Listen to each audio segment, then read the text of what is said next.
And we are live! Oh my god. The first Ace Attorney stream where I can actually use my hands! I'm so excited! You can't stop me from starting! Hi Ikachu, hi Wingin. Oh my gosh. This is gonna be very trippy. I'm not used to using my arms during the Ace Attorney streams. So... I tend to make like weird arm gestures when I voice act. So... hopefully that won't distract much. You're talking about food. For dinner tonight, bought some butt steak in barbecue sauce. And some nice salad. Side? What is salad? Oh well. Oh my gosh. The courtroom was very hectic today. Apparently one of them exploded. So, as much as I would have liked to like break into that one, I mean rent out that one, it wasn't really out for rent because, well, it exploded, so... So this one we'll have to do instead. Besides, I'm used to this courtroom by now. I'm not planning on, like, making an entirely new route for going to another courtroom, I guess. So, with that intro out of the way, you guys can't stop me. I want to begin immediately. Look at this! Wait, where is the audio? There is the audio. Okay. Oh my gosh, that was a dodge and a half. Oh, it's nice to explore and see new routes. I mean, sure, but I like to explore it at night and all the hallways look the same. Also, there's a rumor that it's haunted, so not willing to go in there. Anyway, Dual Destinies time! I can't wait! We need to begin immediately. Oh my gosh, there are 6 cases. Oh god, there are 6 cases! Can I clear this in a month? Do I need to have like an extra streaming day? Hopefully not. Is the audio high or low enough? Because it looks pretty low at the moment. Is this enough for background noise, or do you want it to be a bit louder? Because... haunted? Nice. Like the abandoned mansion that's in my hometown. Red-haired witch. Ooh, interesting. But again, is the audio loud enough?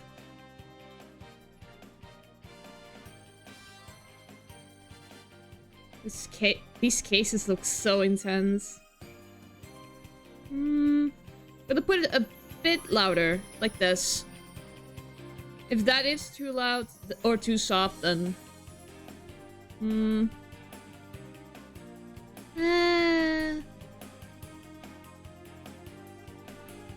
in the kitchen, so the audio will be tuned up by me. Ah, I see. Dang, if only neighbor was here. Nah, it's fine. Then I will just take a guess and put it like right here. Okay. It's not as loud as my voice at least, so that's good news. We shall begin. Ace Attorney, Dual Destinies.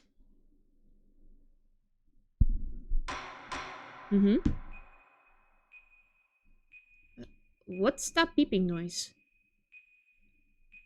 Wait, that's an actual cutscene. I just realized. Oh no, it's a bomb. Oh god. Oh no. Oh no. Oh, what is happening? Run!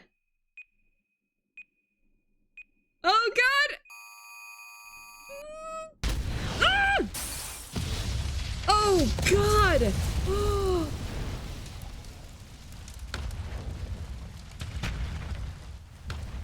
So that's how the courtroom exploded.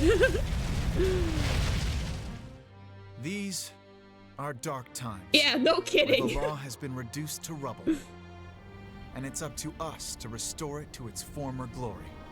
Alright, it's up to us.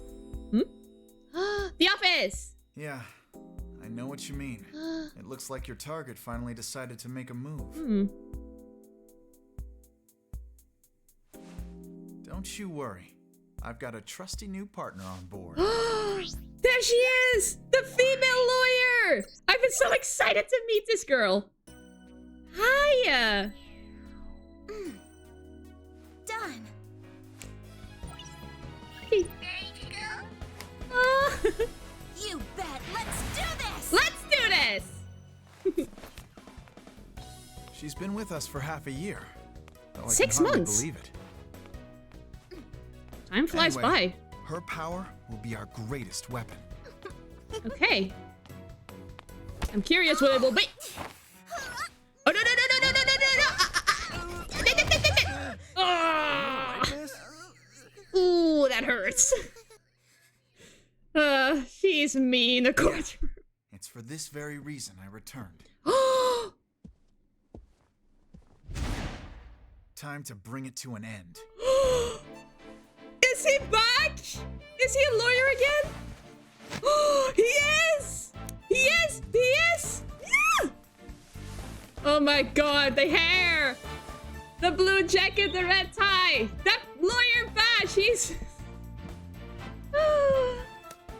Amazing! Ah, Phoenix! My brother-in-law, you have returned to us! Greater than ever. But yeah, what is up with Apollo? What is going on with him? Like the new look, the bandages, the moon reflected in his eyes. Like, something's up with him. And I believe it's not good. Anyway. Apollo is evil. Episode 1, Turnabout Countdown. Oh gosh. Apollo's in his villain arc. Uh-oh. The best thing about bots is how they erase and destroy. Without discretion. Well...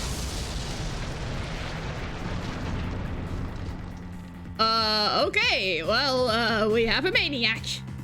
Now all I have to do is pin everything on that little girl. Ah, usual first case flair. We'll know who... We already know who the first killer is. Pretty straightforward. I mean, they subverted that in the 4th case, which, like, yeah, that was better in my opinion, but... December 17, 9:22 a.m. District Court's defendant lobby number 5. You can see that the gods have just 3D models in a 2D environment. It's so weird that this game is now in 3D. Nope, not feeling nervous at all. Okay, great. Nice to see a lawyer who doesn't have first case nerves. Back in 10, need to clean up the kitchen, then fully focus on you. Yeah, no worries. This is just pre-messaging and all. Okay. It's amazing what a girl can get used to. Even a tense atmosphere like this is no biggie.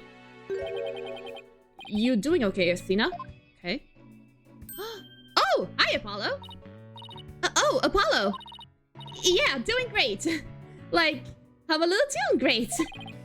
Oh yeah? Well, that's good to hear. Although... I could have sworn I heard your voice crack for a second there. Ugh, I'm that transparent, huh? Cracking? No, my voice isn't cracking. Nerves are still here, I tell you. Perfect. At least his attitude is the same, I think. He looks still normal. This is Apollo Justice. He's a fellow lawyer at the office I work for. I see. Apollo is the lead for the defense on this case. But I'm going to be there at the bench with him, doing what I can to help out. Great! We're an assistant this time. I'll do whatever it takes to defend Junie. Junie. Speaking of steel, how are you holding up? That explosion really did a number on you. It wasn't the explosion! No wonder he's bandaged up! What? I'm just happy that you're okay, Athena. Although, I can't pretend I have no connection to this case. That's why I'm gonna see to it that Juniper's name is cleared. And I'm sure you feel much the same way. You got that right. I won't rest until Junie is completely cleared of all suspicion. Apollo, Athena. Okay. Aww, you look so cute. Thank you for doing this for me. Junie! Oh, no. Is she ill?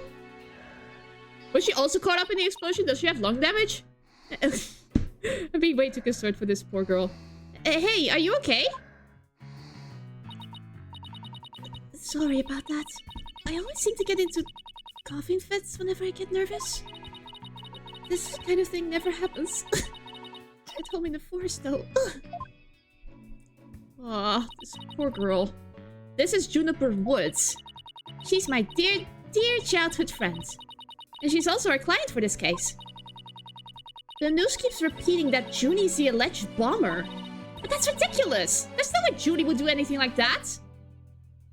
Yeah, obviously. I mean, look at her! What? I brought you a little snack, Athena. Just a little something for my garden. Hey, thanks! So, is this an orange or a tangerine? It's an orange. My grandma says that orange is the color of strength and endurance. Oh, I get it! Straight for the trial, right? Junie, you're always so good to me. Besties. Look at these two besties. Oh, sheesh, look at me. Standing here clutching an orange to my chest with tears in my eyes. Aww. Well, don't you worry. We'll be so powerful in there, we won't know what hit him. Right, Apollo? Yeah, that's right. Come what may. This is one trial we just can't lose? What?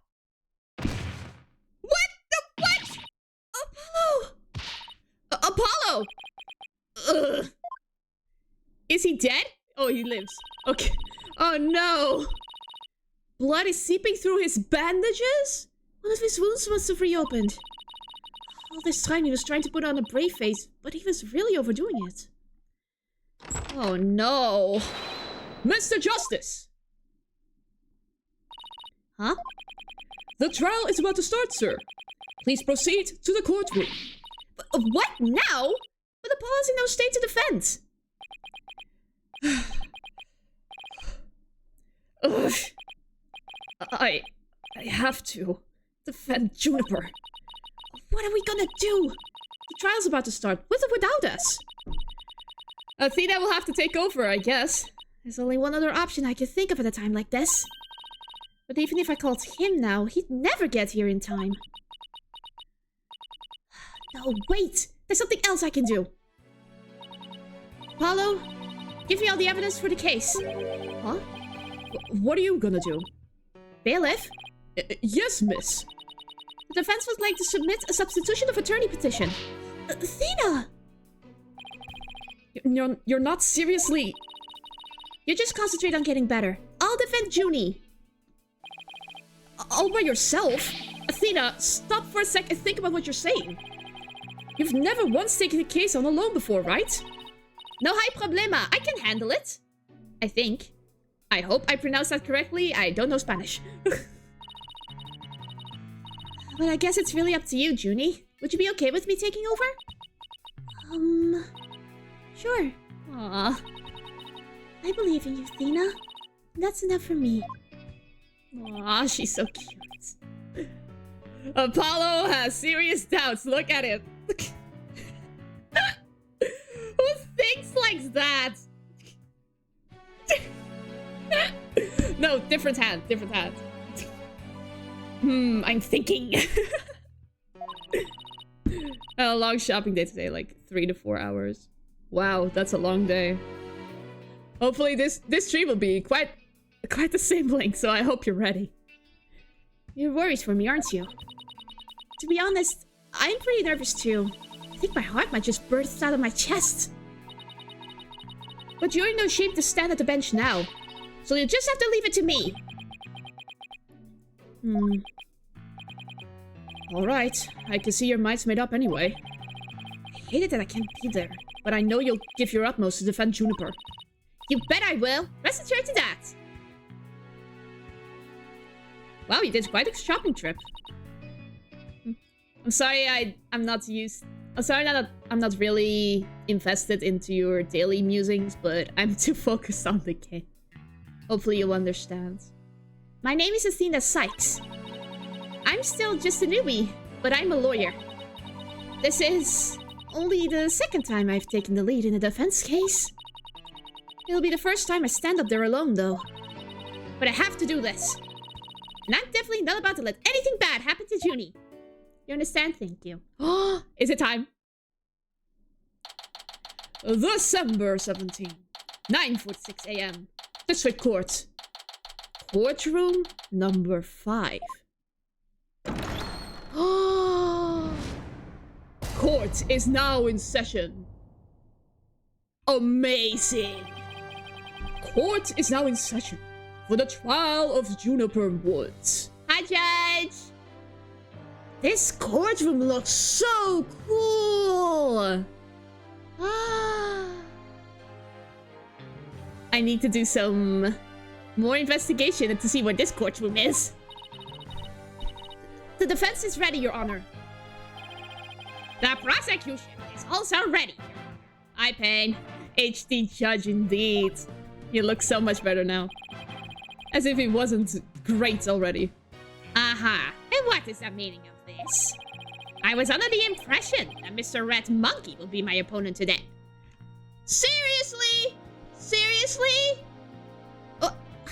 Oh my gosh. Payne, you have better manners than this. Yes, well, a substitution of attorney position was submitted just a few moments ago. Due to the explosion in the courthouse yesterday, Mr. Justice is unable to continue. I see. Not at all surprised you use that as an excuse to run away. With me as an adversary, who wouldn't want to feign illness in order to escape?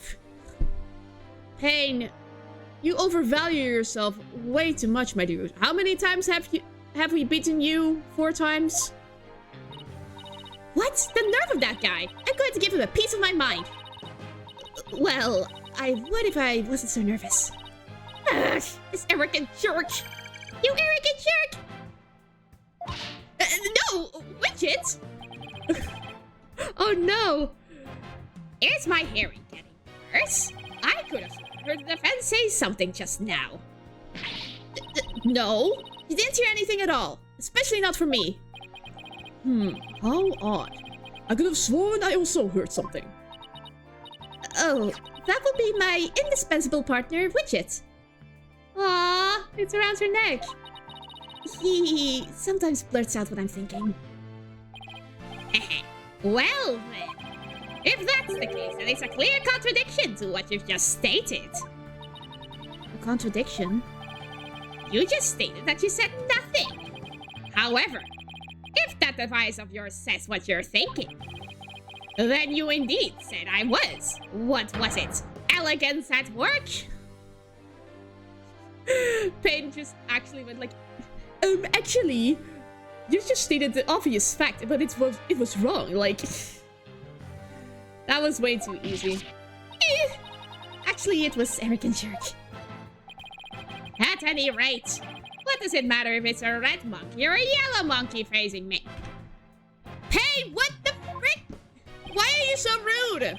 No fresh out of the law school rookie can defend this witness. Uh-huh. Mr. Payne, I believe that's enough. Let us get back to the case. Of course, Your Honor. I'm more than ready to show this little girl why they call me the Rookie Humiliator.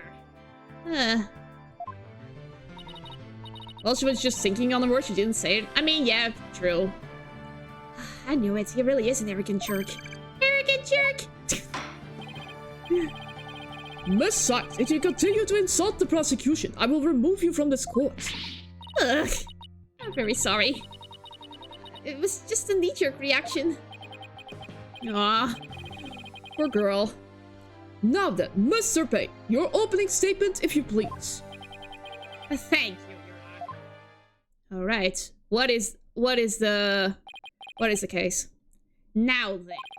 The incident occurred yesterday, here at this very courthouse in courtroom number 4. I see. At that time, the trial for a certain bombing was held in courtroom number 4. Wow, ironic. Yes, I was presiding over that trial as well. And Mr. Justice was there as a lawyer for the defense. I see. A bomb that was being presented as evidence suddenly went off during the trial. I see. Which leads to the destruction you see here. It was a terrible incident, and courtroom number 4 was completely destroyed. Fortunately, we were able to start evacuation procedures before the explosion occurred. Just a few seconds more, and it would have turned into a horrific loss of human life. Okay, that's good at least. But there was, in fact, one death, was there not? Ah, one who couldn't get away. That is correct, Your Honor. When courtroom number 4 was examined after the blast, the body of Detective Candace Arm was discovered. She was to take the stand as a witness later in the trial. Okay. I suppose she wasn't able to evacuate in time. What a terrible tragedy. I must admit, I stumbled at least 10 times myself before I was able to escape. Oh no, Judge! Glad you're okay, but next time, wear shorter ropes. Maybe the court should see about getting you even shorter ropes. Above the ankle. The victim's body was found near the entrance of the courtroom. I suspect she stayed until the very end to help guide the others out safely. Your Honor, allow me to submit as evidence the victim's autopsy report and details about the bomb. As I'll judge if you made it out safely. I imagine he like tripped and did like a roll on the ground. I was like, wait, what? Okay, I survived, let's go. Like he didn't even expect he was able to still be that agile in his age. Anyway. Cause of death, trauma to the back of the head caused by an impact with a flat object. Time of death between 8 and 11. Why is it so wide? 3-hour gap, but didn't the bomb explode? Anyway. Time bomb that destroyed the courtroom. It was hidden inside a stuffed animal when it was detonated. Okay. Okay, I know how this works. All evidence for the trial is filed in the court record. When I want to check something out, I just use E. E. I'd better take a peek later. Now then, please call the accused to the witness stand. Okay, Junie.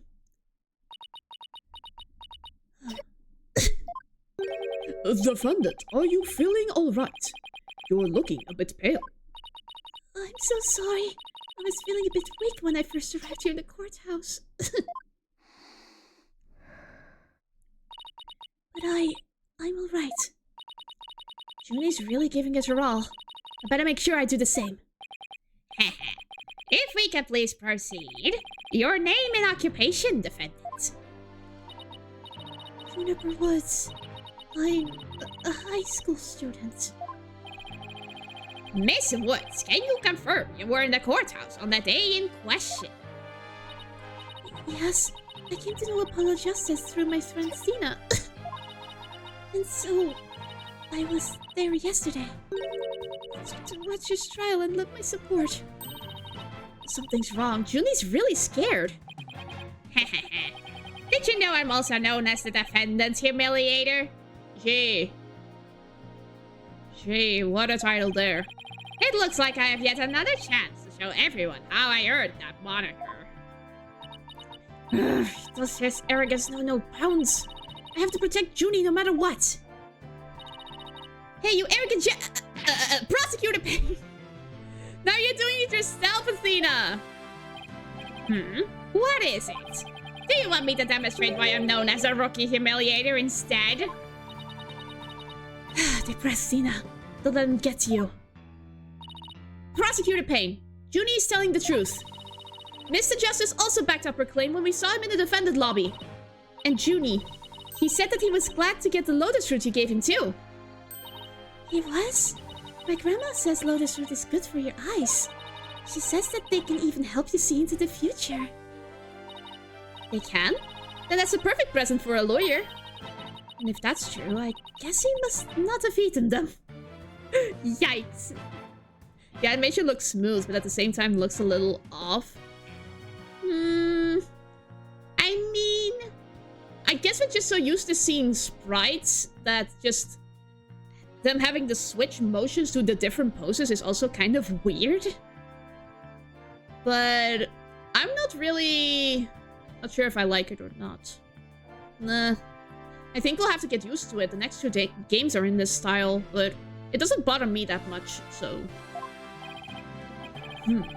A sweet meek girl like this, blowing a courtroom to bits. I must say, it's very hard to believe. Thank you, Judge. Objection! Okay. Now, Your Honor, don't let her seemingly innocent appearance fool you. The defendant had a motive for committing this crime. That's not true. I don't have any kind of motive. I didn't even know the lady was killed. I admit the investigation didn't turn up any connection between the victim and defendant. Then what is your angle, my dude? However, that doesn't matter. The only thing that does is that her objective was the destruction of courtroom number 4 itself. Okay. Hey, what's that supposed to mean? Why in the world would Miss Woods want to do that? That's a very good question, coming from a novice such as yourself. But first, a question for the defendant. Have you ever been brought up on false charges? What? Why, yes. Yes, I have. Really? And did that experience cause you to harbor a grudge against the court system? Objection! No, that's not it. Now wait just 1 minute. If that kind of thing was a motive for blowing things up, then every one of our clients would turn into bombers. That's a valid point. We wouldn't have a single courthouse left standing in the land. Okay, she is capable of countering his arguments, which is good. I concede that the accused isn't the only one who might bear resentment against the courts. But Miss Woods is the only person who could have committed the crime. Why? Because we have found some decisive evidence that proves the defendant's guilt. Decisive, huh? I'll believe it when I see it. It involves a very unique aspect of the bomb itself, Your Honor. And what exactly was so unique about it? Why don't we have Miss Sykes answer that question? Huh? Me? I noticed that you appear to be very nervous. And well, gentleman that I am, I'd like to offer you the chance to gain some confidence with such an easy question. Payne, no. We already know that we are the best, okay? Could he be any more condescending? Really, what a thoroughly unpleasant man. Ellie's for loser!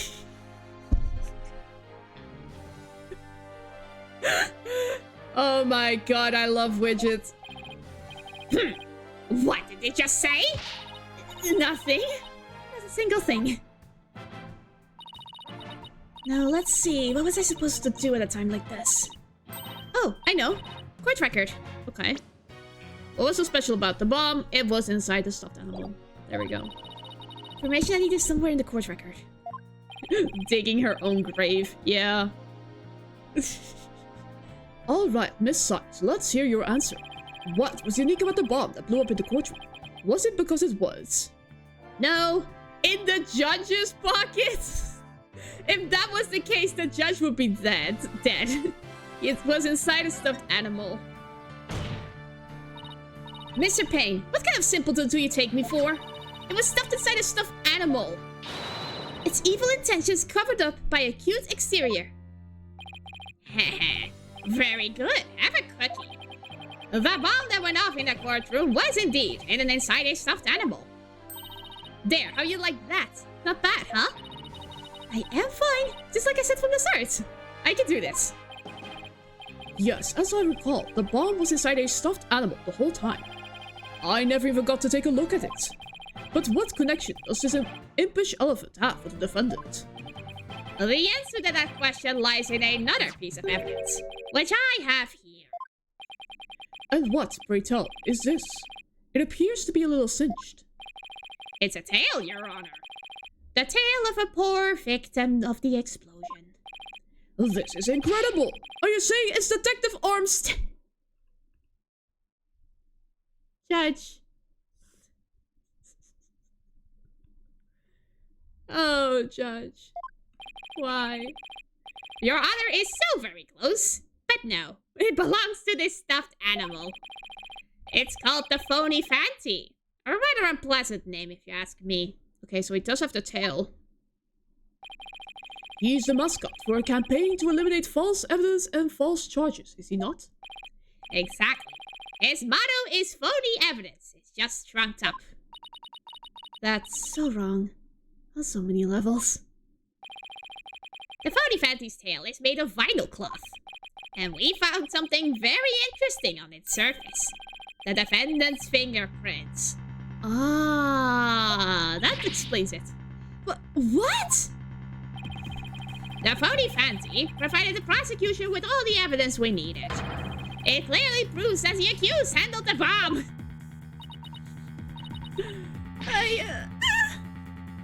Oh, no, poor. Don't be scared. Oh no. But that doesn't make any sense. Why would Judy's fingerprints be on it? That does appear to be pretty irrefutable evidence. The court accepts it into evidence. Phony Fancy's tail added to the court record. Piece of stuffed animal that the bomb was inserted into. Defendant's fingerprints were found on it. Miss Woods, do you have an explanation for this? I don't understand. How about you, Miss Sykes? Do you have any plausible explanation to refute this decisive piece of evidence?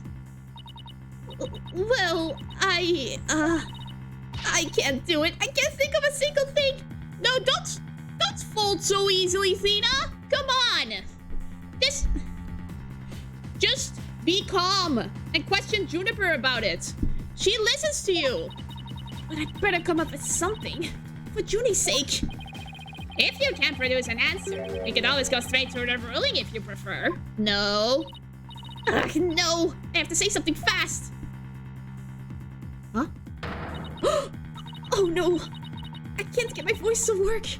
Why now? Of all times. What's happening? I thought I overcame this already. Maybe I'm still not ready to stand in court.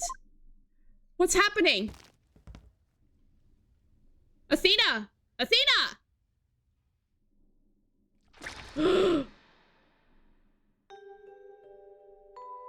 What is happening? Oh no.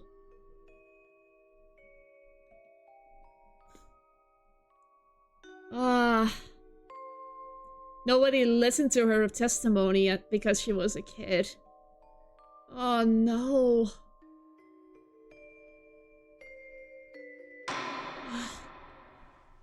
As you can see, there is no room for debate. Ugh. Objection! Yes! There he is! Get over here! Why, it's you. Yes, it's him! It's Phoenix, people! He is back! He is back. Ah, there he is in all his glory. Sorry it took me so long to get here, Athena. Apollo explained the whole thing to me over the phone. He asked me to come help you out in his place. Okay. Good job, Apollo. He needs his beanie. I mean, I love the blue suit, personally. Thanks for coming. I hate to admit it, but I was having a real rough time on my own. Oh, I don't know. I think you were doing just fine, all things considered. And you hung in there, giving me enough time to get here. Now, let's turn things around. You got it, boss. Ho ho ho. Look who showed up out of the blue. In his blue suit. If it isn't Mr. Phoenix Wright. You always manage to surprise me. Your Honor, Mr. Payne has called for an early ruling. But I believe there are still many things that need to be deliberated. How did Miss Wood's fingerprints wind up on the stuffed animal tail? How was the bomb even detonated? Until these questions are answered, I assert it's impossible for a fair ruling to be made. I'm so glad he's here. He's such an expert. You are absolutely right. Let us continue from where we left off. I assume you have no objections, Mr. Payne. None at all, Your Honor.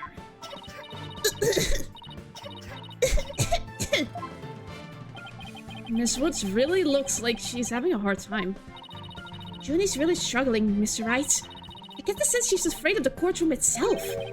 Because of yesterday. Yeah, it was understandably very traumatic for her.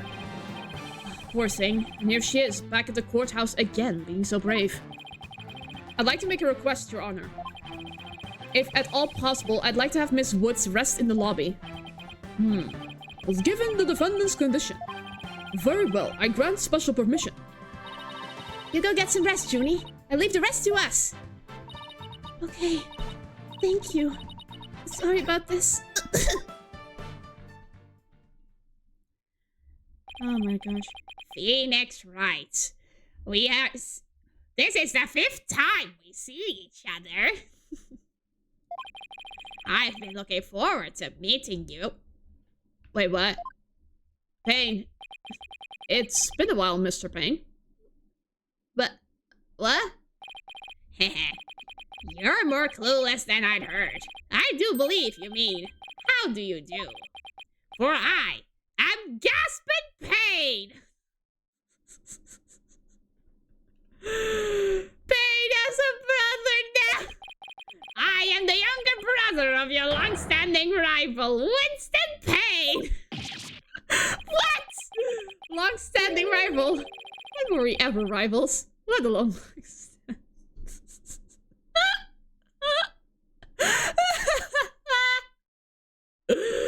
oh my gosh.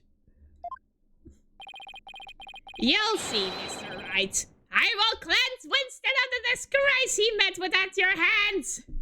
3 times! Looks like this royal pain is going to be as thoroughly as unpleasant as the other. So many families in the attorney business, indeed. Your Honor! The prosecution would now like to call a decisive witness to the stand. This witness will testify as to how the accused detonated the bomb in the courtroom. Very well. Please call your witness, Mr. Payne. Okay. Ah! The killer! Witness, your name and occupation, please. Witness. Name, Ted Tonate.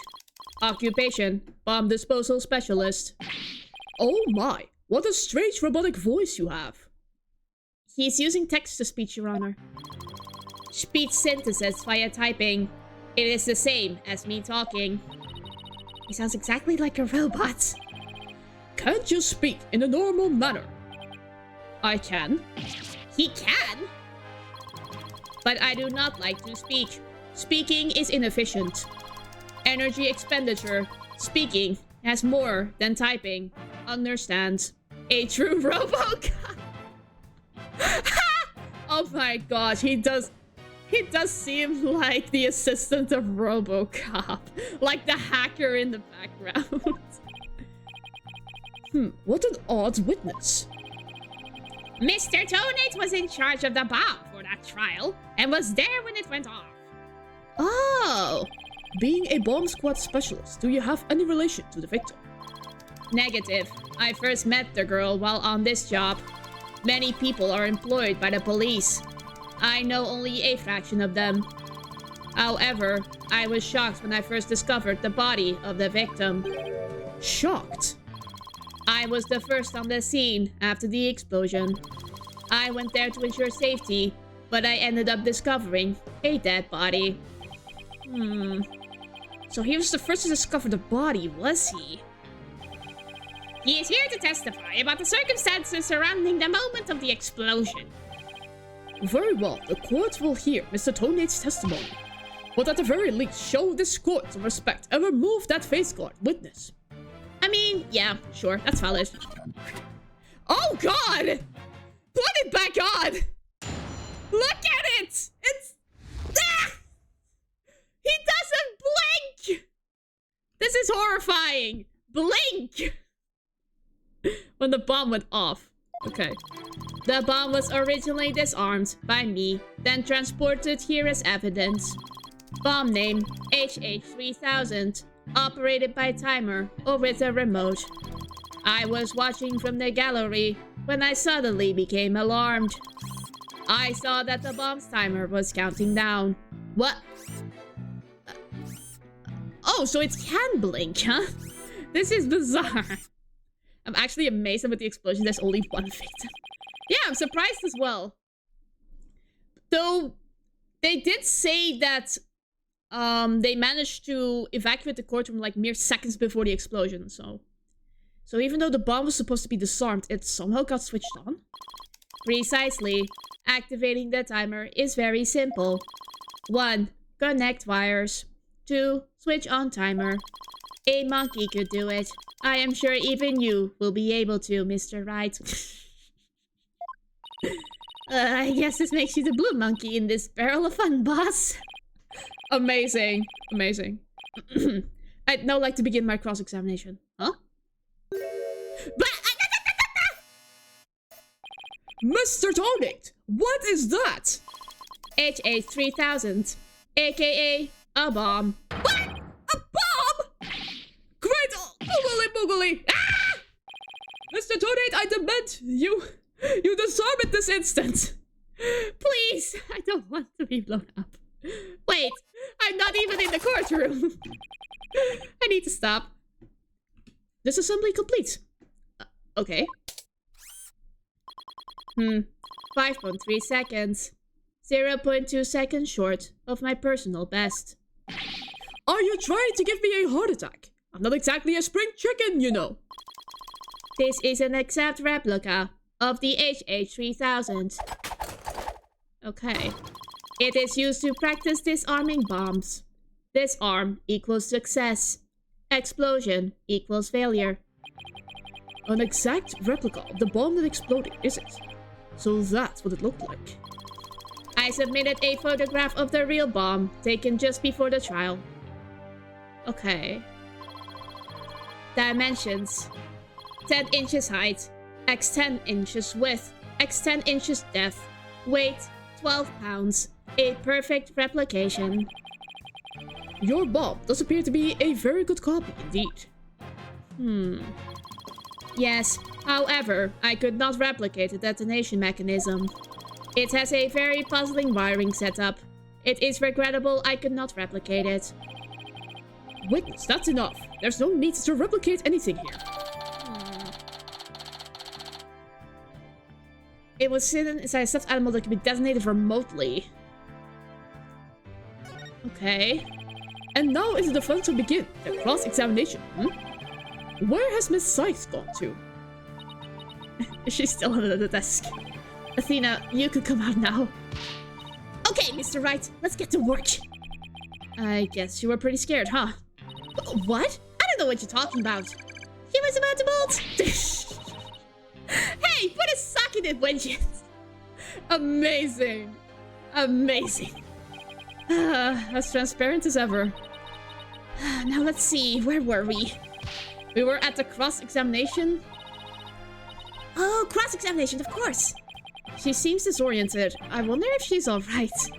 Maybe I should ask Christina if she remembers how to cross-examine to help her focus. Nah, she'll be fine. I know. They're possessed by me, after all, the greatest lawyer of our time.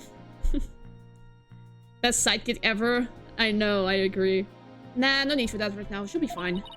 I'll do everything I can to help. If you can't find any contradictions, and you flub up too often, don't be afraid to ask me for help. Press R when the option to consult with me appears. Oh! Tips? Actual tips? I'll let you know where I think the suspicious statement is. Amazing! That is amazing! Sounds good. I'll be counting on you if I can get in a bind. Alright, it's cross-examination time. Amazing. I love it. Okay. When the bomb went off. Okay. Yeah, that's what it said. Alarmed by what? Hold it! Why were you in the gallery? That's not my question.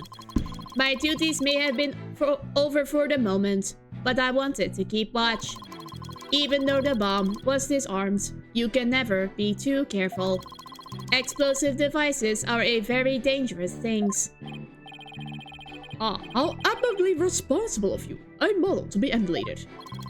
I practice disarming bombs every day. I practice assembling them too. He looks so smug. The disarming part I get, but assembling them? Well, I'll have you know that I practice presenting evidence every day myself. I see. But do you ever practice having evidence presented to you? Presented to me? What?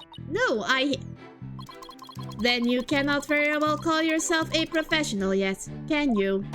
That doesn't! I'm gonna start practicing having evidence presented to me every day. And you better drink some coffee, boss. We're gonna be pulling an all-nighter. I don't think that will be necessary. Or worth either of our time. So, Mr. Tony, what did you witness from the gallery? The bomb's timer was counting down. But that is weird, wasn't it? Yeah, if it was hidden inside a stuffed animal, how did he see the timer? Objection! There we go. That's easy. So you say you saw the bomb's countdown. Is that right?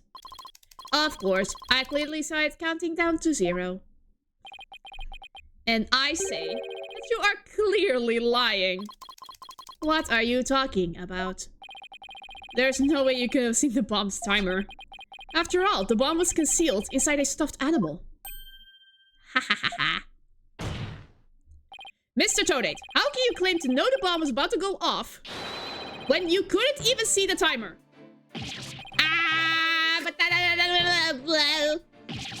What now?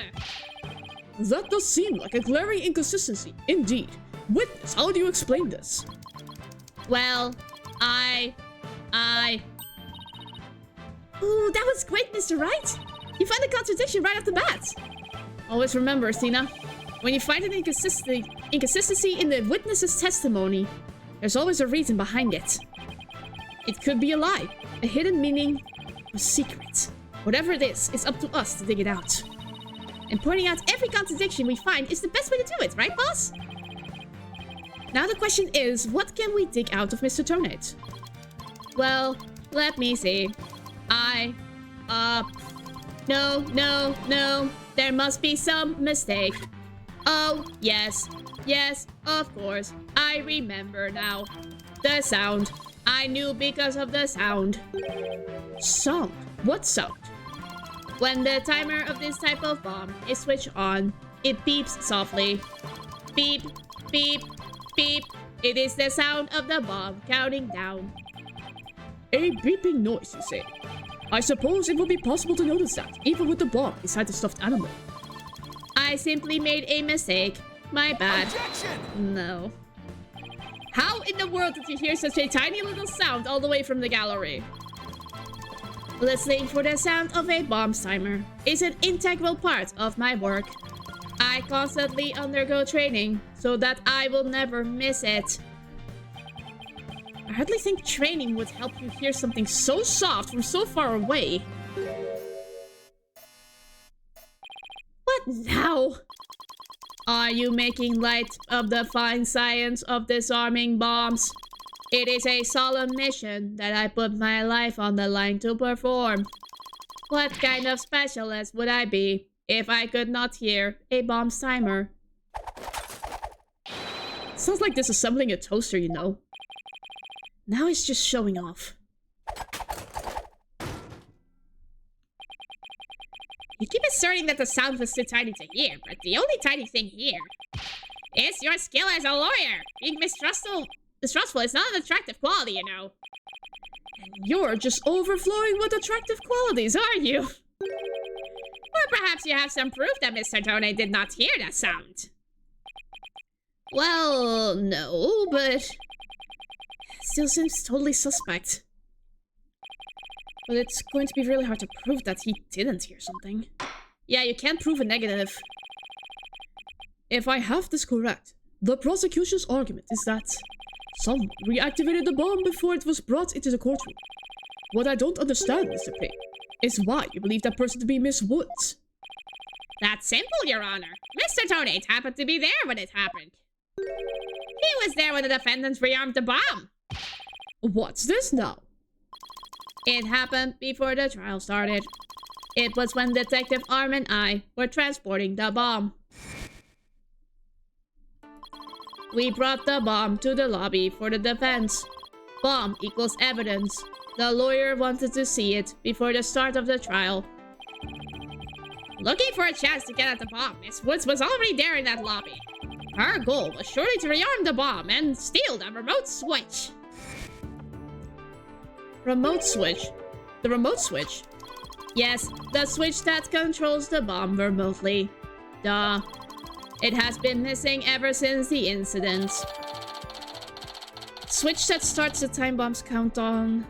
It was stolen just before the blast and is now missing. I am partially to blame. I left the bomb and remote on top of the transport case.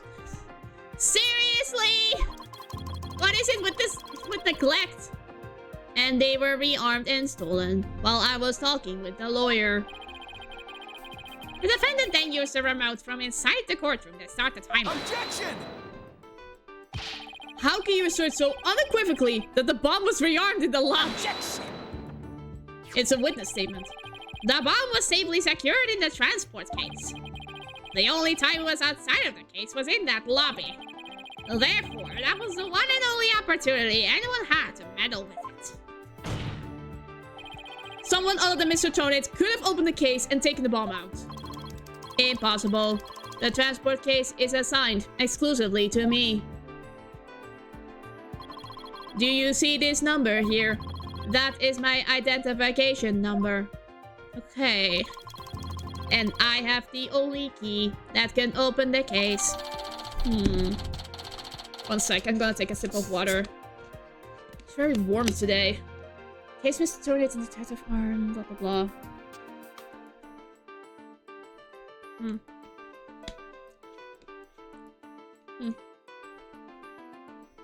Tonate has the key, okay. Nevertheless, Mr. Pace's assertion is nothing but a conjecture. You have no proof that it was Miss Woods who stole the remote switch.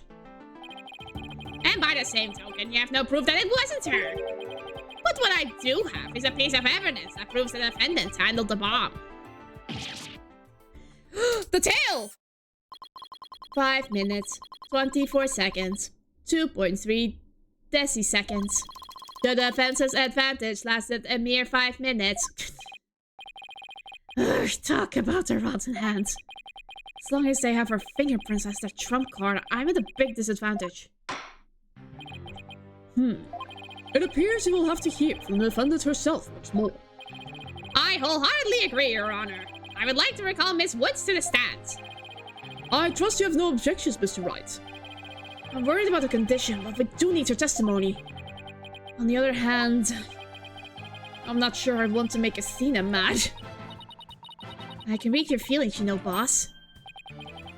Guess there's no hiding from her, huh? Don't worry, I know we need her testimony. But if anybody picks on her again, they'll pay.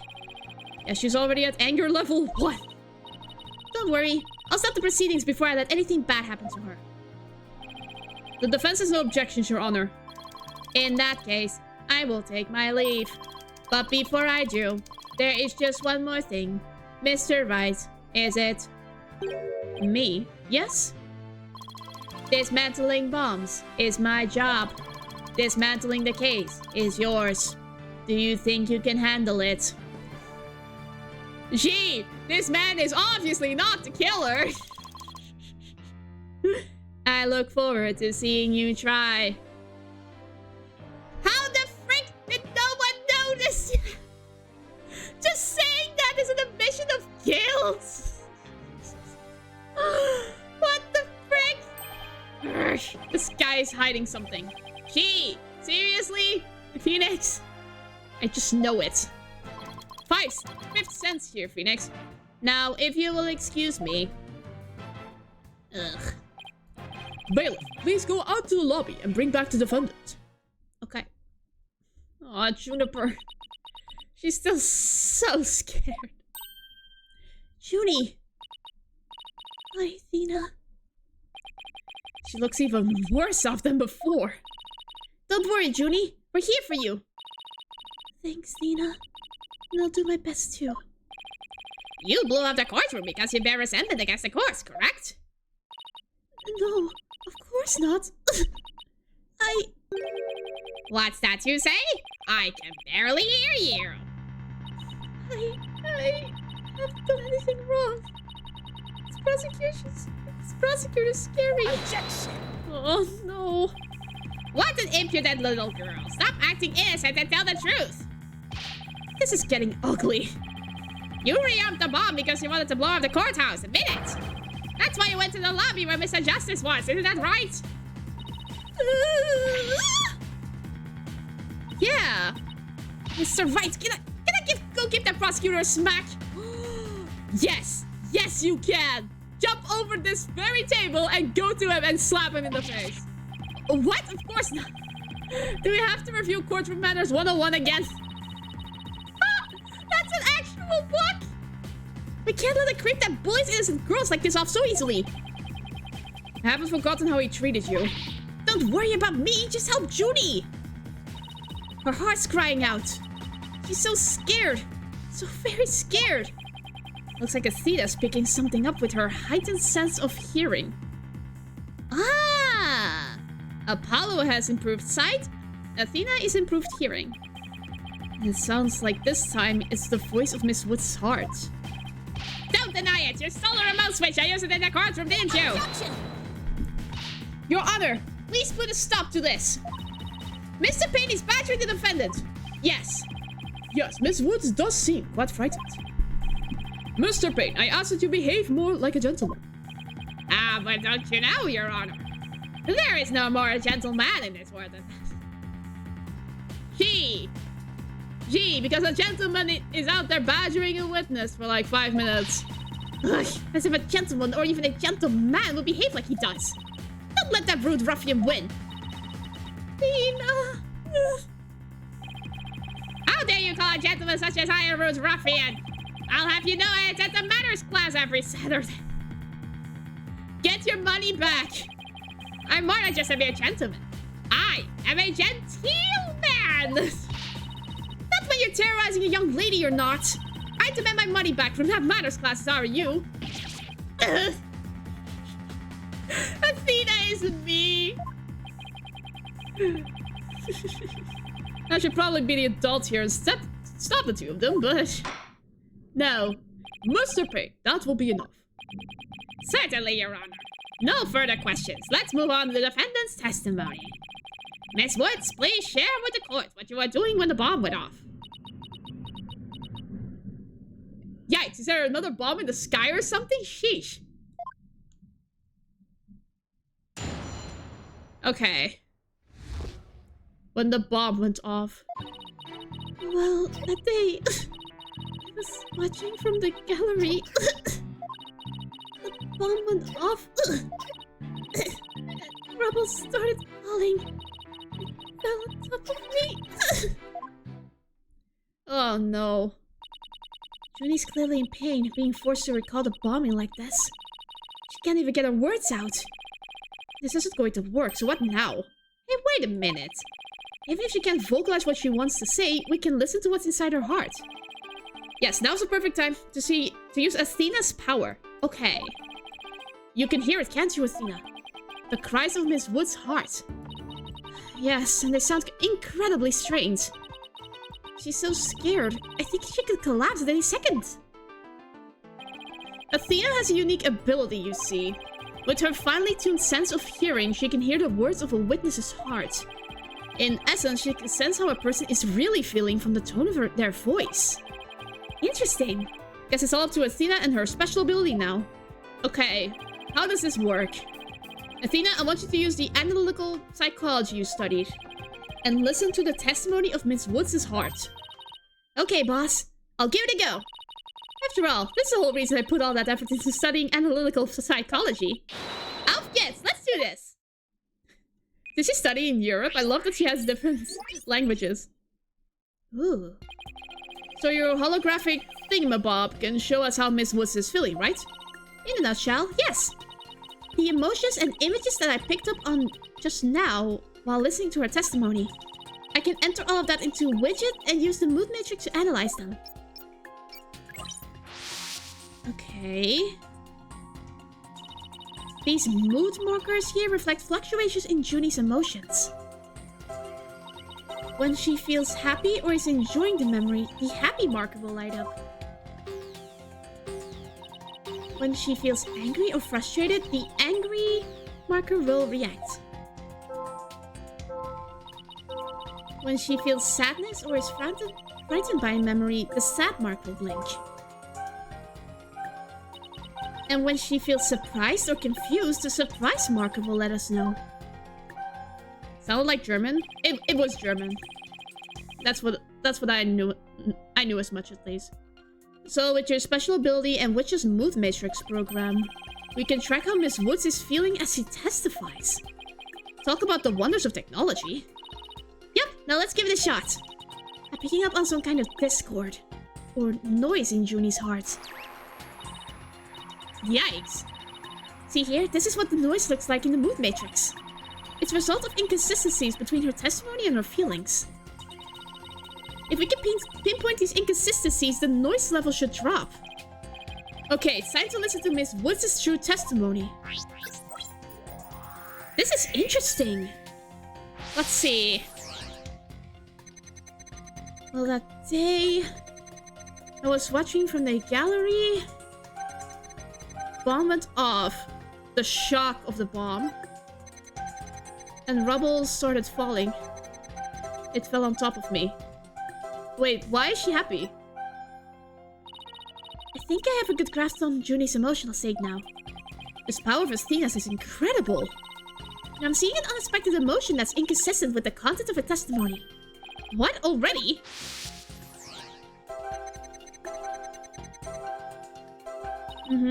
Look at this! When she says it fell on top of me, the happy marker's reacting.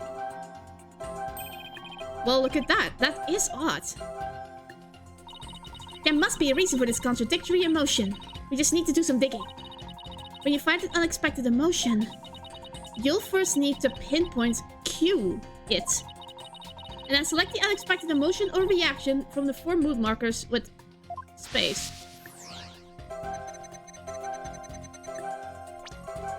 Got it. Okay, so select the happy then. Okay.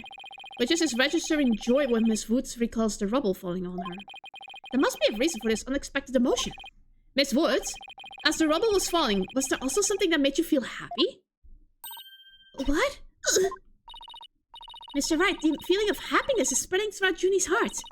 Keep going on this point, and I bet Junie will start to calm down. Great, let's hear what she has to say. Just as I was about to escape the courtroom, the bomb went off. I was so startled. I tripped. And then rubble started falling on top of me. I really thought I was done for. But just then, Apollo came and rescued me. Aww, look at her! She's so adorable! Apollo? He used his own body to shield me from the rubble. So that's when he sustained those injuries. How do you feel, Junie? Did talking about Apollo give you some courage? Someone fell in love, cute. Yeah, she really did. Yes, Apollo is just like the sun. Strong and bright and warm. Just talking about him makes me feel like a leaf undergoing photosynthesis. Wow. She's so cute. And see, your coughing stopped all of a sudden. Oh, you're right. Thank you, Thena. 50%. There's still something else. Looks like we were able to draw out some new testimony. Hehe. Pretty neat, huh? Protect her at all costs. I agree. But there's still some noise left. Meaning there must still be some discord in Junie's heart. I guess we'll have to keep going then. Let me input this new information and update the mood matrix and we'll be good to go. You remember what to do, right? When I find an unexpected emotion, you should first pinpoint it. That's right. And you select it from the mood markers with space. If we can find a reason for the discord in her heart, then we should be able to draw even more new testimony out. Okay, let's see. Okay, I tried to run, but I was too slow. Get away, the bomb went off. I so started, I tripped, then rubble started falling on me. Thought I was done for. Oh my god! Look at that! Oh my gosh, I love this. Wait, but if she was happy, why? The shock was from the explosion, sure, but Huey's pinpoint. Why is she sad? That's the only new emotion that we could find. You were happy when Mr. Justice rescued you, weren't you? Yes, I was really happy. But was there also something you felt sad about at the same time? She didn't want him to get hurt, maybe. Could be. Maybe she saw him getting hurt. Sad? The reason I ask is, when you were describing how you were rescued, we sensed a little sadness, too. Oh! I think it's probably because of Bumrap Riney. Bumrap Riney? Well, what do you know? Something new. That's right. I brought my stuffed animal, Bumrap Riney, to watch the trial with me. Bumrap Riney and Phony Fancy are brothers. Who knew that the legal world could inspire a whole line of merchandise? Where's the blue badge where you need him? I had Bumrap Riney with me while I was watching the trial. But it wasn't till Apollo saved me that I realized I'd lost him as I was running away. My poor Riney, the victim of that terrible bomb. Oh, I know. You can see what he looks like in this poster. Ah, ha ha ha ha, there he is. It's for the campaign to eradicate fake evidence and false charges. Phony Fancy and Bumrap Riney. Nothing against the campaign, but why an elephant and a rhinoceros? Mr. Wright! I don't sense any discord in Junie's heart anymore. Okay. So I guess that means we managed to draw out all of her testimony. That's right. I'll just make an update with the new info and we'll have the whole picture. So do you think her new testimony will help? Absolutely. I don't know what I would have done without you, Athena.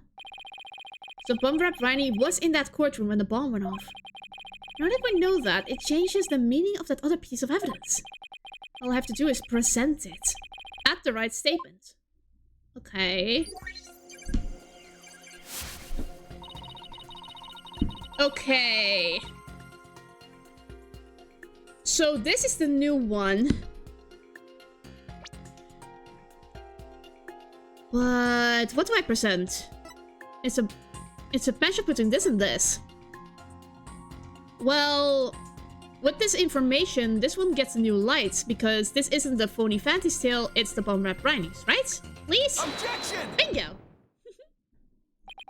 Miss Woods, I know this trial has been very hard for you, but you can relax now.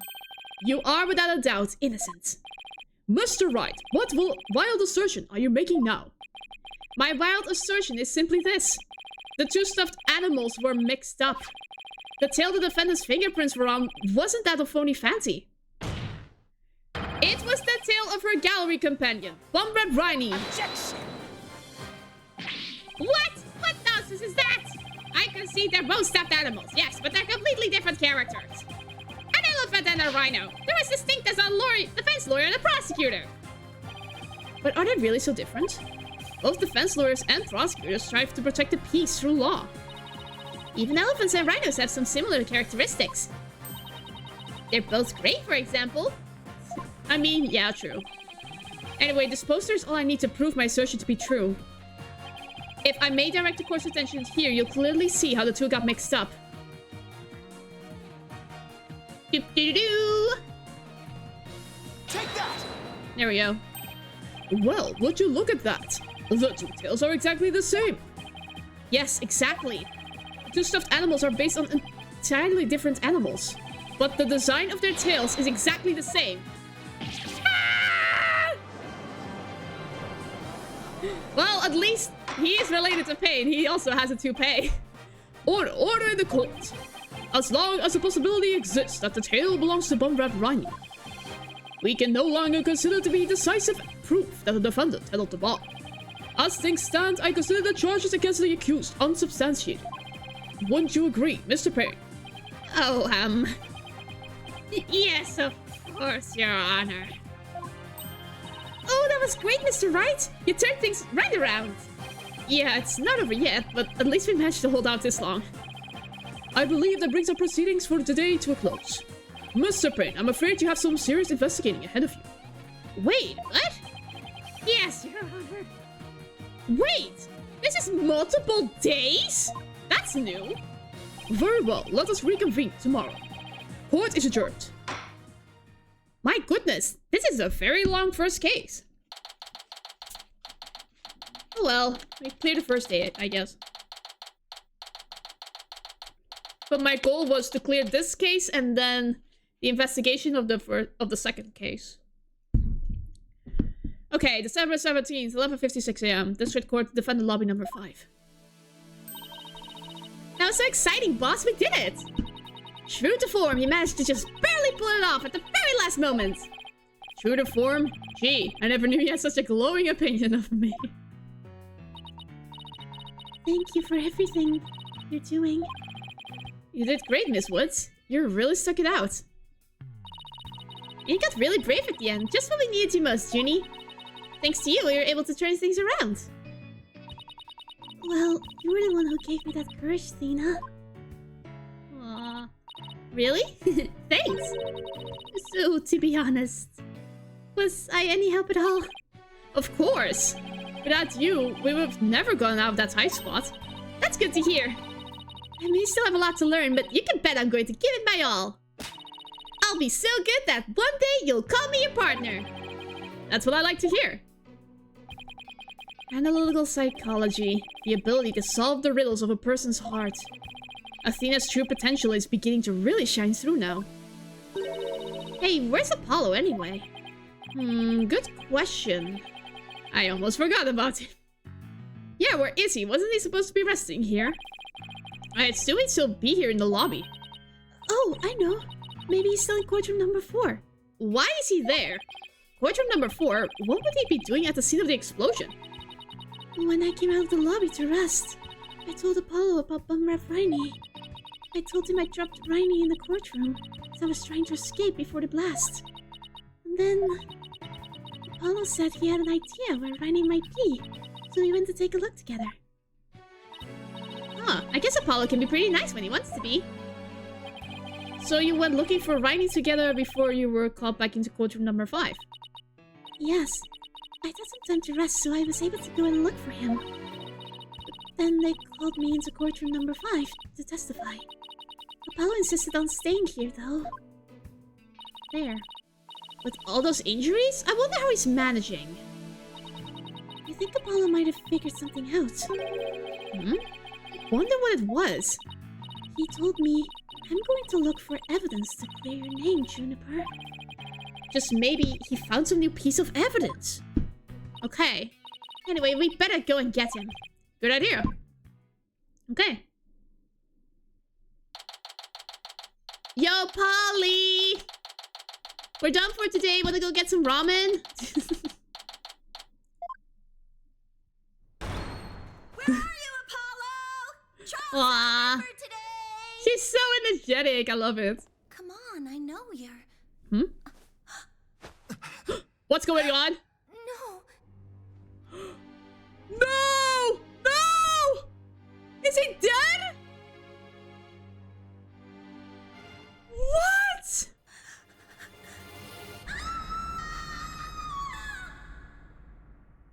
Is Apollo dead? Please don't let him be dead. Please. Please. I pray for the Lord. I really hope he isn't dead. Please. Please. I do not want to have another Mia situation. Nuh-uh. Please don't let him be dead. Let's continue on to the next chapter. December 18, 9:34 a.m. District Court. Offended lobby number 5. Ah! This is not good. This isn't exactly how I envisioned the second day of this trial to start. But given how things ended yesterday... Good morning. Everyone is very shook. The mood sure is tense. Not that that's any surprise.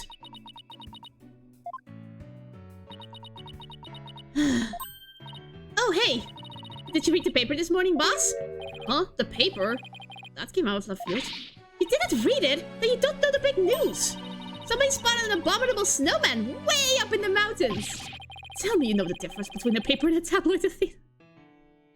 It might show up in the forest where you live, Junie. So you better watch out, okay? Aw, she changed the topic. But Junie isn't buying it. You really should read the story for yourself. I couldn't even begin to do it justice. Justice? Oh no! She did the exact opposite, oh no. Oh gosh. Huh? Oh, poor Apollo. It's all my fault. Nina! Oh, Junie, what was I thinking? I'm so sorry. Oh. What we found yesterday was not Apollo's dead body. Thank God. Oh my gosh. Oh, thank God. Okay. He isn't dead. Be calm. He'd been assaulted by someone with a blow to his head and was just lying unconscious. We rushed him to the hospital right away, and it looks like he's going to pull through. But it was still quite a shock to stumble onto a scene like that. Yeah. Is Miss Woods alright, Athena? Well, I managed to get her to stop crying. Now she's resting on that sofa over there. I guess she really feels responsible for what had happened to Apollo. Poor Junie. She believes that the reason Apollo was attacked is because he was helping her look for something in that courtroom. Oh? Guess I can see why she'd think that. By the way, how are you doing? Who, me? Yeah, you. I know you're concerned about Miss Woods, but are you alright? Me? I'm doing just fine, boss. Oh, hi, Wingen.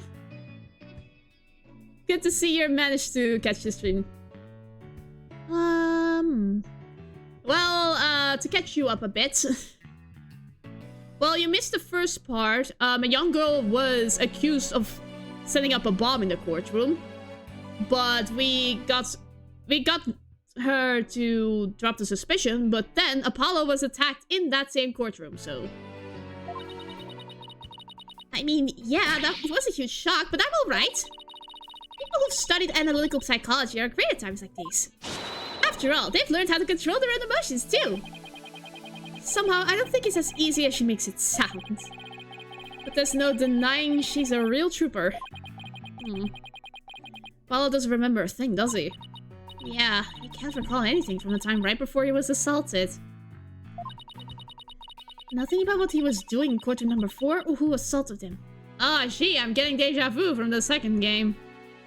So what I'm hearing is that Judge finally had enough of all these loot. No! No, the judge did not set off the bomb. What a twist if that was the case.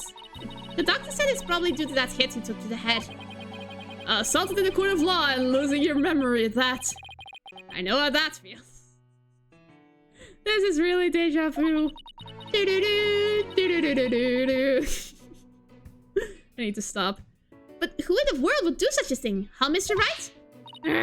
Just wait until I get my hands on the cowards who hurt on Apollo. Now, Athena. I thought you said you were in control of your emotions. Let's just focus on helping Miss Woods, okay? But I admit I'm just as obsessed as you. Okay, boss, you're right. Apollo's assailant can wait until after we clear Junie's name. That's the spirit. Now, let's see. I'd better check the court record one more time before the trial starts. Well, it's the same evidence, so not really. Here's to Mr. Wright, I'm ready whenever you are. Alright, let's get ready to rumble. You bet! Okay.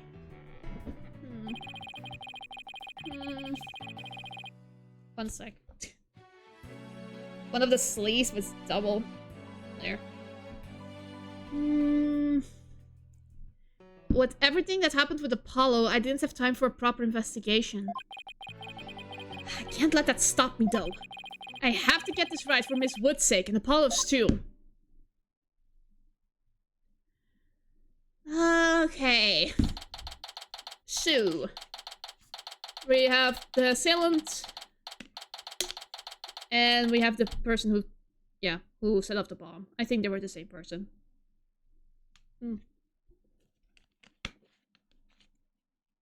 It's so nice. It's so less awkward. I mean, the mime is a bit better now, so no less awkward handshake movements and guessing if she's drinking or not. December 18, 9:50 a.m. This records courtroom number 5. Wait, that's 10 minutes earlier than normal. Day 2. Court is now in session. All rise. I love this intro. Court will now reconvene for the trial of Juniper Woods. The prosecution is ready, Your Honor. Alright, Payne is back, but this is not Winston Payne. This is Gaspin Payne. The defense is also ready, Your Honor. Now then, I believe I instructed the prosecution to further their investigation. Were you able to look at the remote switch in question? I'm afraid the remote switch is still missing, Your Honor. I must say I'm disappointed, Mr. Payne. Not angry, just disappointed. It sounds like just like a disappointed dad. I apologize, Your Honor. Aha! Looks like the prosecution is just as unprepared as I am. Yay! We're on equal footing today. There is a separate matter, however, that I would like to bring up during this trial. A separate matter, you say? And what might that be? I assume you are aware that another incident occurred during yesterday's trial. I'm speaking, of course, of the assault on Mr. Justice in the rooms of courtroom number 4. Uh-oh. Why is he bringing that up? Yes, what a truly harrowing experience it must have been. Poor Mr. Justice. At the time of the attack, Mr. Justice was not alone. He was with the defendant, Miss Jennifer Woods. You're gonna bring that up in this context? That's BS! He isn't going where I think he's going with this, is he? The prosecution wishes to indict Miss Woods on the charge of Mr. Justice's assault. From this angle, the hair is like over his face. Order! Order in the court! Mr. Payne, the incident under deliberation here is the courtroom bombing. The assault on Mr. Justice has nothing to do with this trial. But I believe there is a connection between this case and Mr. Justice's assault. Please take a moment to consider these facts. Both events occurred in courtroom number 4. This is the exact location in courtroom number 4 where the unconscious Mr. Justice was discovered. As you can see, it's quite close to where Detective Arm's body was found. Payne's hair leveled up. No, it's his younger brother, Gaspin Payne. Diagram of the courtroom as it was when Apollo was discovered after the assault. Question is, why did the culprit feel the need to maliciously attack Mr. Justice? Why indeed? What do you believe the motive to be, Mr. Payne? I believe Mr. Justice found something in that courtroom while Miss Woods was with him. Evidence that fingered her as the perpetrator of the bombing. You mean he found some incriminating evidence? Precisely. And so, I surmise that the defendant picked up a piece of rubble and hit Mr. Justice on the back of the head in order to silence him. Objection! That's not true. She would never do such a thing. She was devastated when we found Apollo hurt like that. Well, Miss Sykes, please control your outburst. Ahem. It is the prosecution's belief that by deliberating Mr. Justice's assault, we will draw ever closer to the truth of the courtroom bombing itself. Ugh. One sec. I'm being called, but like, I don't care. Very well. Miss Woods is hereby officially indicted on charge of assaulting Mr. Justice. What? Why are you listening to Mr. TuMiiA over there? Oh, bird! Although, considering our conversation yesterday... I think Apollo might have figured something out. Wonder what it was. He told me I'm going to look for evidence to clear your name, Juniper. Maybe the two incidents really are related after all. I would like to start by hearing from the defendant herself. Very well, Bailey. Please bring Miss Woods to the witness stand. So this is Payne the Second, King of Prosecution. What a nickname. The attorney jobs is a family business. So many brothers in this world. Yeah, I mean, if Phoenix Wright ends up having a brother, I'm not surprised. If I just jump in and say, actually, this is my brother-in-law, Phoenix Wright. I am his sister. I think the courtroom will actually believe me. I'm sorry. I can't seem to stop. I'm gonna tell that person I know with 15 kids that one of them should go to law school so they'll all be sent for life. What? 15 children? My god, they can end up opening their own agency. Guess she's still real upset about Apollo. Miss Woods, you went to the ruins of courtroom number 4 with Mr. Justice, did you not? Yes, I did. Good, good. If you would then, please testify about what happened to the court.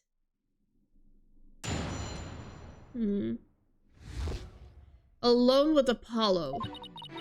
During the trial yesterday, I was overcome by a fit of coughing. Apollo stayed with me, and we went to the courtroom ruins together. But then I was called back to this courtroom to give testimony. Apollo insisted on staying behind in the courtroom number 4. I swear I didn't attack Apollo! Why would I ever hurt such a kind person? 12, 15 living, 2 sadly died young, so until 17! That is wild! What? My goodness. So Mr. Justice stayed by your side while you were feeling unwell. What an admirable young man! I thought his loud voice was his only outstanding feature. Judge, you don't have to burn Apollo like that. He's already in the hospital. He may look like a little imp at times, but Apollo can be really nice too. I hope she didn't hurt her wrist backhanding that one out. But one has to wonder, why did Mr. Justice stay behind in the ruins? I think Apollo might have figured something out. Something? What kind of something? Something to do with the courtroom bombing kind of something, I think. Oh, new evidence for the case, was it? That's a very big kind of something indeed. My gosh, big families all around here. I believe so. He mentioned looking for some evidence when I was called away. Objection! He will claim that it's bogus. Just as I thought, there is a connection between the two incidents. But the defendant has told a very big lie, Your Honor. What lie is that? When she learned Mr. Justice would be looking for evidence, she attacked him. She attacked him to give herself the chance to destroy that evidence. No, I never... Objection! Miss Woods repaid Mr. Justice's kindness with violence. We found proof of a foul deed there in the courtroom ruins. Objection, Your Honor. I object to Mr. Pace's haircut. Objection, Your Honor. What is it? His hair is ugly.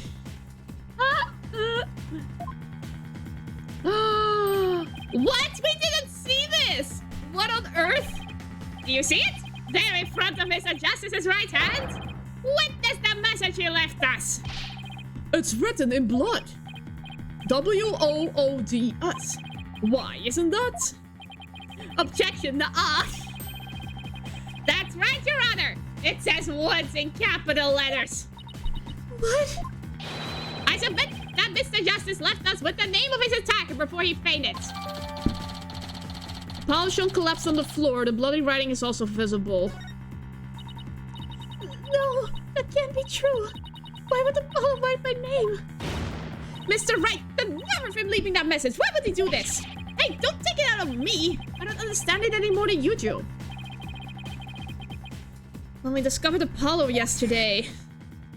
That seems so staged. If it's capital letters, it's an acronym. I think we're all just immediately trained to just not take the death message as, like, face value. Listen, we all know that's fake. Apollo clearly doesn't... Apollo doesn't know how to write. Oh my god.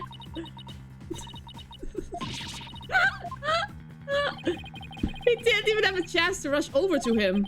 As soon as security heard Athena scream, they ran in and cordoned off the area. Oh, so we didn't get a good look at the floor.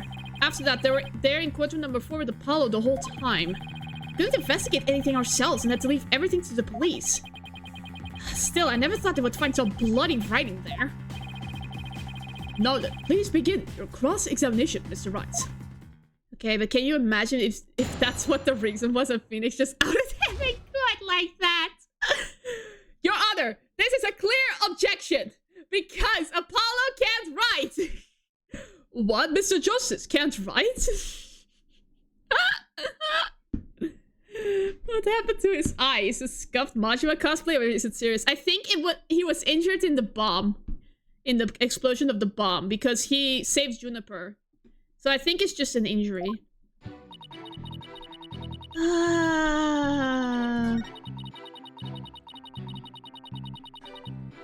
Okay.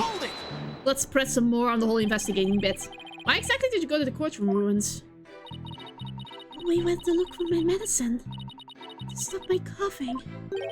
Your medicine? Why would your medicine be in courtroom number 4? I dropped it in the heat of the moment. Bumrat Riney. He was keeping my medicine safe for me. Ah! He has a little compartment that I can put things in, you see. And Phony Fanti has the same type of pocket. That's where the bomb was inserted. I had put my medicine for my coughing fits inside Bumrat Riney. When I told Apollo about it, he said to tell me go look for him. But there was so much rubble in there. I was worried, but... there was no rubble or anything in front of the witness stand. So when we got inside, Apollo went straight there. And started looking for my writing in that area. It was so nice of him to do that for me, in spite of all his injuries. Apollo is so strong and kind, just like the trees of the forest. Hold it, Miss Juniper! How long have you been interested in dating my son? Hi, Strap Streams. Oh my god, perfect. That was perfectly timed, amazing. Ah, she's so in love. I'll be eating dinner, so I'll be lurking for a while. Yeah, no worries, Wingin. The way she makes him sound, you'd think Apollo was some kind of ancient god. Oh, wait. Oh my god. Maybe he's the reincarnation of the Greek god. So that's why you went to the ruins, I see. Call 110, we got a sus waiting here. That seems to be quite an important fact. Please add it to your testimony, Miss Woods. Okay. Apollo started looking for Bumrat Riney near the witness stand, where there was no rubble. Let's see. Junie's down bad for Apollo? I mean, of course. He saved her from an explosion, of course. The area around the witness stand, are you sure about that? I'm sorry, did I say something wrong? No, of course not. I was just testing my hearing. Must not upset her. Must not upset her.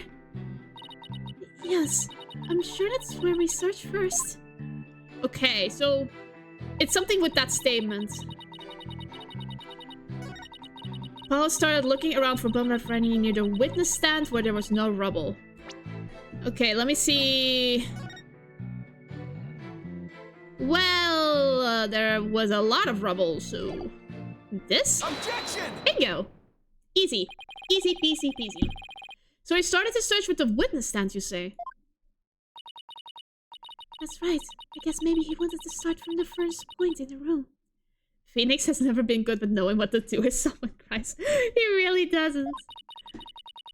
He was being so brave. And strong. But that's odd. Under the circumstances, he shouldn't have been capable of that. But he was! And he still is! He might not look it, but he really is brave. And kind too. No, that's not the part I'm finding fault with. Someone has a crush on Apollo. What you are claiming is something that no one should have been able to do. But I should think that anyone can be brave and kind if they wanted to, Mr. Judge, wrong statement. True, anyone can be brave and kind, but if you would please take a look at this diagram for once, sheesh. With the courtroom in the state, how was it possible to walk up to the witness stand? Back off, what's Apollo's mind? No, he's Clavier's. Sorry, I should stop. Okay, anyway. Oh. I see your point. The rubble blocks off access to the area around the witness stand. Does such a tiny inconsistency even matter? Perhaps the witness is simply misremembering it. Ugh. Great, now I'm not so sure it matters. A real man doesn't make mountains out of molehills, you know. But that's precisely what Mr. Wright does best. I call slander, Your Honor. Mr. Wright, how dare you talk bad about Mr. Justice? The court finds you in contempt of trilogy. Yeah, how dare you speak bad? It is Apollo's trilogy after all, Mr. Wright. So, was it really impossible to approach the witness stand? I have to say, it's a bit hard to tell with any accuracy from just this diagram. Mr. Payne, do you have any other photos of the crime scene? Let me see, Your Honor. Yes. I have one more. Here it is. It's a more pulled-back version of the photo I presented before. Aha! Apollo's assault photo updated in the court record.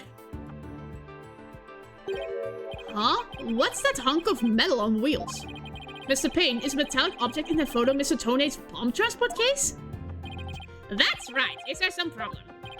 Ah, yes, that transport case was there in courtroom number 4 when the bomb went off.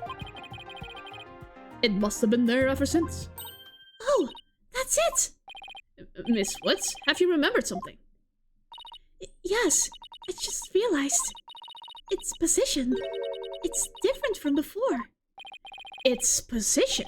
The position of what? The position of that big metal thing.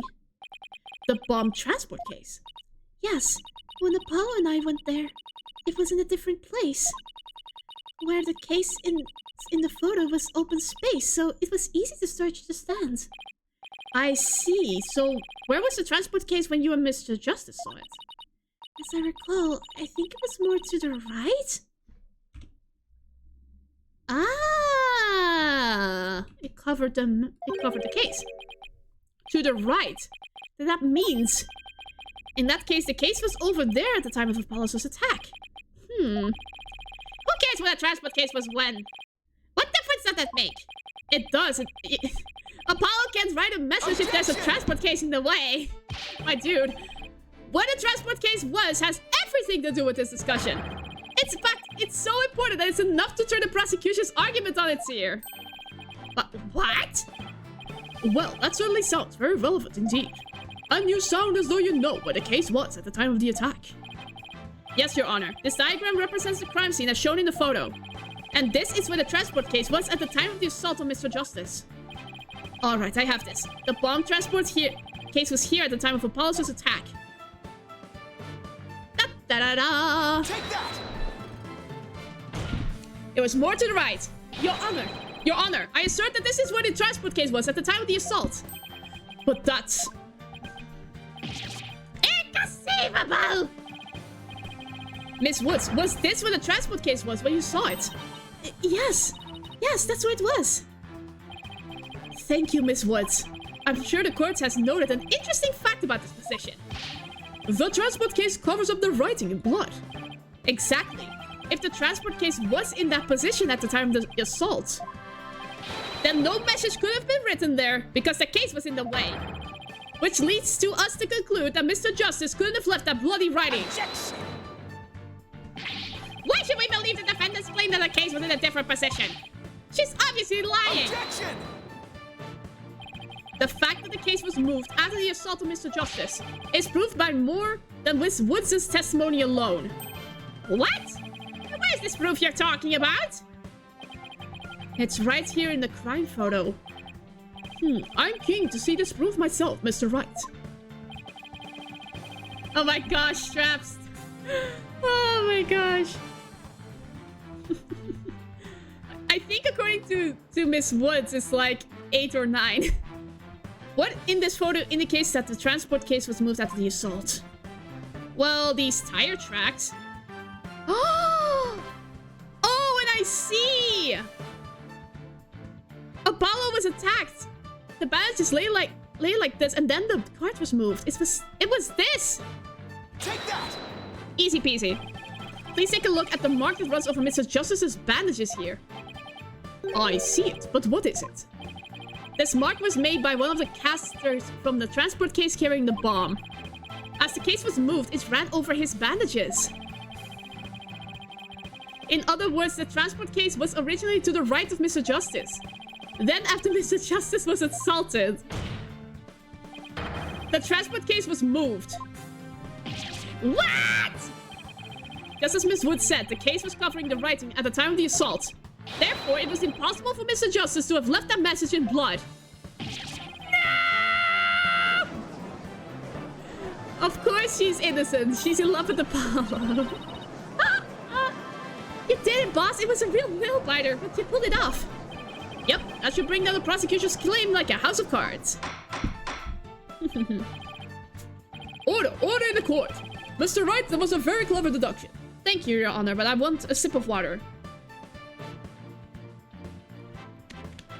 There. Objection achieved. Stay hydrated, everyone. Ah, it was nothing, Your Honor. Nothing but pure genius. Take that. Oh my gosh, I love how smug he is. And he looks so humble. Boss, I'm sensing a definite smug and braggy vibe coming off with you. Yeah, Athena knows what's up. Ugh.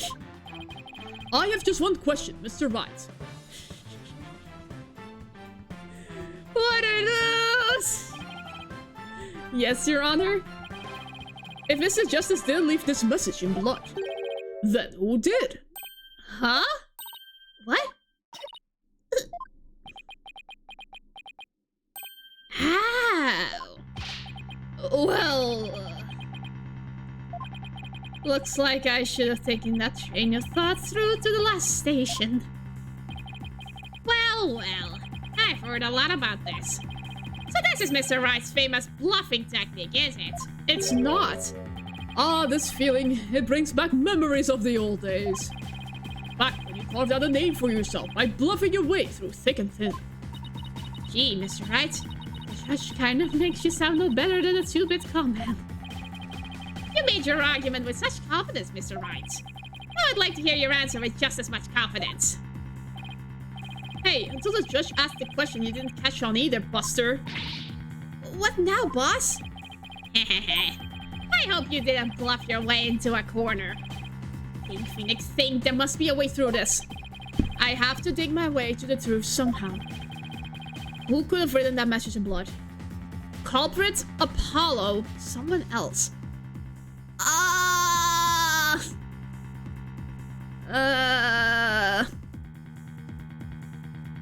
The culprit couldn't have written it either. I mean, he could have written it with Apollo's blood, but... I love that the little holoscreen Athena also has changed its color if she's feeling strong emotions. Yeah. I think it's because it's linked with Widget, and Widget automatically shows her emotions. It's really cool. But who wrote the message? I don't think it's the culprit. Like a... Wait a sec. Let me see. Like, there wasn't even a pool of blood. How did Apollo manage to write a whole name with just a little speck of blood on his head? So I don't think the killer could have written it either. After he attacked Apollo. So someone else. But who? If it wasn't Apollo, who could have left a bloody message? Apollo's 23. Oh, this case takes place like a year after the previous game. True to form. Nice. Juniper's 18. Candace. Athena. I'm debating between Tetonate and Candace Arm. Wait. Wait, what? But Candace's does make sense. She spilled much more blood than Apollo did. Well, we'll take a risk. Here you go. Please?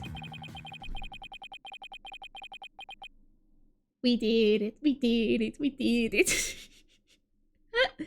To be honest, I don't actually have any real proof of this. But I've come this far. There's no turning back now. Besides Apollo, there was one more person who shed blood at this crime scene. Exactly! Exactly! Clearly it was Dahlia Hawthorne back from the dead. No, it wasn't. A person who shed blood. You don't mean? Oh, but I do. I believe it was Candace Arm who left behind this message in blood. What? But then, how does that fit in with the rest of this? What? Detective Arm? Are you sure you know what you're doing here? Not really? Objection! Well, it has unique dialogue, so I'm correct. What kind of ridiculous assertion is that? If you had said the attacker left a message to throw people off, it might have made sense. At first glance, that would seem to be the most reasonable explanation. However, Apollo didn't shed enough blood to write such an extensive message. Like I said! Yes! Amazing. I am a good lawyer after all. Uh-oh. Ah, I see. Even the photo makes it clear there wasn't enough blood to write all those letters. And Mr. Justice did survive. I suppose he didn't bleed very extensively in that case. But why would Detective Arm write the defendant's name? There is no connection between the two whatsoever. They didn't even know the lady was killed. I admit the investigation didn't turn up any connection between the victim and defendant. They had never even met each other. That's very true. Well then, let's see. Then maybe the intended meaning of the message is not what it appears to be. The intended meaning. Not what it appears to be? Maybe the message was not intended to be... What? Coming from you, that's quite the bold statement, Mr. Wright. Your wish to assert that this bloody writing could have some other meaning. Yes, Your Honor. For something I pulled out of a wormhole, it could turn out to be true, right? Objection! I mean, maybe? It clearly says woods, as anyone can completely see. What other meaning could it possibly have? Objection! But Candace Arm was a detective. Maybe woods would only mean something to the police. Like a police scanner code, for example. I didn't think of that. You may have tricked His Honor, but you'll never get the best of me. I have a thing for studying on the weekends. As you may have already guessed. And there's no such radio code as woods in this state, dear Mr. Wright. Is that a fact? Don't look at me. I know as much as you do about police codes. Hi, Wingin. You still have ice cream and jelly. I had candy, but I forgot to take it with me today. It's horrible. It's like in a drawer somewhere. No. Enough of this. I was quite taken with the defendant's new theory. But if they can't substantiate with anything, then I must end things here. No, Your Honor. No, please wait, Your Honor. At least give me a sec to finish my sip of water. Okay. Very well, but before we discuss this theory any further, I demand a plausible explanation. So, Mr. Wright, what is the true meaning of the bloody writing? Well, I believe it's... And no stalling. If you can't come up with an answer quickly, I will declare this discussion officially over. I'm in trouble now. What other meaning could it have besides the obvious one? Maybe it means something in another language, or maybe it's a code.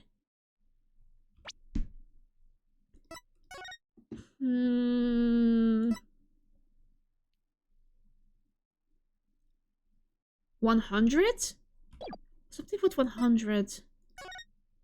Ha ha ha! There it is! You may have your macaroons and your ice cream, but I have evidence. Think, Phoenix, you can do this. Which piece of evidence will tell us what the words woods really means?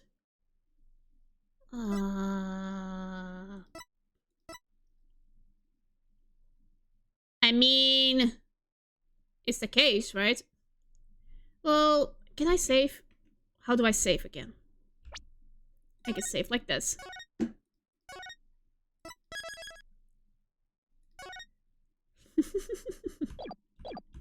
You didn't have macaroons, didn't you? Tasty, delicious evidence indeed. I'm debating. I think I'll have to show this later, but what piece of evidence? I will show this first. Take that! The bomb transport case. Yes! It's about time to stop veer with your shenanigans, Mr. Wright. Take a look at the numbers on this case, Your Honor. L115R! Does this string look vaguely familiar? L100. What does that have to do with anything? What could those numbers possibly have to do with the case at hand? Now please take a look at the bloody writing shown in the crime photo. Oh, I think I see it! Atta girl, that's one on my side. It says what? Or you could say it's a horse of a different color, Your Honor. The first character isn't the W. It's actually L and a 1. The next two are zeros. Oh, my goodness. The true meaning behind the bloody writing isn't Miss Woods' name. It's the number engraved on this bomb transport case. Objection! What are you talking about? The next part doesn't make any sense. The next number is a 1, but the bloody writing says D. Objection! Just... That's easy. But the number on the case and the bloody writing can be made to match up quite easily. This is how the number on the transport case can be made to match the bloody writing. 2 lines. Yes. Please erase the third downward stroke of the W and the curved part of the D. There we go! Well, would you look at that? Laios. No, Your Honor, this isn't meant to be read as a word. It's the number L10015, which if you take away the final R, is the exact same number that's on the bomb transport case. Erase 2 lines and they match up, you say? Well, I can change anything into anything else simply by erasing 2 lines. What if you erase 2 lines from your name? Would you be happy? Would you be happy as Mr. Rye? Oh my gosh. We do love the judge. The judge is very clueless. Well, would you, Mr. Rye? The only right spelling is right! Okay, I'm doing pretty well here, and I think I've drawn the right conclusion. Detective Arm's real message to us is the bomb transport case number. Your Honor, the 2 lines were added by the real culprit to intentionally mislead people. What?! The original message Detective Arm left behind was the transport case number. But whoever assaulted Apollo changed the message. If you're right, boss, then what do you suppose Detective Arm was trying to tell us? Good question. What does this number represent? Do you see this number here? That is my identification number. Candace's Arm lost her life in the courtroom bombing. Her dying message could only have had one purpose. No! Yes! Tell us the name of the one responsible for the bombing. Well, don't keep us in suspense, Mr. Wright. Tell us who she was trying to name. The culprit that the victim was trying to identify is none other than the Tetonate himself. The defense wishes to indict Mr. Tetonate on the charge of the courtroom bombing. Tetonate? Apparently, disabling bombs isn't Mr. Tonate's only specialty. Somehow, the victim must have realized that he was the bomber. So when she was caught in the blast, she left his bomb transport case number as her dying message. She used Mr. Tonate's own ID number to figure him for the crime. Objection. Why would they go out of their way to write an ID number? Why don't they simply write the person's name? He's got a good point there. What do you have to say to that, Mr. Wright? That only Detective Arm would know the answer to that. But allow me to offer a theory. Perhaps Detective Arm couldn't recall Mr. Tonate's name in the heat of the moment. As I recall, this was the first meeting between the two. It's entirely possible they wouldn't have been familiar with each other. Or maybe using the ID number was a way to hide its true meaning from the real culprit, thus lowering the odds that they would erase the bloody writing. But no matter what the reason was, the important thing is the meaning behind her message. The fact remains she wrote Mr. Tonate's ID number. Objection. Now just one moment here. There hasn't been any proof yet that it was indeed Detective Arm who wrote it. The bloody writing wasn't found during the investigation after the blast. If Detective Arm has left a message, it should have been found at the time. Objection. No, the case was in the way. Naturally, Mr. Tonate hid it before anyone could discover it. And there's a simple explanation for how he was able to do so. What? Mr. Tonate was able to cover the message up because he's... the first to find the body! The first person to discover the bloody writing was Mr. Tonate himself. I was the first one on the scene after the explosion. I went there to ensure safety, but I ended up discovering a dead body. When Mr. Tonate saw that the victim had written his ID number, he used the bomb transport case to cover up the bloody writing as a stopgap measure. Oh, so that's why the message in blood was under the transport case. He didn't have enough time to try and scrub away the writing. If he didn't report a body right away, he would look suspicious. So those letters lived on to serve another function. But Mr. Tonate used them in another incident. Oh, the assault on Mr. Justice. Exactly. Mr. Tonate hit upon a plan to use the bloody writing for his own purposes. So he didn't clean it away. Instead, he made it look like Mr. Justice wrote it, by adding 2 lines to the writing that Detective Arm left behind. And there was enough blood for that. He changed the meaning of the message. He made it look like Mr. Justice was accusing Miss Woods of the attack. So that means... the only person who could have altered the bloody writing was the courtroom bomber, who was the same person that assaulted Mr. Justice. He did leave after Juniper was called back.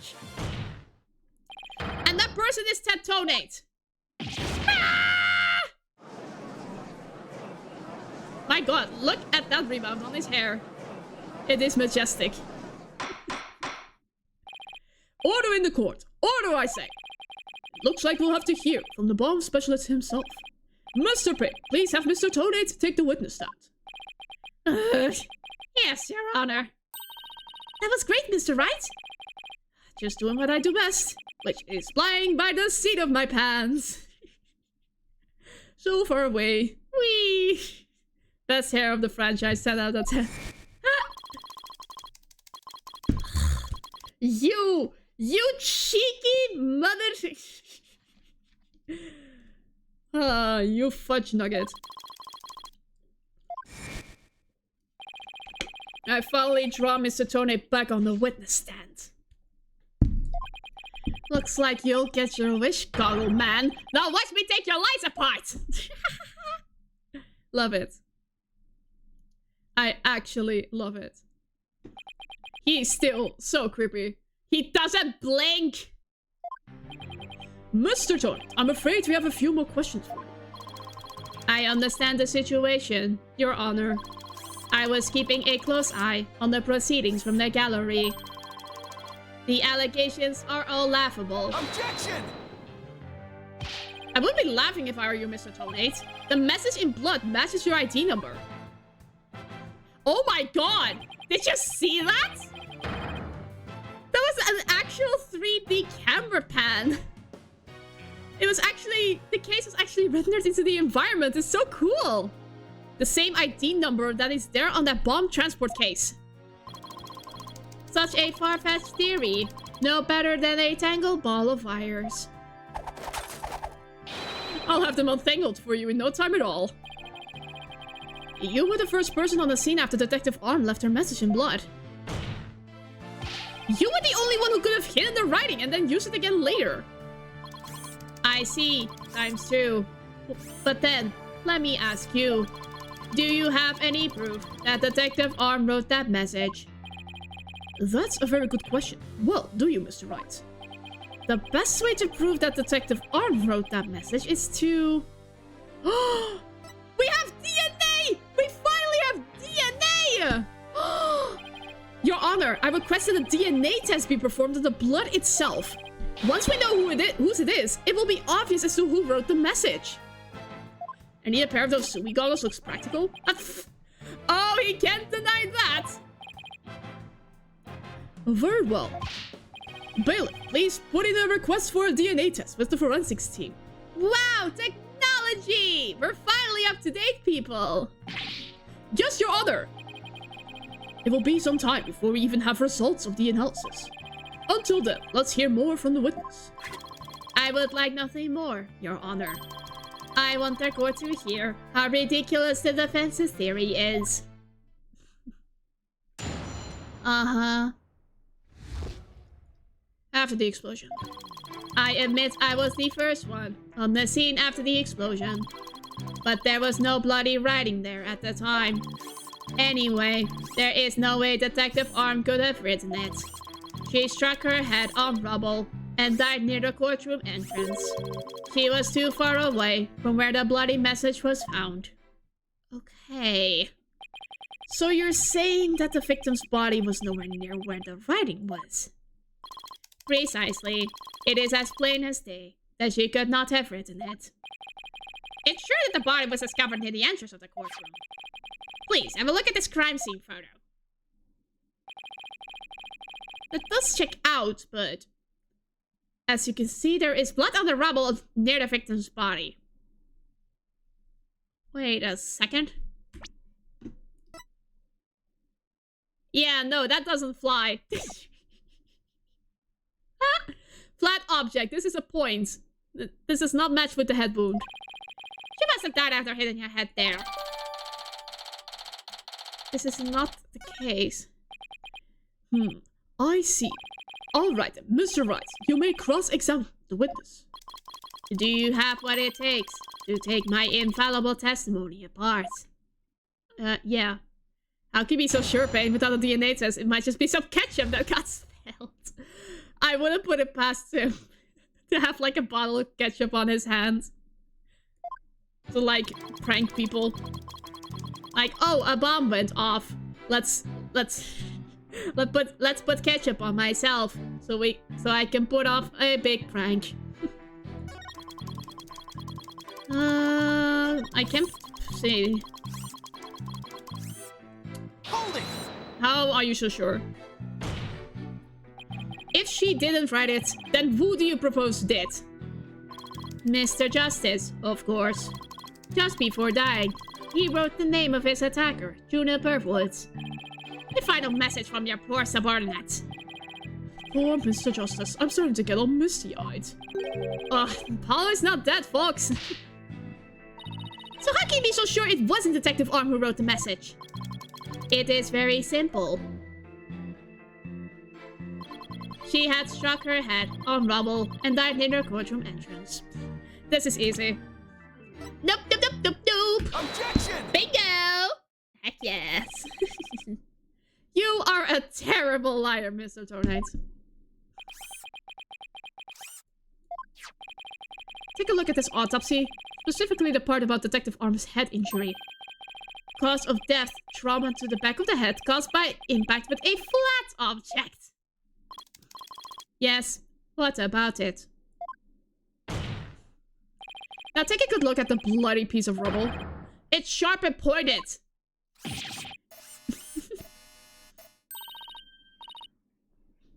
Hey, you're right, boss. It is pointy. Just like your hair. That is odd, isn't it? What could be the meaning of this contradiction? I believe it means the victim did not hit her head on this piece of rubble. The bloodstain you see is just another fabrication. Its purpose is to mislead us into thinking the victim died near the courtroom entrance.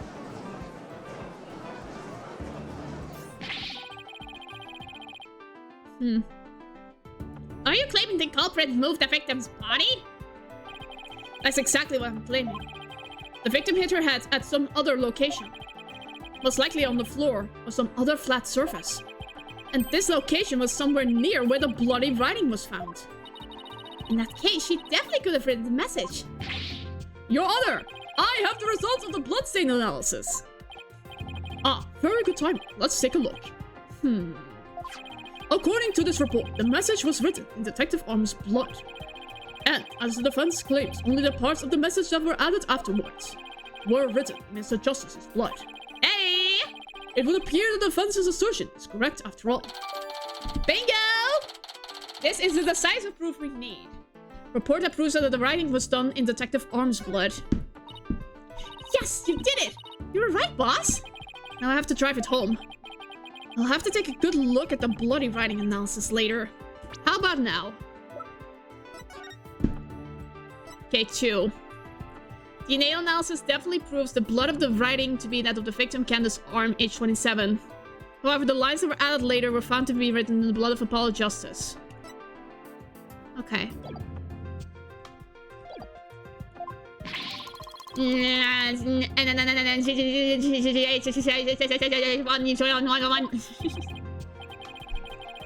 Tony, it is now apparent that you have told several lies to this court. I hope you have some sort of explanation for yourself. Yeah, what is your BS now? Fine. I will confess. You will? But then, why are you so calm? This time, I will tell the truth. Well, your truth will have a lie in it. The truth. It is true that Detective Arm wrote my ID number. She very plainly wrote L100 15R. I was shocked. But I did not detonate the bomb. Detective Arm must have mistaken me for the real bomber.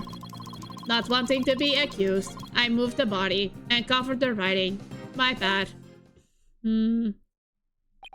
I see. So it is your assertion that you merely moved the body, is that it? That is correct. I did not kill Detective Arm. Oh, well, if that's all you did, then... Wait a minute. That in and of itself is a criminal act. Glad to see you finally cross that finish line, Your Honor. Very well then. Your cross-examination, please, Mr. Wright. Okay. I didn't see anything immediately.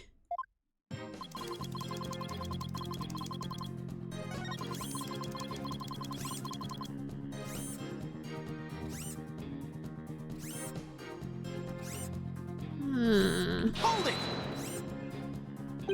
I have a feeling. It was written after the bomb went off in the courtroom. Ah, I see. Correct. I didn't know why she would write it. So that sent me into a panic. Sounds like you were in quite a tizzy. If I were in his shoes, I guess it would have psyched me out too. Can't imagine going across domestic psychs written in blood. If I saw gasp and pain written in blood, it'd certainly make me gasp. Rest assured, Mr. Donate, I understand how you must have felt. And so you discovered your ID number written in blood at the scene. And? That is right. I saw it with my own eyes. It fairly clearly said L100 15R.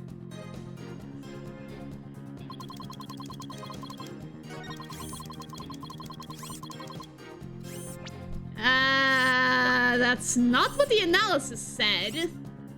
The R was gone. Objection! Bingo! I could have shown the photos as well, but I just want to make doubly sure that L115R is really what you saw written in blood. Yes, it very clearly said L115R. But that's odd, because that's not what I said. Objection! What on earth are you babbling on about now? Wasn't it you who claimed that the bloody writing was his ID number in the first place? Take a good look at the photo in the bloody writing analysis. Now tell me, does this really say L115R? Oh. Oh. Something is missing, isn't it? That something is the final R. What is the meaning of this, Mr. Tonate?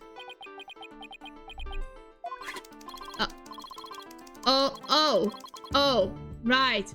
Now I remember. There was no R on the end. It was just a slip of the finger. My bad. Come back! A beautiful contradiction. My dude, he clearly wrote it like 5 times. Mr. Wright, I'm not sure if it's just a simple slip of the finger. You have something for me, Athena? Ascendus is extremely agitated, almost panicked. He does look really pretty flustered. Well, Mr. Wright, it appears it was nothing more than a mere mistake. I don't know. Did you really just make a typo? What about that R? Did Mr. Tonate really see it? He actually saw it. And Mr. Tonate really did see the R. There's no R anywhere in this bloody writing. What's going on here? It's literally over here, Phoenix. It was chipped off by the explosion. Huh? How did I take another good look at the photo? I think maybe? I telepathically communicated to it. That's it! What is it now, Mr. Wright? Are you trying to imitate Apollo and his quartz of steel? I've got it. So that's what happened. A slip of the finger. Is that really all it was? Because I don't think so.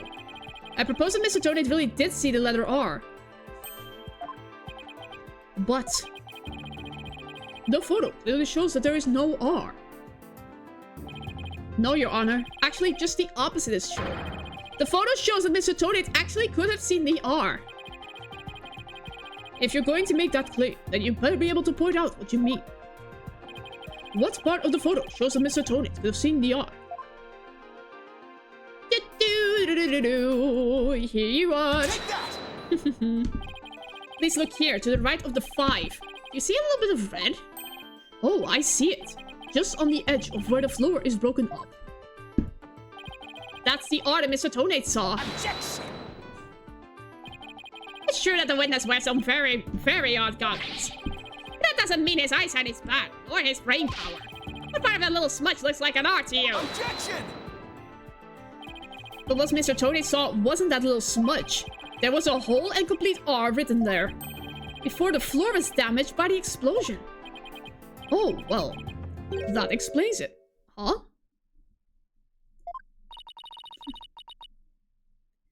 Care to explain what you mean? Because you just proposed that everything happened in the exact opposite order. Yep, because that's the way it really went down.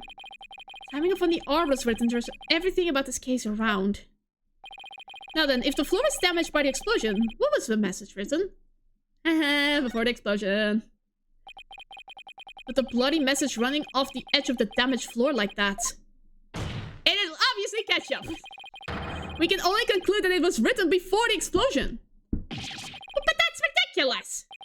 If that were true, it overturns your own premise. That's right, it does. In fact, it turns everything upside down.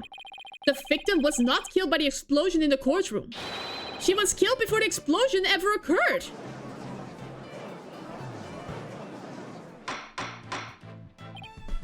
Order! Order in the court! What kind of preposterous claim is that? Have you forgotten that the victim's body was found at the scene of the explosion? Objection! True, but consider this scenario. She was hit on the head and killed before the explosion. Even before the trial began.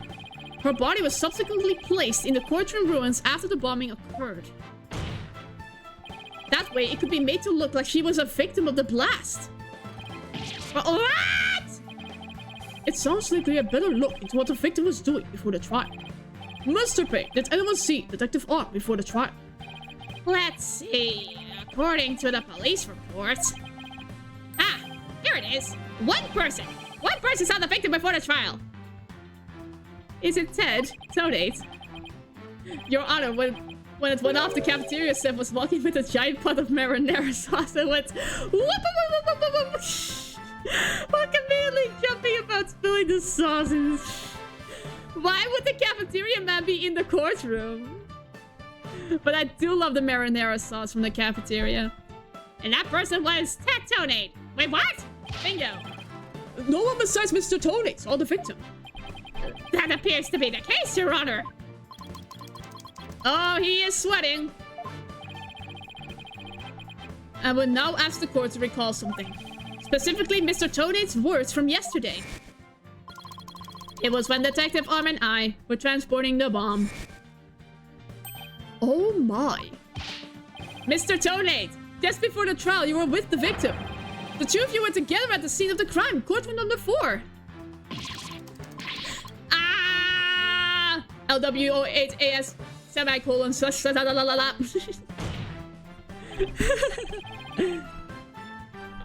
Your Honor, the defense requests new testimony from Mr. Tonate. We wish to hear what he has to say about his whereabouts just before the trial.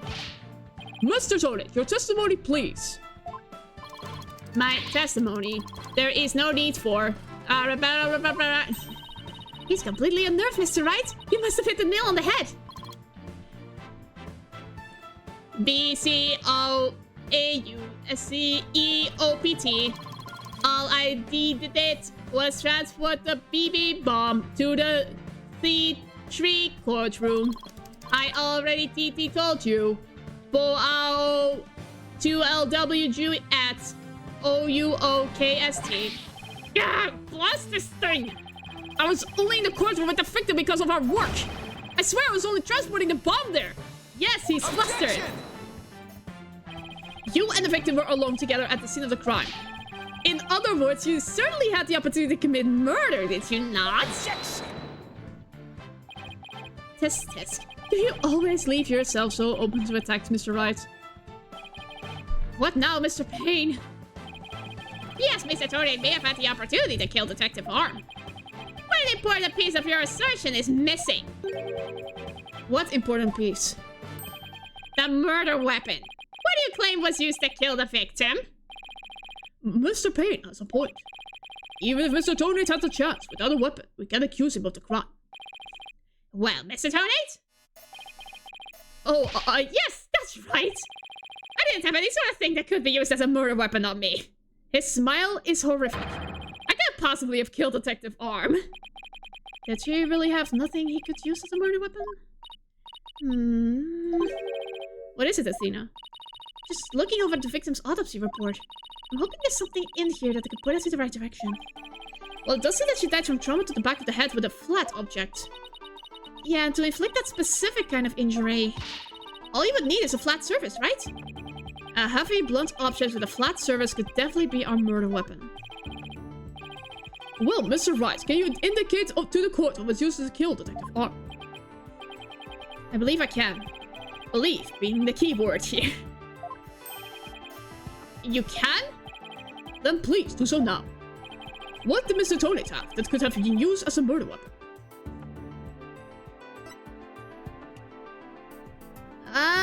But it could have been covered in blood.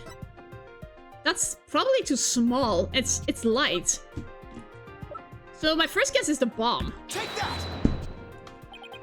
Mr. Tonate, you say you didn't have anything that could be used as a weapon. But in fact, you had the perfect thing.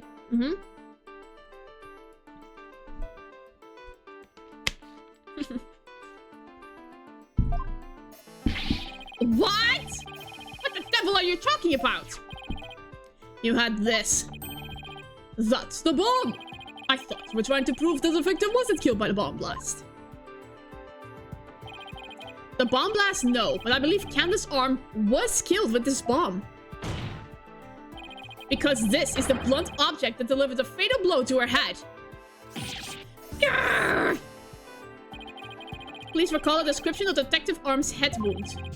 Trauma to back of head caused by impact with a flat object. We assume this injury was sustained when her head hit the floor. But a blow from any flat side of this bomb would produce the exact same wound pattern.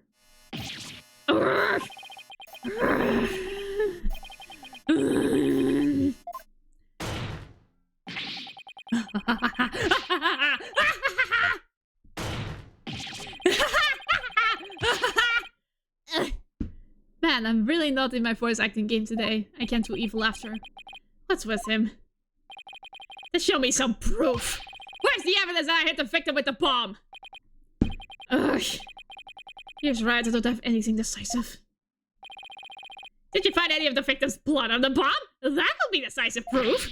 But too bad the bomb's blown to bits. It's long gone. Boom! Game over! Ah! Ugh, someone is going crazy. Insane. Mr. Wright, is there really nothing on the bomb in the photo? Ah, haha, there. Ugh, I don't see any blood on anything. Wait, the timer display is a little broken here. Maybe it broke when it made contact with Detective Arm's head. That's definitely a distinct possibility. Well, unless we find a fragment with the victim's blood on it, it's not going to count. Ugh, I guess you're right. By setting off the bomb, Tony managed to obliterate all traces of the murder weapon. What in the world do I do now? Times like this, I've got to change gears and look at things in a different way. Instead of looking for the things he wasn't able to hide, I should be looking for a way to dispose of the things he did hide. Tatone murdered Detective Arm before the trial started. Then he placed her body in the courtroom after the bomb went off, which means there was something he needed to keep hidden until then. And I think I've just a thing. Time to present a photo that shows exactly what Mr. Tonate had to hide. What did he have to hide? I don't know what you're talking about, Phoenix.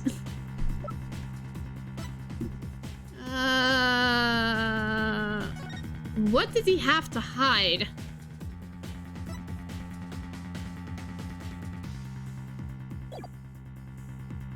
My brain is constantly trying to misread Tonate as toenail.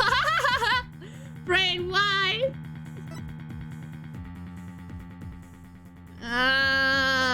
What did he have to hide?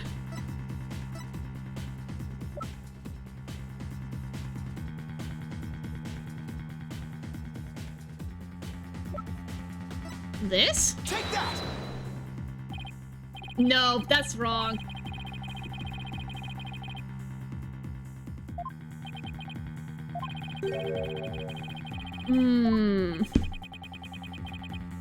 What did he have to hide? Ugh. Well, that was a spectacular belly flop. Can't back down now. Better reconsider what Mr. Tonate could have hidden. What could he have hidden? I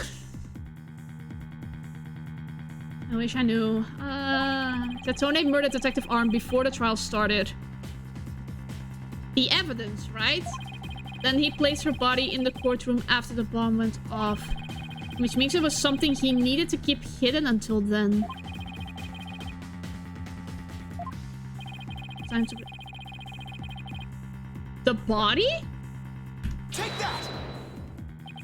Yes, it was the body! Your Honor, there's something we've all been overlooking. If the murder took place before the trial, then Mr. Tonate would have had to hide the body somewhere during the trial. Hey, you're right. And if we can figure out where that hiding place was... Exactly, we might be able to find some evidence we can pin him down with. So where could Mr. Tonate have hidden the body during the trial? Ha ha ha! This! Take that! That's easy! Wait, a box big enough for a body? A box that was in the courtroom the whole time. A box nobody would touch if they thought there was a bomb in it. Mr. Tonate! What is it? Do you finally have some decisive evidence to show me? No, you're the one who's going to show it to me. Come again. You heard me. Now show me what's inside that bomb transport case.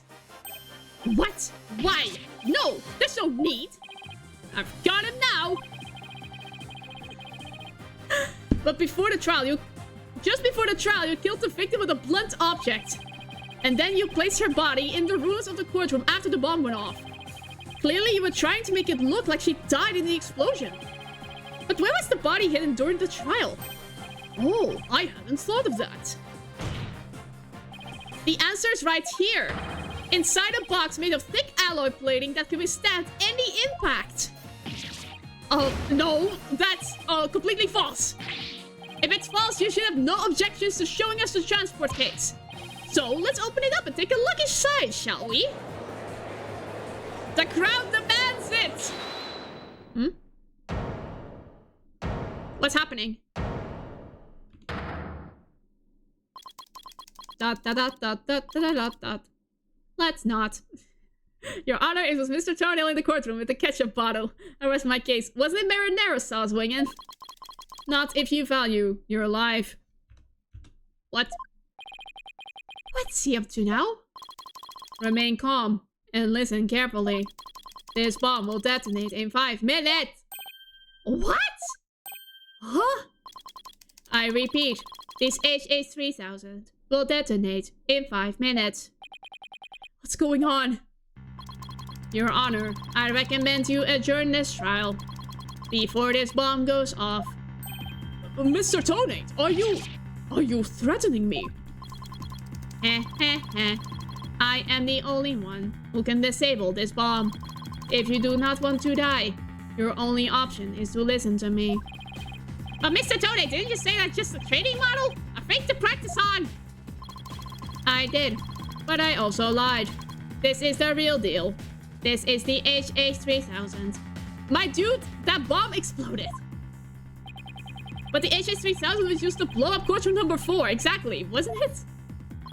How do you know it was the real HH3000 that blew up courtroom number 4? Huh? The bomb that blew up the courtroom was a different one. One that I made. What?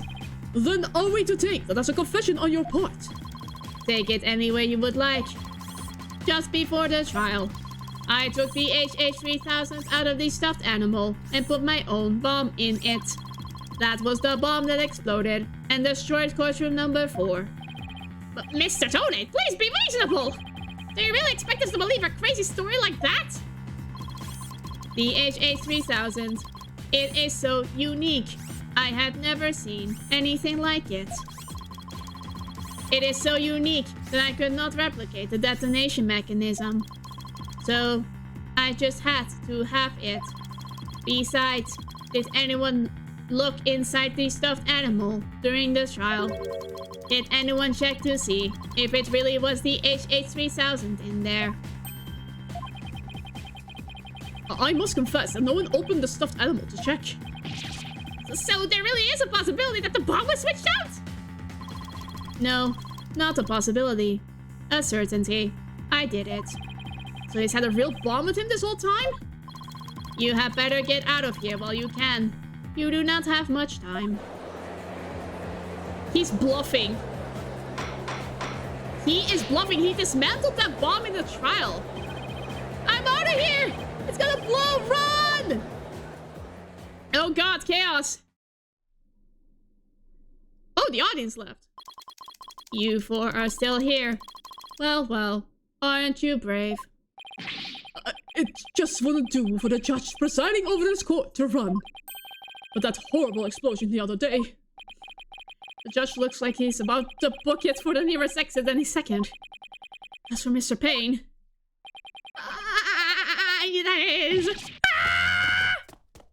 There he goes. Running like the wind. And he's off. Mr. Wright, what do we do? Ugh. That'd be pretty pathetic to run now, wouldn't it? But the bomb might really go off. Only 3 more minutes, folks. Why was that zoomed in? Is that bomb really the HH3000? What should I do? Run like a yellow-bellied chicken. Stand my ground. I can't run now. Well, it's been fun, but I will be going now. With my dear, dear HH3000, naturally. Oh, and by the way, I would advise against having me followed. Even with no remote switch, this bomb can still be triggered manually. If I think I'm being followed, I will detonate it on the spot. Farewell. Nope. Hold it! Thank you. You're not going anywhere, Tetonate. Tetonail? Oh? Your Honor, there's no reason to be afraid. That bomb is a fake. Are you sure, Mr. Wright? HMPH, more of your famous bluffing. Even at the risk of your own life. But Mr. Wright, none of your bluffing now. Not at a time like this. Lives are on the line here. I'm not bluffing, and I have proof. You do? Yes, of course, Your Honor. It's right here in the photo of the bomb, clear as day. Proof that Mr. Tonate's bomb is not the real HH3000. Really? Out with it then, immediately. Where is the proof that Mr. Tonate is holding is not the real HH3000? The crack. There was no crack in his! Take that! The display for the timer on the bomb in the photo is broken. Most likely, it broke when Mr. Tonate used the bomb to attack Detective Arm. But the display on the bomb in front of us is not broken. Oh, you're right. Therefore, this is not the real HH3000. Mr. Tonate was clearly lying when he said he switched out the bomb in the stuffed animal. The real HH3000 blew up in quadrant number 4. This bomb is nothing more than a fake, a model used for training purposes. Ah! Fear not, Your Honor.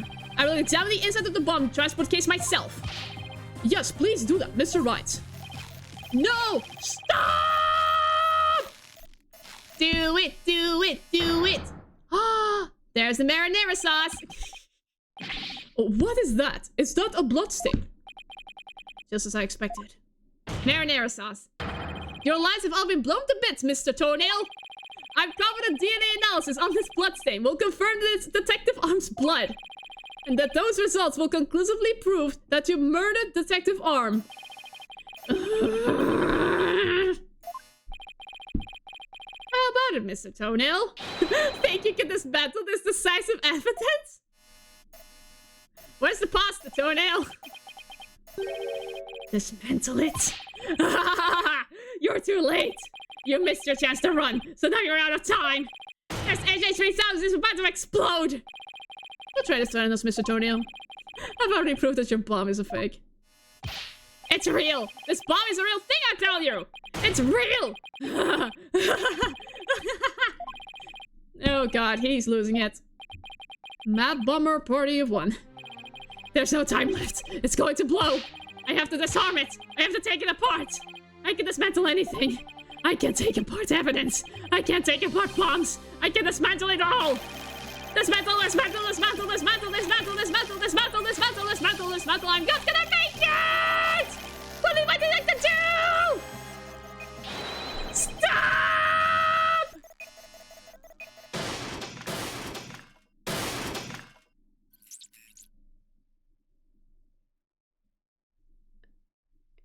Oh my gosh.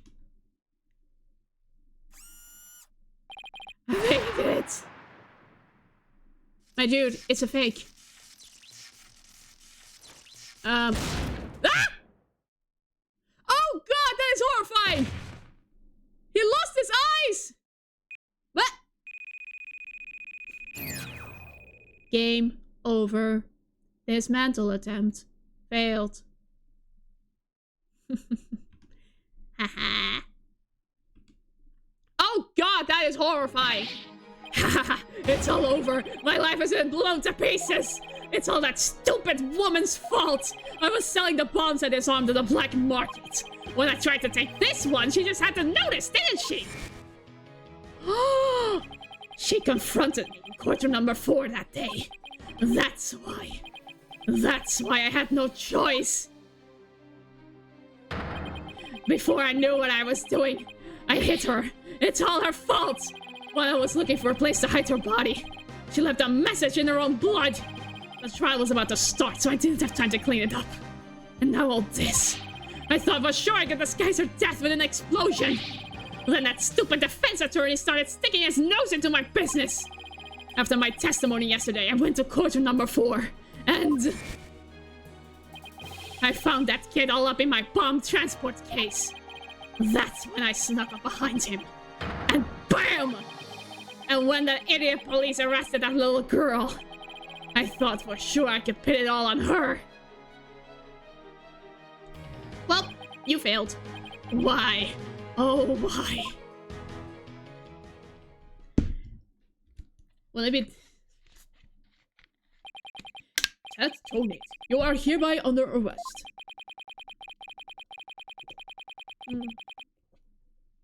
On suspicion of the courtroom bombing and the assault of Mr. Justice. Your innocence or guilt will be determined at a later trial. Now then, I see that members of the public have returned to the gallery. One person, however, seems to still be running far, far away into the horizon. Be that as it may, I will now announce Miss Juniper Woods' verdict. Not guilty! Yay! We did it, everyone! Oh, she looks so happy! Aww! Pain is gone! I tried to clap. Court is adjourned.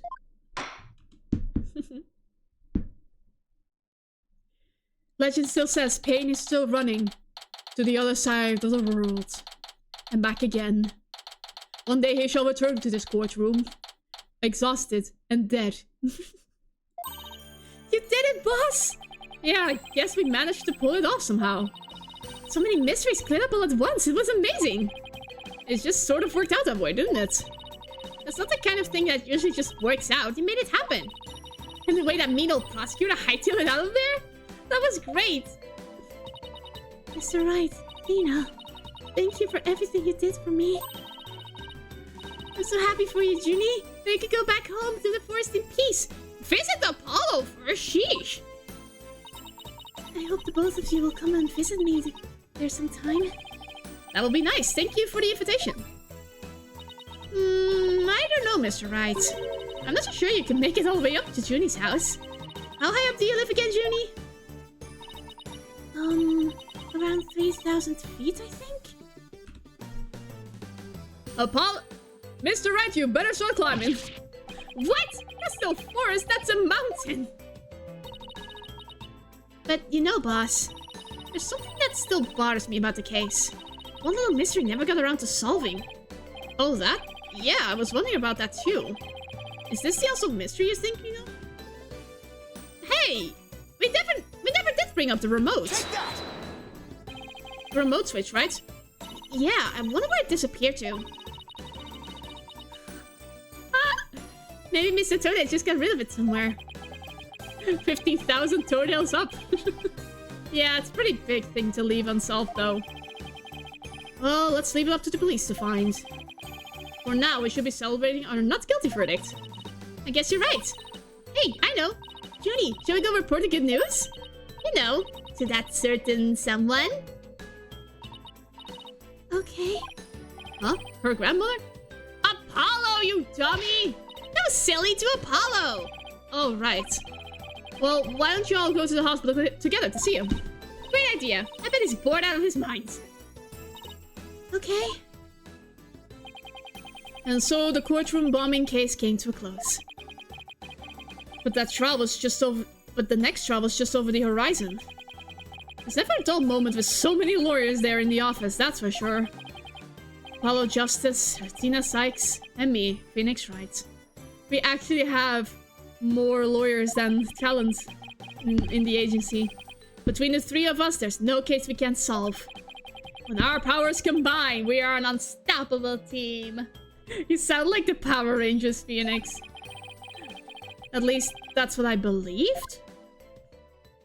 What do you mean? What do you mean, Phoenix? But all of that changed with what Apollo said to us that day? It was something that would put my faith in us to the ultimate test? Question mark, question mark. What's happening? Apollo? What's wrong? Sorry, but I'll be taking a leave of absence. What? Wait, what do you mean by a leave? He's Can leaving? you at least give me a reason why? I can only say that this is something I must settle on my own. What?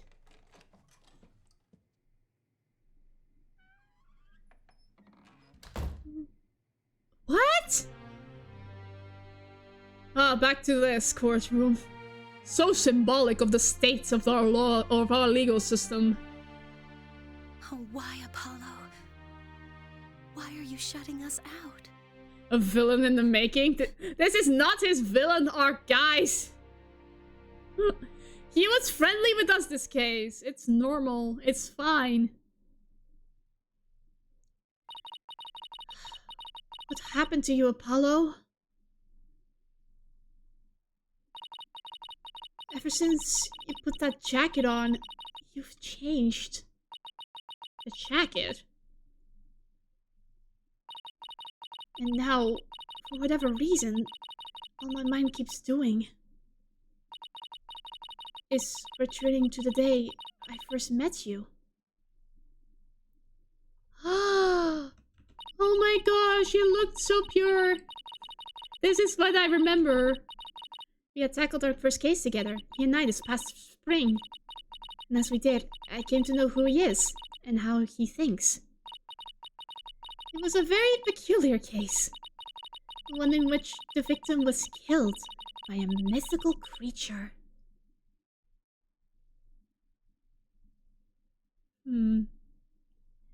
Interesting.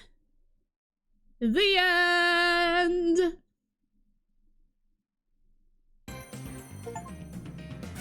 We shall save. Alrighty. Let's do the first part of the second case. The monstrous turnabout. Okay.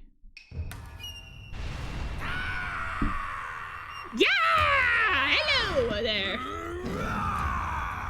Ninetail fox.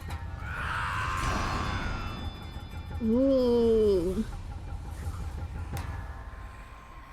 Nice anime we're watching.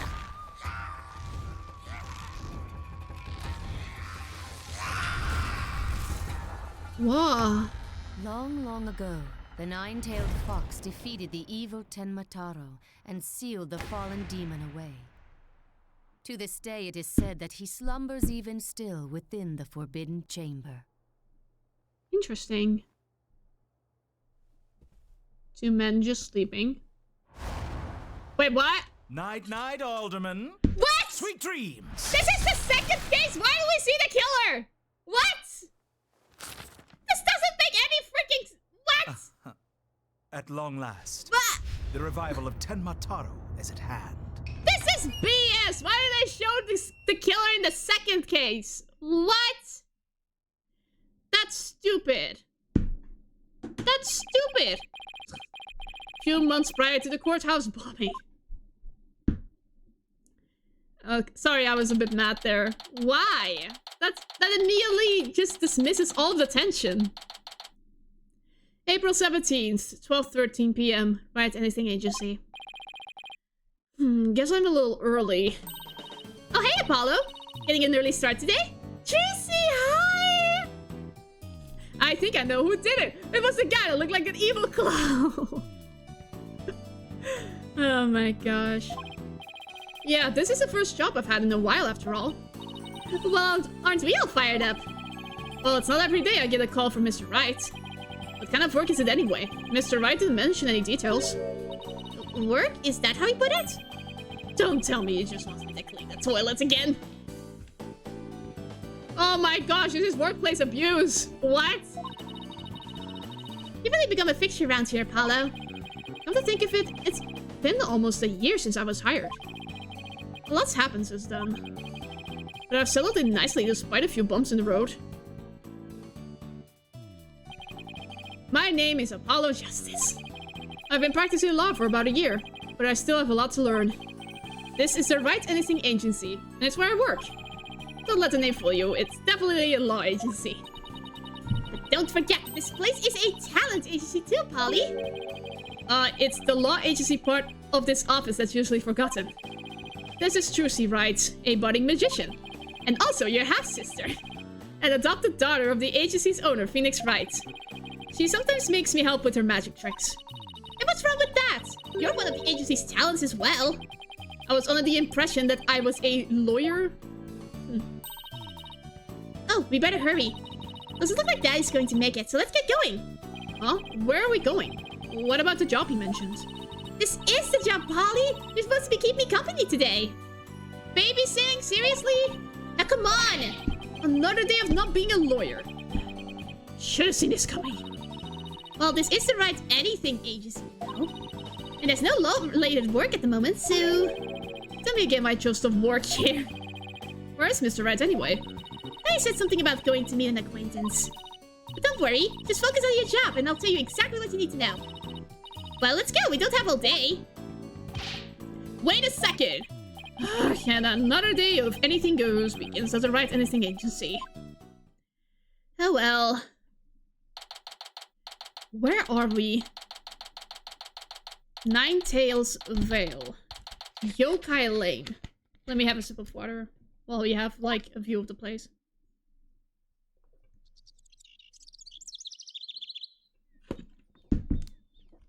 They really upgraded the environments. Whew. So what are we doing way up here in the mountains? This is Ninetales Vale. Everyone's been talking about the yokai craze here. Yokai? Oh, you mean Japanese monsters.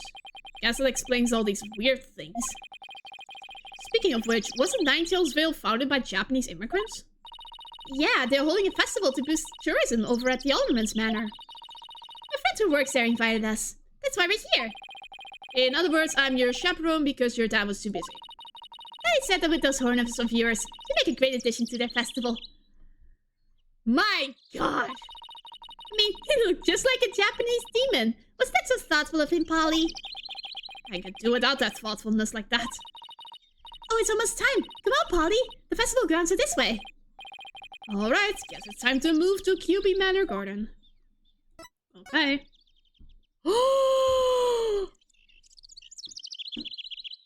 Is this what I think it is? Can I just travel to anywhere? From any place? I don't have to jump locations all the time? Amazing! This game is amazing! I'm a big fan of the one-eyed parasol. It reminds me of Apollo. the focusing eye. QB Manor Garden. Wow, this place is really something. It definitely feels like a different world here. Juicy. Huh? Ooh, hello. Jinxie! And this is? My friend Jinxie Tenma. She's the one who invited us. She just happens to be the maid here. The two horns. A lot of red. Are you a demon? No, I'm Apollo Justice. Nice to meet you. Ah! Here's a demon! What the? Oh my gosh. Be gone! Foul beast! You look great, Polly. Feels in some of that space on your forehead. Ugh. What is this thing? It's a warding charm. Jinxie puts them on all the monsters she finds. But I'm not a monster. Maybe I should have told you you're a good demon. Or you could just say I'm human. The red demon. Emissary of the underworlds. I got up early to do my hair for this. Can I take this off now? So you can eat me? I'm not going to eat you. Forgive me, you're a terrible one. Tone down your course of steel, Apollo. You're scaring out of a wit. Don't worry. I'm already full. Please stay that way. Great. Now I'm playing along too.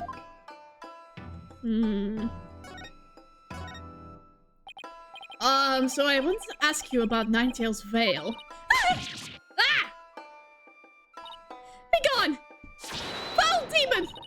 Looks like you've been demonized, Polly. Literally. I'm starting to wonder if I really am a demon myself. Please don't eat me. I have food if you're hungry. This isn't working. We won't get anything out of her until we set the record straight. If only we had some way to prove you're not as scary as you look. Ouch, unnecessary roughness. Looks like I have to present some proof. Proof that I'm 100% human. Oh! Here you go, I'm a lawyer, Jinxie. I wanted to show you this. What is it? It's my attorney's badge, you see? I'm not a demon. I'm a lawyer. Really? You're a lawyer? Whew, maybe now she'll stop calling me a demon. does it protect you from Enmadayo's judgment? Who's Enmadayo? I read somewhere that he's the demon lord who judges the dead for their sins. Uh-oh, I think now she thinks you're a demon lawyer from hell, Polly. Can I go back to being just a normal demon? Please, don't boil me in the scalding cauldron. I prefer a Turkish bath if possible. A Turkish bath? Is that more sauna than bath? I don't like saunas. Don't worry, Jinxie. He's a good demon. He'll save you if you ever go astray. Please, demon lawyers, sir. Have mercy on my soul. Ugh, I told you I'm not a demon. And Juicy, you're just making these words. You just leave that Enmadayo to me. Is that great, Jinxie? Oh, I'm no longer scared to cross into the afterlife. Will someone tell these two I'm human already? Oh. So, Jinxie, I heard this village is the epicenter of the monster craze. Barely anyone ever heard of it before, but now it's packed with tourists. Really? So the monster craze is the reason behind today's festival? It was the Oliver's idea, but I'd be careful if I were you. There are lots of yokai prowling about Ninetales Vale. Prowling about? You mean like wild animals or something? And they're hungry too. Man-eating monsters, and they're all over the place. In fact, there was one at the manor yesterday. I heard the door ring. When I opened the door, nobody was there. It was a ding-dong demon. How else could you explain it? It's called door dashing, Jinxie. Well, when I was a kid, my friends used to play this prank called Ding Dong Ditch. Well, that doesn't prove yokai aren't real. There's even one here at the manor. The demon Temataro is imprisoned in the Forbidden Chamber. Temataro? The Forbidden Chamber. About that yokai you said was imprisoned here at the manor, is it true? A super evil demon named Temataro. Here, take a look at the scroll. Temataro's the dark demon you see here. He's super evil and super scary. So that's the yokai imprisoned in the Forbidden Chamber. He was defeated by the village guardian yokai, the Nine-Tailed Fox, and locked away forever. So you're saying Temataro is still trapped inside the Forbidden Chamber? But it's just biding his time until he can escape. Still, it should be perfectly safe. Because there's a really powerful sealing charm on the door, keeping it shut tight. What a charming security system. You could keep the scroll if you want. The omen gave me this, but just holding it gives me the chills, so... Thanks, Jinxie. Maybe I'll give this to Mr. Wright. Okay. So, I was wondering, aren't those things on your forehead also warding charms, Jinxie? Yes, they're to prevent evil things from getting inside me. Papa told me to wear them. Evil things? Apollo, don't you dare take those charms off of her forehead. They have to stay there. Forever. Got it? I wonder what would happen if I did take them off. Don't be mean, Apollo. It's time for me to get back to work. Thanks for inviting us, Jinxie. You're welcome. Oh, and before I forget, there's going to be a surprise event today. Even I don't know what to expect, but it's sure to be fun. Better not be a yokai parade. She probably dropped dead at the front. Demon!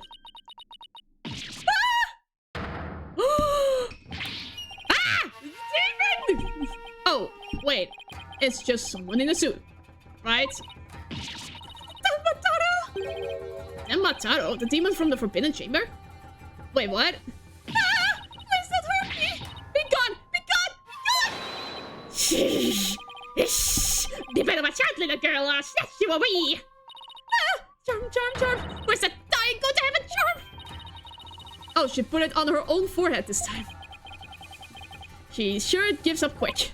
Huh? Why is everyone hiding their faces? Hey, you there! You mustn't stare at Temataro like that. Lower your eyes! He'll steal your soul if you're not careful. Huh? Steal my soul? Seriously? Your devilry stops here and now, Temataro. Now what? Look, Apollo! There's somebody up on the roof! Oh my god. That booming laugh, could it be? My 9 golden tails are proof of my unassailable righteousness.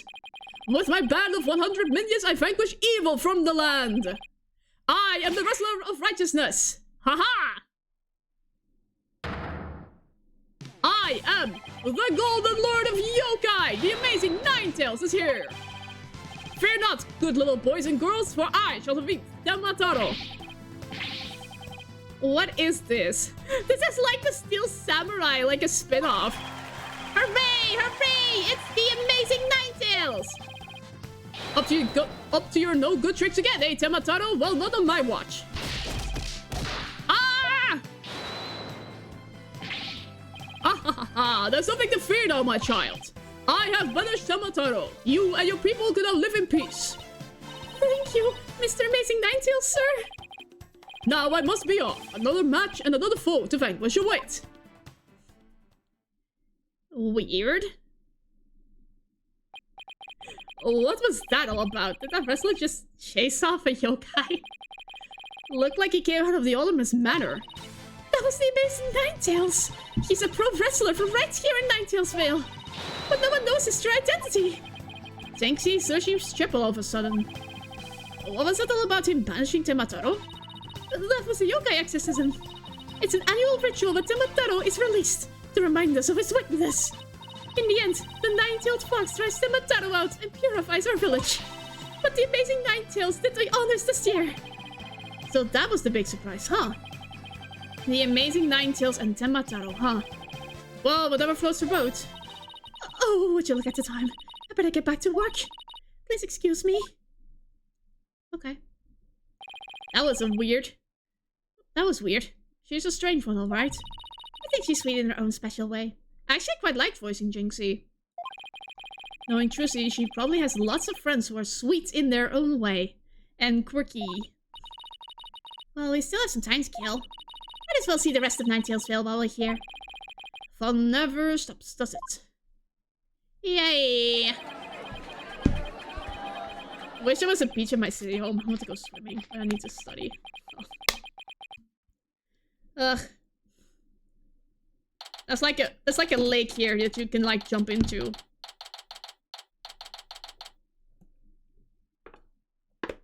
And I ran out of water.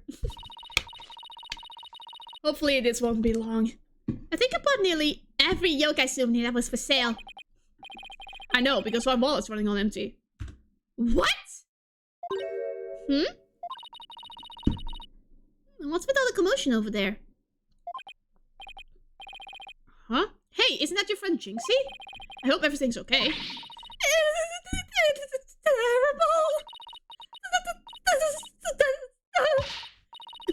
Calm down, Jinxie. Tell us what happened. The demon, Temataro. He killed all the Makyomi. What? Wait, killed it and dead? Yes, Temataro did it. Temataro? You stay here while I go have a look. Please, wait. Huh? Ah! It is Temataro with warning charm. I should protect you. But please, be careful. The Ultimus is a fox chamber at the top of the main staircase. Okay, got it. Warding charm. I see. I believe this will be a cutscene. Am I right? I am right! I do love the cutscenes. Yikes!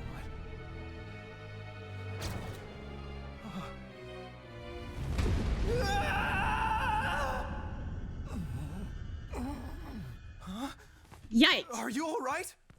Who are you? Who is this man? Someone call an ambulance!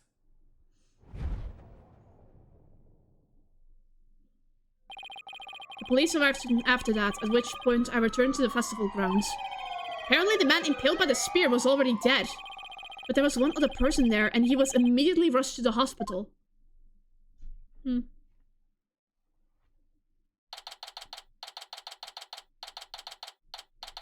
Sorry. Okay.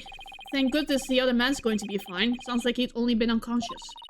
You think Jinxie's going to be okay? I'm sure she'll be back to her old self in no time. At least she's calm enough for the police to question her for now. And I'd sure love to know what crazy animal left those feathers and tracks. Oh, look, here comes Jinxie. Hi, Trucy. Hi, Mr. Demon Lawyer. Hey, feeling any better? I was wondering if you're up to filling us in on what happened. So, the man with the spear in his chest was already dead? It was Alderman QB. When I found him, it was already... So the victim was the village alderman. And the one who was found alive, who was he? Damien Temba. He's the mayor of the neighboring city, Temba Town. They arrested him. So he's the killer? Ah! Papa didn't kill anyone! Ah! Papa? As in, your father? That's right. Jinxie's dad is mayor of Temba Town. No way. What a coincidence. Yes, way. But he's innocent. It just got way more complicated. The victim was the alderman of Ninetail's Vale, and Jinxie's father, the mayor of Temba Town, was arrested for the crime. Sounds like we have some investigating to do. I know this is difficult, Jinxie, but you need to hang in there. I know. I'll try my best. Would you mind telling me a little more about the victim? So, the victim was the village alderman. What can you tell me about him? His name was Rex QB. They say his family has ties to the legendary nine-tailed fox. He was really kind, and he always looked out for me. He was a former pro wrestler, and I even heard he knew the amazing Ninetails. A former pro wrestler, huh? That's something to keep in mind. With your father being mayor and all, I guess you're originally from Temba Town, huh? So then, why did you come work here? You must overcome your fears, right, Jinxie? Plus, Mama was from Ninetail's Vale, though she's no longer with us. She loved these flowers. I always wanted to live where Ninetail flowers grew. Wow, what a beautiful flower! With exactly 9 petals, too! Just looking at them gives me courage, even when I'm scared of yokai. Aww. Jinxie, when you first told us what happened, you said the killer was a demon. The warning charm of the Forbidden Chambers door. It's been removed. The Forbidden Chambers door? That big door that was sparked shut? There wasn't a charm on it when I checked it out, so I guess it was removed by someone. Ugh. Sorry. That's how TuMiiA escaped! Oh. But when I try and remember what happened, it's fuzzy. Jinxie, you should go get some rest. You've been through a lot today. Between the warding charm being removed and the black feathers and weird tracks, I could see how a superstitious person might think a demon was the killer. Apollo, maybe this is your chance. Chance for what? To do the right thing and defend Jinxie's dad in court. Who, me? Wouldn't a man like me or Temma have access to more experienced lawyers? You wanna know what the detective said? They doubted there was a lawyer who could get a not guilty verdict in this one. Sounds like they're expecting an open and shut case. Don't worry, Jinxie. If anyone can prove your dad's innocence, it's Polly. What? You'll accept the case, won't you, Polly? Oh, it's all over, isn't it? Oh, I'll be all alone for the rest of my life. Oh, right. Jinxie already lost her mother. Alright. Jinxie, leave your father's defense to me. Attaboy, Polly! You're gonna help Papa, Mr. Demon Lawyer? Yep, because that's what lawyers do. Plus, no toilet cleaning for a while. Ah, poor Apollo. I'll do whatever it takes to make sure your father walks away a free man. Thank you, Mr. Demon Lawyer. I can tell you're one of the good ones. Red demons are usually so mean. It's been a while, but I'll be fine. Ready or not, here comes justice. Guess I gotta go and meet my new client. Ah, but before I forget, better jot this down in my notebook. I believe me, I can do this. Me, I solved the mystery of the marinara sauce. Yes. That will solve the demon case. Hey, Apollo, what's the notebook for? Oh, I just thought I should jot down some stuff about the case. And so I don't misplace them, I'm putting in my notes in the court record. I guess it's what you would call a to-do list. Oh, sounds handy. To read my notes, I just open the court record with E. Then I can switch between the tabs using Q and E. Oh, I almost forgot. So, about Jinxie's father. No matter how scary he seems, promise you'll resist the urge to run away. Wait, what? His angry glare can paralyze you with fear. And some claim you can even shoot laser beams from his eyes. Well, maybe Papa isn't that scary. A paralyzing stare, laser beams from his eyes. He sounds like some kind of monster. I think it's about time to see Jinxie off. I'll head back to the office after I'm done. Okay, thanks. Okay, let me see. Like in the Nancy Drew games. Oh my god! I realize now! Maybe now? I always seem to forget stuff and then I walk around for no reason. Maybe this will help me with that. Oh my god, I could just teleport! Amazing! Absolutely amazing!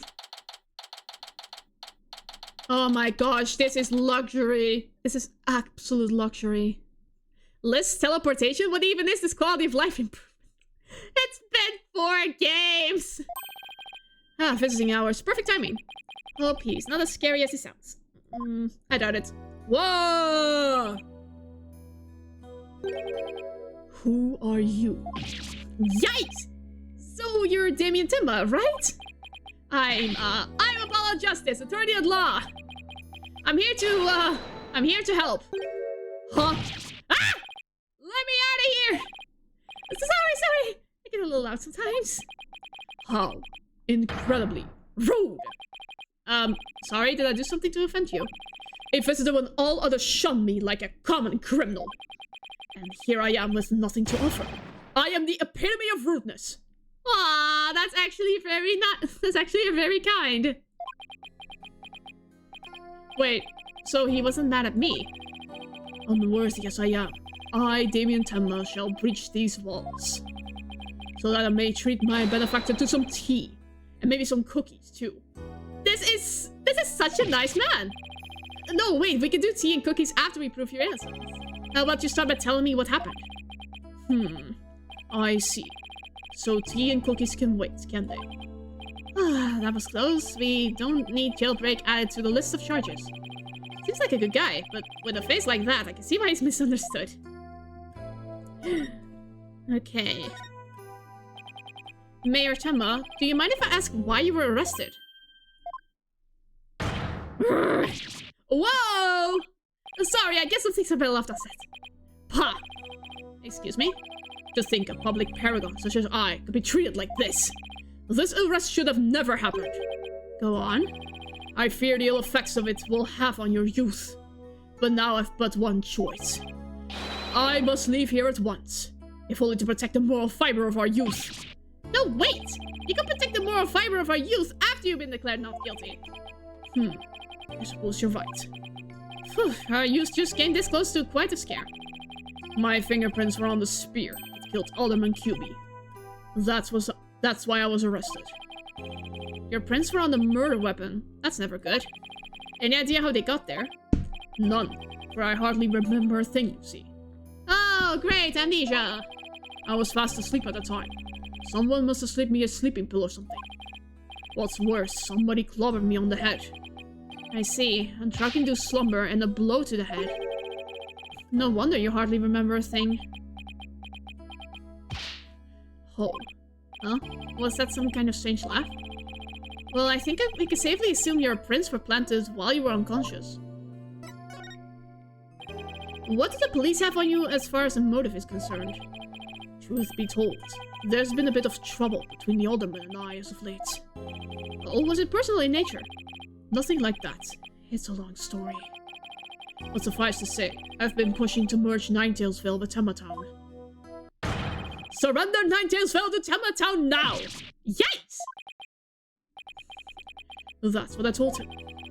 I'd like to tell you to stop shouting like that, but I'm too scared. So, that's the motive the police have established for the Alderman's murder. Indeed it is. After all, Alderman QB was dead set against the municipal merger. And that's why they think you killed him. He was in your way. Curses! Mayor TuMiiA, are you okay? Jinxie, forgive me. I never meant to worry you like this. It'll work out fine, just leave it to me. If only it really were that easy. I don't even know where to start. Thank you for meeting with me, Major TuMiiA. Please, wait. My daughter, Jinxie. Yes? She already lost her mother. And now with me being held in here, I feel she'll be terribly lonely. I hesitate to ask, but I beg you, be a friend to her in her time of need. Leave it to me. Tracy and I will look out for your daughter. I shall rest a little easier, though. You know, you remind me of some of the new friends Jinxie has been talking about. New friends? Yes, it seems she's made some new friends since she started working in Nighttailsville. They're quite the unusual bunch, too. There's a lady with an exceptionally long neck, a young lad with an incredibly long tongue, and many other interesting characters. Friends? Sounds more like a bunch of monsters to me. Now, if you would excuse me, it appears my time is up. That was easy. I didn't even have to show him evidence. Why am I so tired? Must have been more tense than I thought.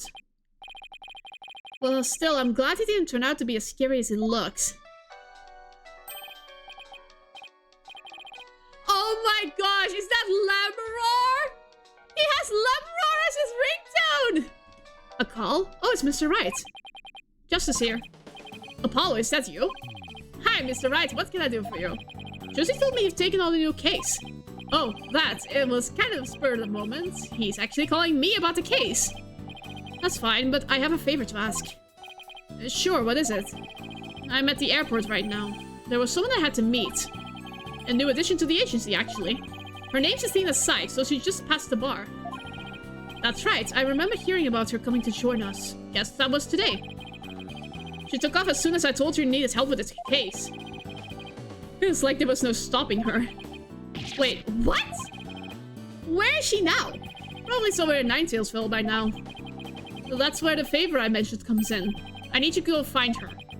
But I've never even met her before. What does she look like? She'll be the girl in the yellow suit sporting an attorney's badge. Okay, I'll find her. New addition to the agency. Well, I better get back to Nighttailsville quick. Apollo, you should be overjoyed. You have someone else that would clean the toilet. Yokai Lane. Oh my gosh. It feels amazing. I already told you I'm a lawyer assigned to the case. I need to study the crime scene, so if you would please tell me where QB Manor is. You can't fool me. You're just some delinquent high school student playing hooky. You stupid pig-headed! This attorney's badge isn't just for show, you know. Looks like I just found Miss Destinies Sykes. Ugh, why would you believe me? Don't expect me to defend you in court if you ever get arrested. Well, I'm the one who usually does the arresting, so... Say, shouldn't you be getting back to school? Ooh... I already told you I'm a lawyer, not a student! That's it. Enough of your lies. You're coming with me. Ah! Get your hands off of me! Oh, cutscene! Whoa! What the? Oh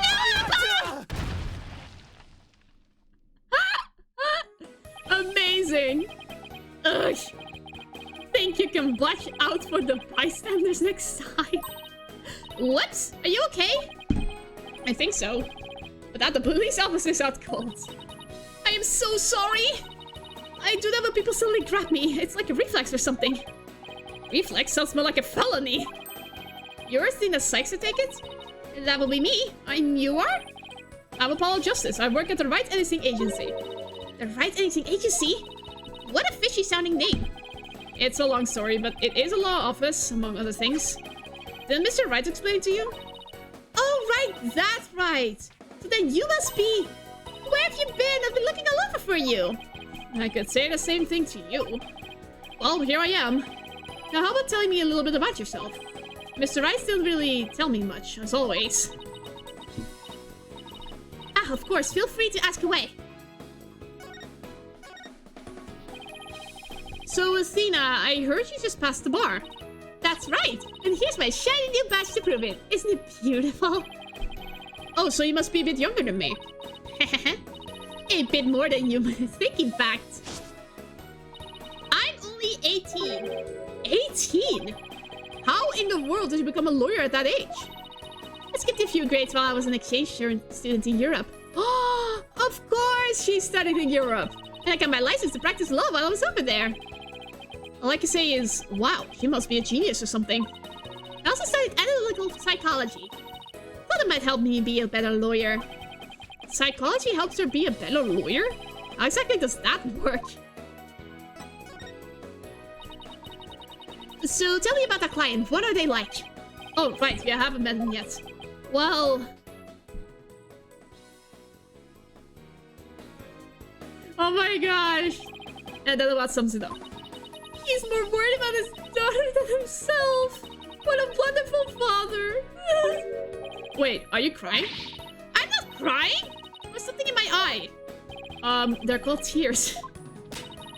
Moving right along, let's get down to business. Helping a client is priority number 1. So Athena, you mentioned studying psychology. That's right! I've always wanted to bring analytical psychology into the courtroom. The power of psychology will bring a breath of fresh air to the legal system. Oh really? So how do you plan on using it to defend our clients? Well, for example, I can try to listen in on the witness's inner voice. And then analyze their psychological state with the help of my trusty partner, Widget. Widget? This device around my neck here. Say hi, Widget! Hi, Widget! It talks. Whoa, you need a volume knob. Anyway, the little guy will sometimes say what I'm feeling.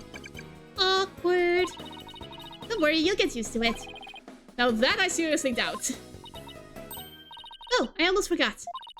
I have something you might be interested in. I got it on my way here. Think it might have something to do with our case? Special edition covering our case. That was quick. That's the whole point of special editions, isn't it? Be the first to get the scoop? Rapido! Right, well, let's see what it says here. What's the deal with the Spanish?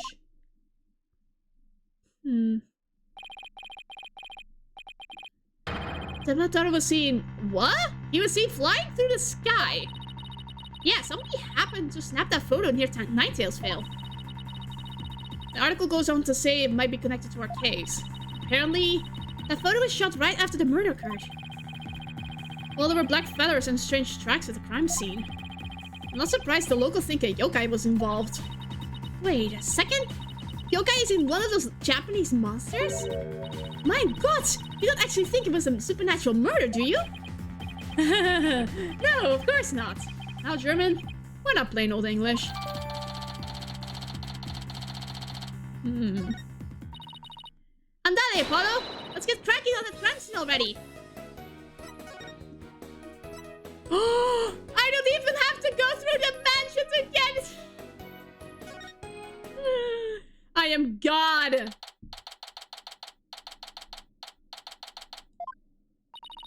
Do you hear that? It sounds like a TV or something. Oh, look! There's a TV in that little room in the corner. In other news, the mysterious masked wrestler The Amazing Ninetales has been confirmed missing according to sources close to the wrestler. It appears he disappeared sometime after the special event held in Ninetales Valley today. He also failed to appear at the match today, where he was scheduled to defend his title. Local villagers did say his disappearance may be connected to the Tenma Taro's recent escape.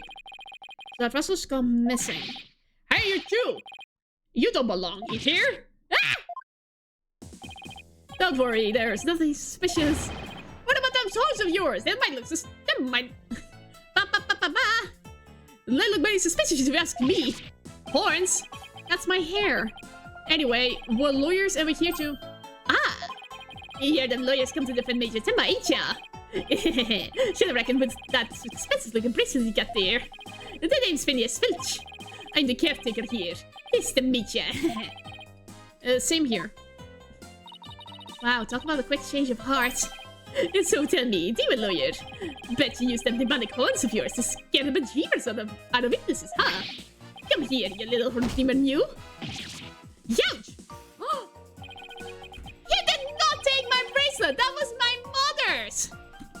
these horns. I mean, my hair is meant to threaten anyone. They ain't. It's a mighty big old waste of perfectly good horns, if you ask me. But then again, ain't none of my business, so... that was fast. Yes, he's done with me. Oh, well, I best get back to work. He has the bracelet, dang it! Hot, stop right there! Hot? Me? Apollo, your bracelet's gone. Don't you worry, Mr. Lawyer, sir. I'll check the lost report later. Somehow I don't think that will be necessary. Just check your wrist right now. The cat's out of the bag. It was barely in the bag in the first place. That was a pretty pathetic attempt. Sorry. I'm so sorry. Just can't control myself. Please forgive me. I'm begging ya. Oh my gosh, you sleazy mother. Sheesh, I almost feel sorry for him now. Don't be. What should we do about him, Apollo? Well, I got my bracelet back, and he seems sorry enough, so... I knew you'd understand, Mr. Lawyer, sir. You obviously got a big heart. This guy will get kicked out of the Thieves Guild so fast. As big as the amount of cash in the wallet, I hope. You leave my wallet out of this. Oh. Hey! Didn't you just finish apologizing for stealing from us? Run away! Run away! That's for the heels! Cowards. Get back here, you! Talk about a quick escape. Looks like he dropped a few things. Looks like a pair of diagrams. This one's for the crime scene.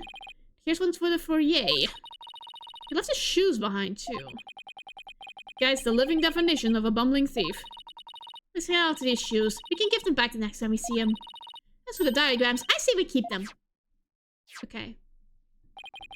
Looks like something the police might draw. I wonder where the caretaker got them. Interesting.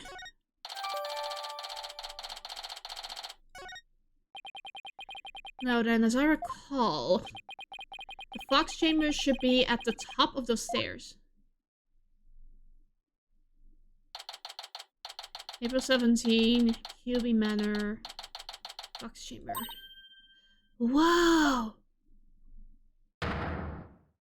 How does a guy like that work for the mayor?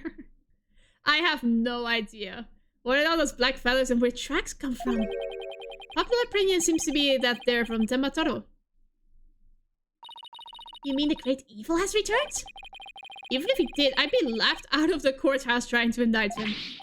Hey, who are you and what are you doing here? This is a crime scene. Is it Emma? And who are you? Are you with the police? I ask first. Who are you and what are you doing here? On second thought, I'm placing you under arrest for disturbing a crime scene. What? But I'm a lawyer, sir. Under arrest?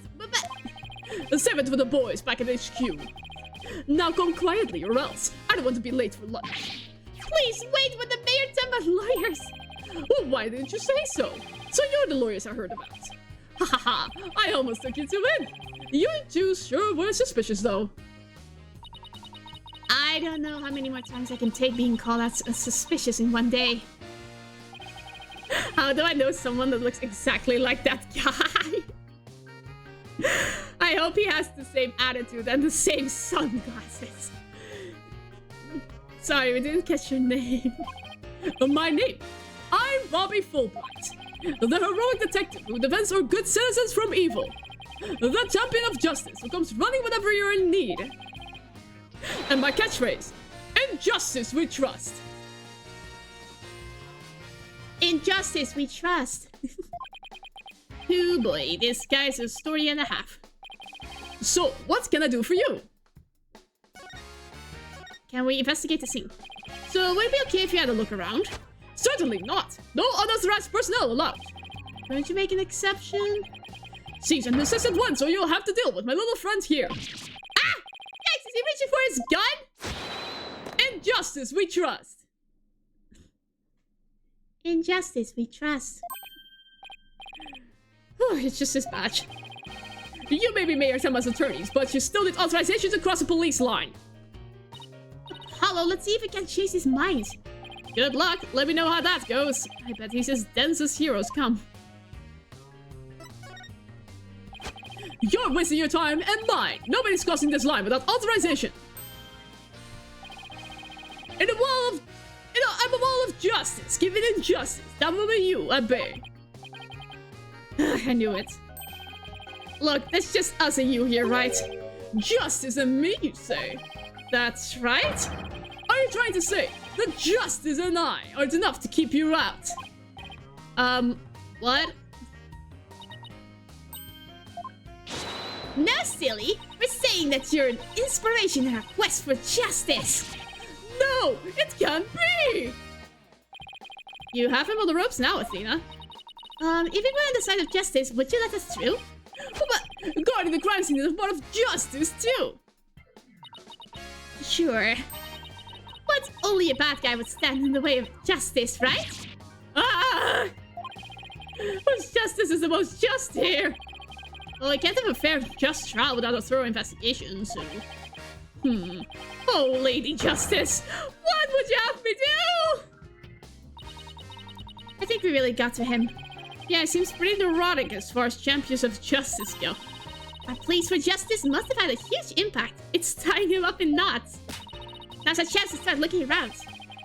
After all that about authorized personnel only, this was surprisingly easy. Yeah. Should I stop them or let them through? Whose justice is more just? Well, let's get to work. We're supposed to be finding clues related to the crime, right?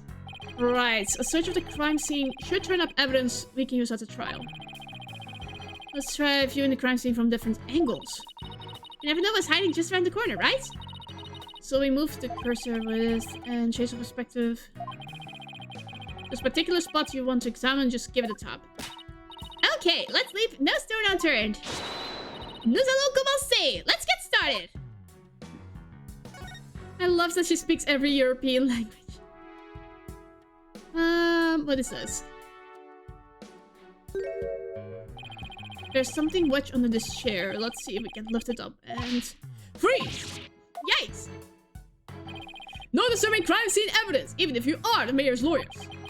He does have a point there. Hey, Detective Fulbright, did you hear about that attack over on Yokai Lane? I heard an elderly woman was assaulted by a strange yokai shaped like a roll of cloth. And you waited till now to tell me? I better get over there at once! In justice we trust! That was surprisingly easy. Okay, Apollo, now's our chance to look around some more.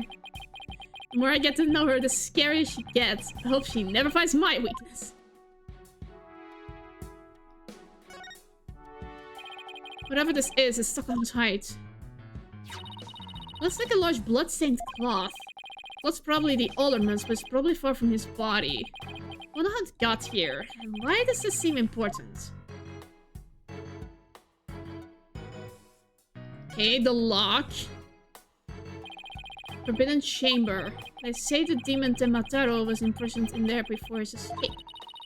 Think we could get this door open? It's worth a try. No good. It's shut tight. I don't even see a keyhole. Seems pretty hopeless. In justice we trust. Ah! I just hear the voice of someone in need. Allow me to fill you in. This door simply will not open. We've tried and tried, but it won't budge. It's an essential part of the culture found in this manor, so we can't blow it up either. It's an unopenable door, right? According to Miss Jinxie Temma, it was shut tight when she came across the crime scene. Thanks for the tip, Detective Fulbright. We didn't expect you to be so helpful. Ah! Forget I just said that! So the Forbidden Chamber was shut tight at the time of the murder. Sounds like something I better keep in mind. But the charm is right there. So this is where Alderman QB's body was found. Apparently the murder weapon, the spear, had Major Tenma's prints on it. That's not good. Never fear! Detective Fulbright is here! Yikes! Of course, I can't offer you any information on my investigation, so... in the name of justice, I must say goodbye! What was that all about? Wow, this is a pricey looking chair! Apparently the mayor was found drugged and unconscious in it. Really? Yeah, when he came to, he was arrested for murder. Talk about your rude awakenings. So he's the prime suspect in a crime he knows nothing about? That stinks! Oh, poor Mr. Tenma. He must be feeling so scared and confused. Apollo, it's up to us to save him. It's like she's on her own emotional roller coaster. The prince. These weird tracks must have been made with someone sucked in the alderman's blood. Maybe the killer inadvertently made them when they were fleeing? They're pretty big tracks, almost bird-like. Feathers are also on point. Also of a bird. It must be one big bird, and not of the friendly yellow type either. Maybe some mutant bird creature. So your theory is a giant mutant bird murdered Alderman QB with a spear? It's more plausible than saving a monster or a yokai did it. Sorry to push your bubble, but a giant spear-wielding bird is by definition a monster.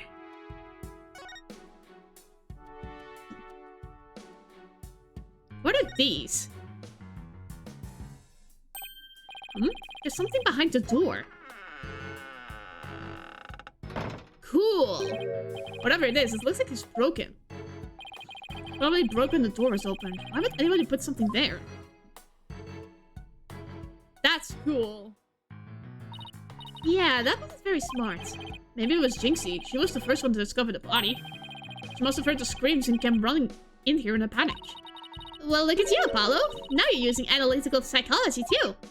I am? Wow, you really learned quick. But I guess I shouldn't be surprised. You're the ace attorney of the right acing agency. I can't tell whether she's serious or not. Now, if Juicy says something like that, I'd immediately know she was messing with me. A golden screen. It's a folding screen. I wonder what they were using it for. I read that the Japanese used to use these in drafty rooms. But now they're just for show. You mean like my attorney's badge? Poor Athena! That cop treating her like a child must have really bothered her.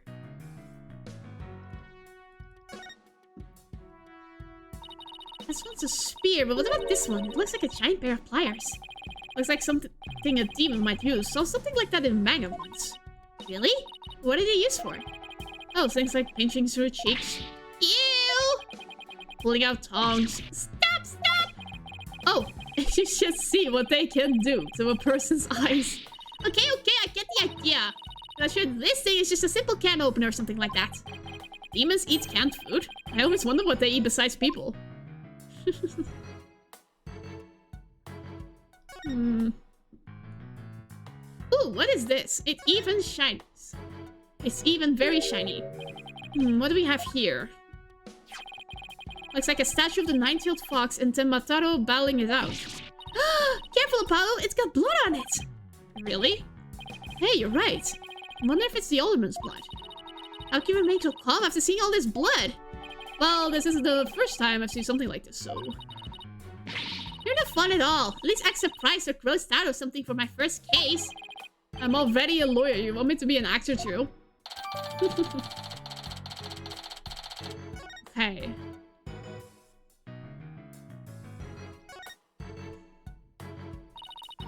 Oh, what voice comes to mind when you watch that pendulum in there? Unsteady and restless? That's a direct representation of your current state of mind. Wait, that was some kind of psychological test? A diagnosis? This strange case has made you anxious, causing you to lose control. You're actually not that far off the mark. A vent. Oh, that looks like an air vent. It's pretty high up there. What if you got a running start and jumped? I doubt even a high jumper could make it. Don't pull it out before you try it! Besides, I'm an excellent jumper. Even so, that must be about 9 feet high. Like I said, you don't know until you try, Monsieur Justice! She doesn't know when to give up and when to stop using foreign words.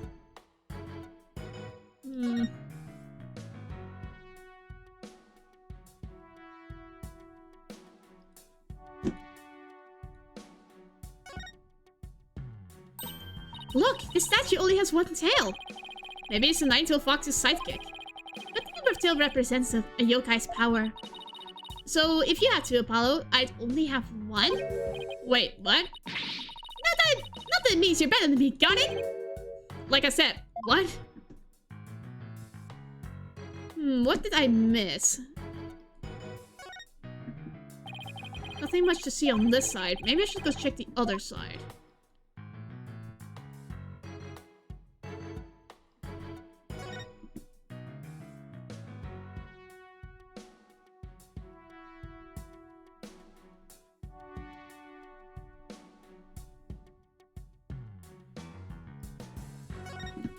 I missed something, but what? Oh, a window. Hey, this window opens. And outside, we have ourselves a steep cliff. The window's only open about 6 inches, not wide enough for anyone to get in or out. Look, Apollo! There's something caught in the window frame. It looks like gold fur. What a pretty color! It must be some kind of animal. I wonder what it's doing here. Did Alderman QB have a pet fox?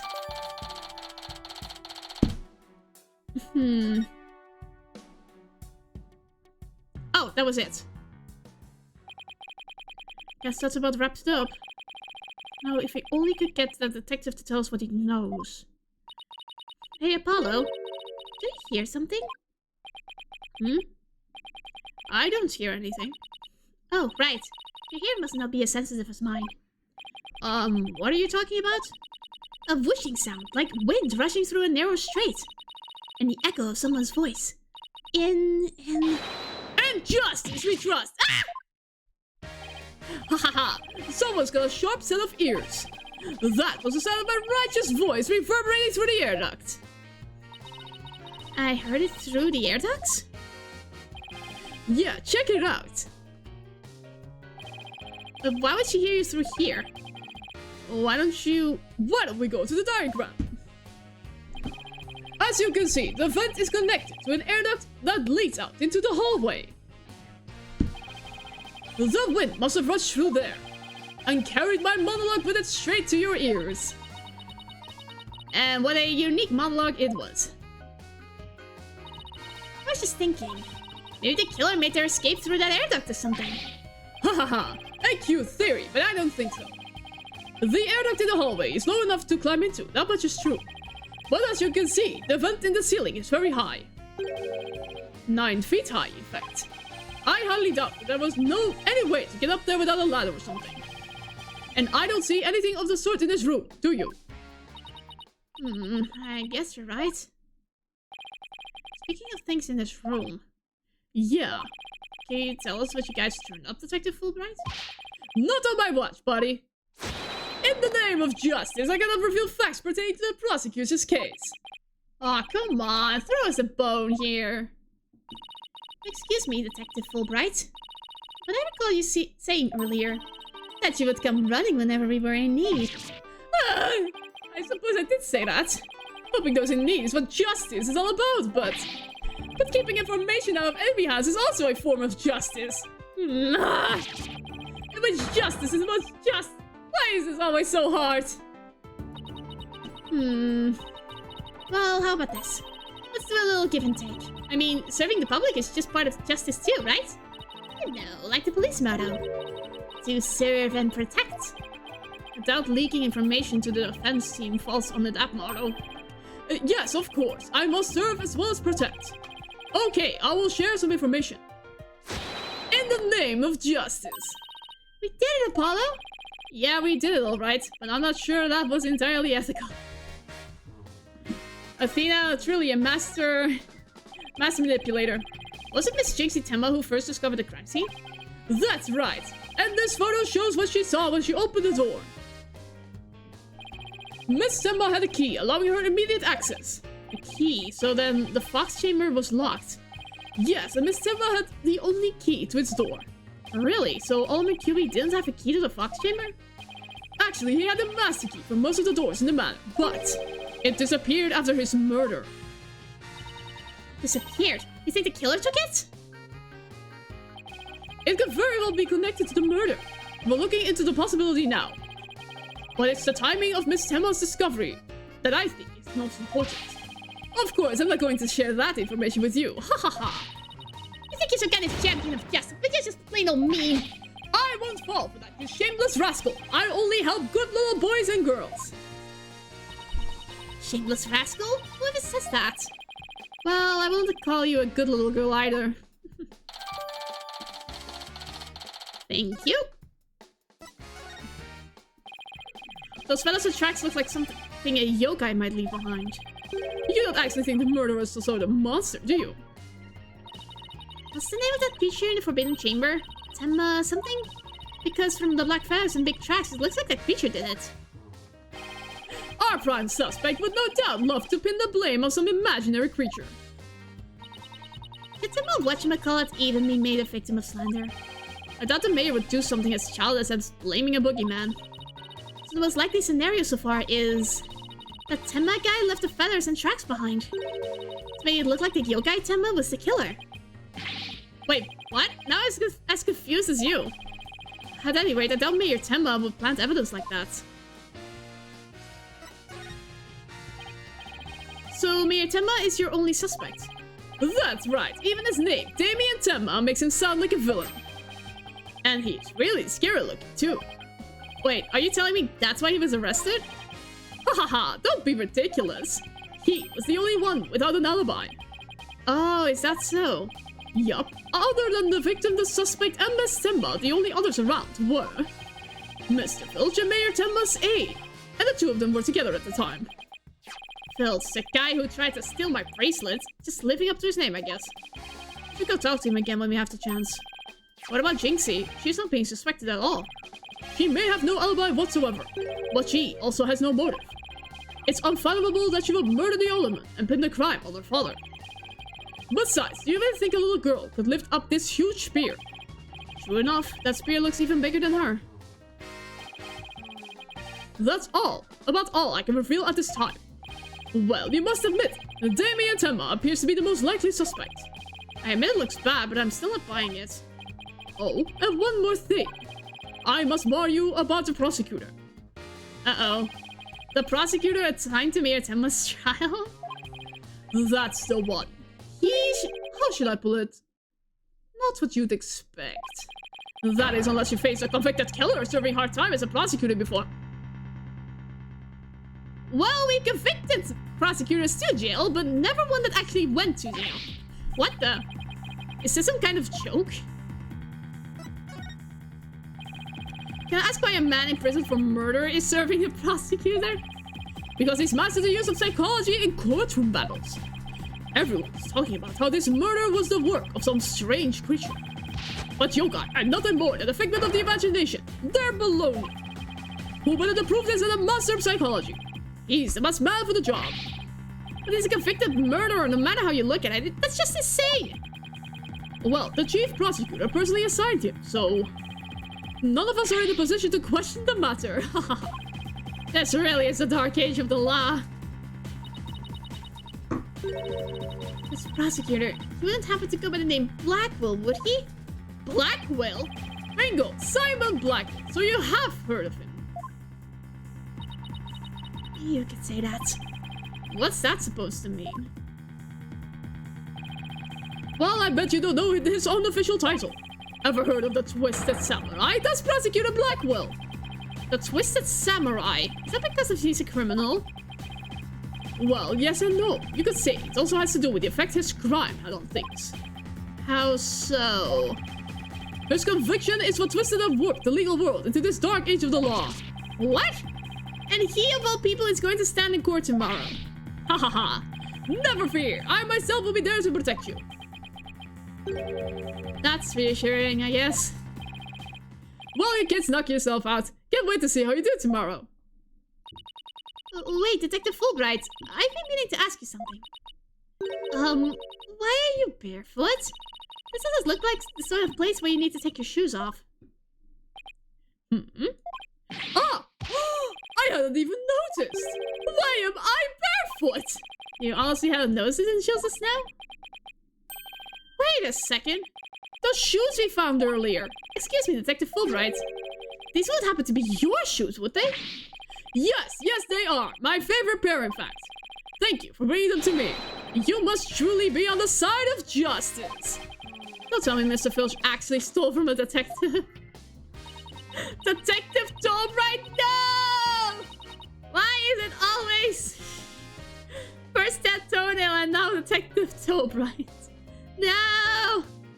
Stealing shoes right off someone's feet. That's pretty amazing. I find it more amazing that Detective Fulbright didn't notice. Well, looks like we've gotten all we can out of the detective, so let's see. Maybe we should go have a word with Mr. Filch. I want to hear what his alibi is. This is just awful. Terrible, I say. Somebody help! Oh, look, it's Mr... What was it again? Finch? No, the name's Filch. Finish, Filch. Keep on pilfering and you may wind up a jailbird instead. So what means to be the problem, Mr. Filch? Oh, it's just terrible. Terrible, I tell ya. Come quick! Okay, what's the deal with him all of a sudden?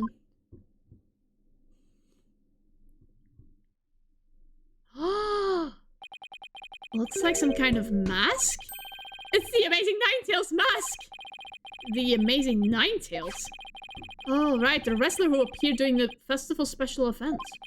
What's this mask doing here? He'd never take off his mask like this! Someone must have killed him! What?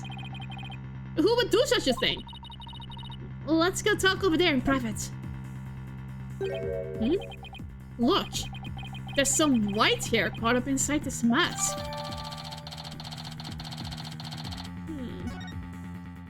White hair, like the victim? So what makes you believe that the Amazing Ninetales has been murdered? You really don't know, eh? You're a studious one, ain't you? Yes, no, just tell me, please. Well, it's like this. I dreamed of becoming a wrestler myself. Hey, how about you join me for the quest of the champion's belt? What a team! Me, my panda's mask, and you in that demon mask of yours. Demon mask? Wonder if I can make it big. Apollo, let's save your pro wrestling debut until after the trial. Huh? Oh, no, I wasn't actually.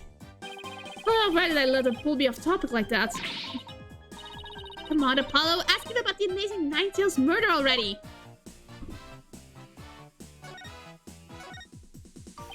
The Amazing Ninetales is our village's savior, and don't you forget it. His trademark skull cape made it look like 9 foxtails. He whirls through the ring, striking down Tenma Town's wrestlers left and right. He sparked the monster's craze, revitalizing Ninetales Vale in the blink of an eye. Yep, saved our village from becoming a ghost town. Now it's a yokai town. Yeah, the Amazing Ninetales really does sound, well, amazing. Yeah, pretty amazing, huh? That's why he's worshiped like a hero around here. I'm proud to be from the same village as him. Come to think of it, you look kind of monster-like yourself, Mr. Filch.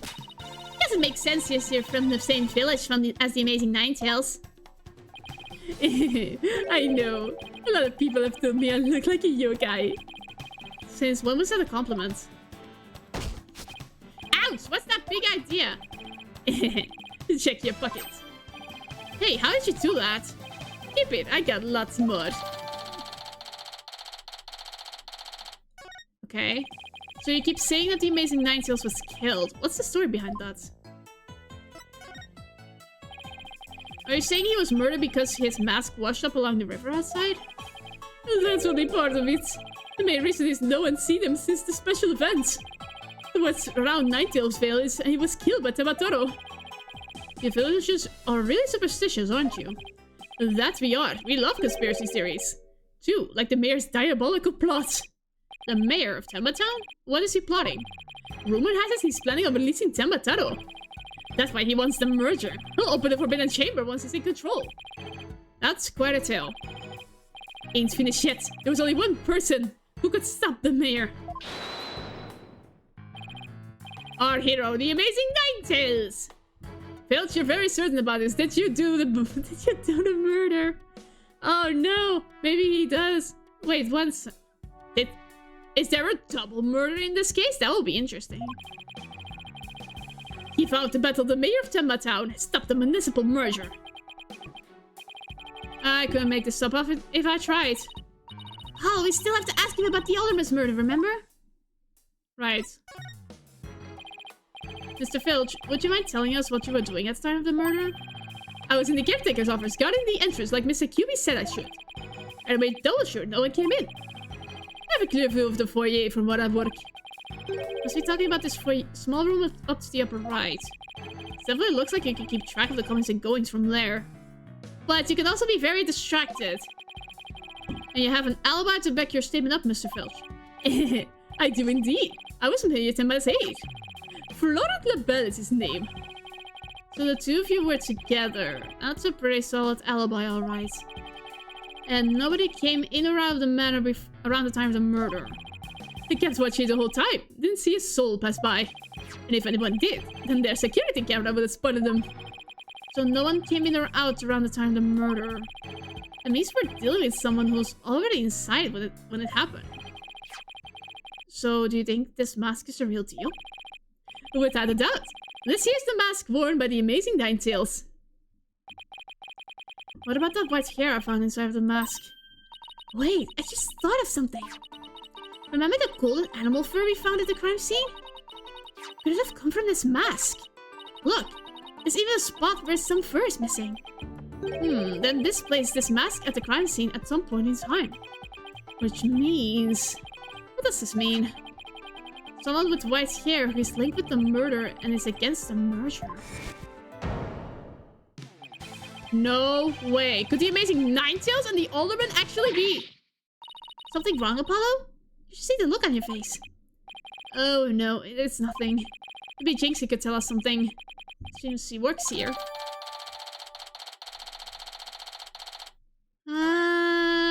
Maybe. I am thinking too that the Alderman is...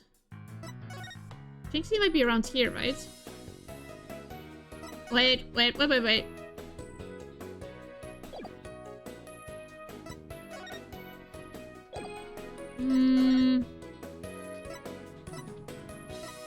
Where would she be? Ah, she's here. Okay. I thought for a second I was lost again.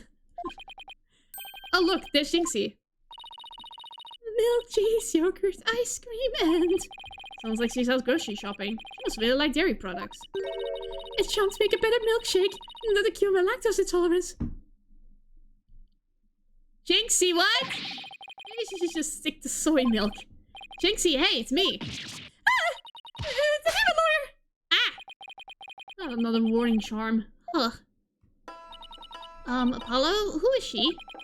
Oh, right. This is your first time meeting each other. This is Jinxie, Mayor Temma's daughter. She was the first to discover the crime scene. Oh, so she's the one who... hello, my name's Athena Sykes. I'll be helping Apollo defend your father at his trial. Pleased to meet you. Pleased to meet you, too. Where's Trucy? She went back to the office ahead of us. But don't worry, Athena and I are on the case. Wait, how do I know you did? That you didn't gobble her up alive? Relax, I didn't eat her up. I wouldn't do such a thing in the first place. Oh, poor little Trucy. I was ready for some tears of frustration myself. She's quite an, interesting character. Hello, Apollo. Jinxie, do you remember any more of what happened? Not much. At least not yet. But you do think Timotaro was the killer, right? That yokai we saw at the festival. I don't know anything about that! Huh? But you said Timotaro murdered the Alderman. It's okay, Jinxie. You can tell me. Yikes! What was that for? People say things when they don't get enough sleep. There's no such thing as monsters! Huh? What's gotten into her? So if there are no monsters, you admit I'm human? No, you're still a demon! Oh, I give up. Seems like Jinxie doesn't want to talk about Timotaro for some reason. But that's precisely what we need to know more about. Besides, she definitely thought there was a yokai there in the fox chamber. Jinxie, about this charm. That's... You gave me this when I was heading off to the scene of the crime. You thought Timotaro was the murderer. That's why you gave this to me, right? That's true, but... If there's anything else you could tell us, it would really help. And it will help your father, too. Alright, then. Why do you think Tomotaro's the killer? I saw him with my own eyes. Tomotaro was right there in the manor. He escaped his prison and ran right by me. What? Jinxie, tell us everything you saw. I called the police after I stumbled on the scene. I was just about to head back to the festival grounds when I saw Tomotaro right around here. He was running right at me. I was paralyzed with fear. But there was no one around to help me. The foul beast raced right by me toward the foyer. Towards the foyer? Mr. Filch and Mr. LaBelle were supposedly in the foyer at the time. That means they would have seen Tomotaro too. Sounds like we better get their statements. Considering Jinxie's mental state, her eyes could have been playing tricks on her. Apollo? Remember the picture in this paper? Someone caught Tomotaro flying through the air. I wonder if it's the same Tomotaro Jinxie says she saw.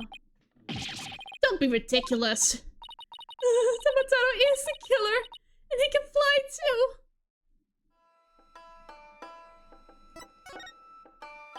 Jinxie works at the Alderman's Manor, so maybe she could shed some light on this? So, no one knows the amazing Ninetales true identity? I say no one's ever seen him without his mask.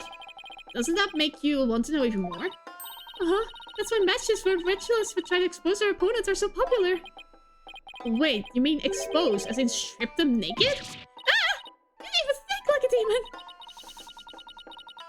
The only thing the winner removes is the loser's mask. To have your mask torn off is the worst humiliation a wrestler could suffer. That's why the masks are more important than the life itself. So you see, these unmasking matches are life and death battles for the wrestlers. That means this mask didn't just happen to wash up along the riverbank. There's got to be a story behind it. No one can stop the amazing Ninetales. I should be shocked to find out he's really Alderman. About the yokai you saw at the scene of the crime. Anything else you stand out? Actually, I heard this strange jangly sound.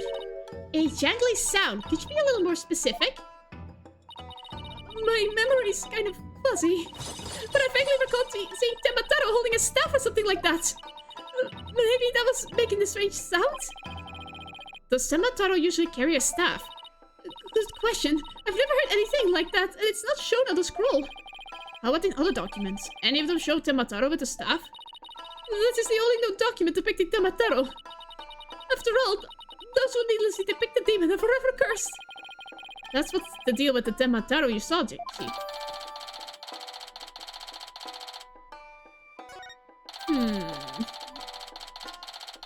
Okay.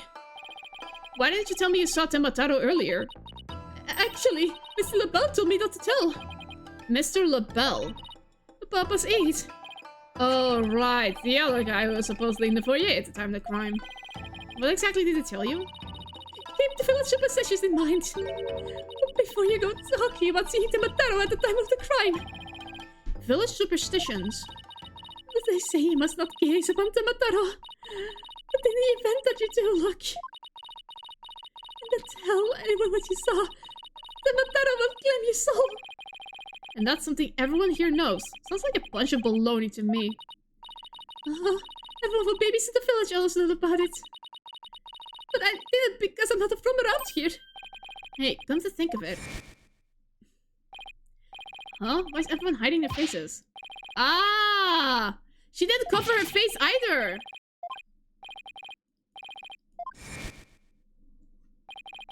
The guy at the special event thing says almost the exact same thing.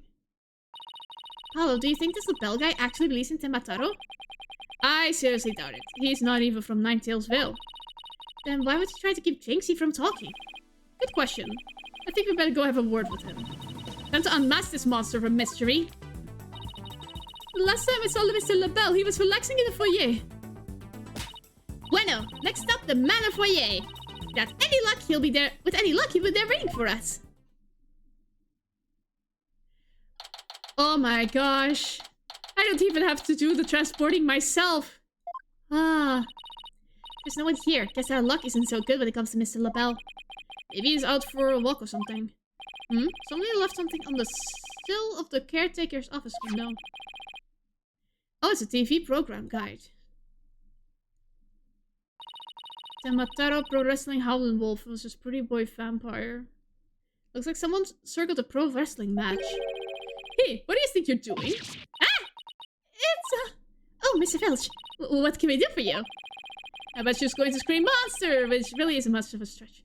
Imagine a time when you had to click multiple times through multiple places to get places. Technology. Oh my gosh. I mean, I really appreciate when titles just do quality of life features like this. It's like a breath of fresh air. Ain't nothing I need you to do for me, but what business do you get with my TV listings? Oh no, it's just caught my eye. Can I ask you if you watched this pro wrestling program today? Yep, was a match between a couple of rank amateurs though. It was a complete disaster. I reckon even I could have done better than that. I seriously doubt that. The game is too player friendly now. I am not complaining at all. I didn't get lost once. Almost forgot. There's something I wanted to ask him. Mr. Filch, did you see anything unusual on the time of the murder? For example, Temataro or something like that? Huh? Temataro?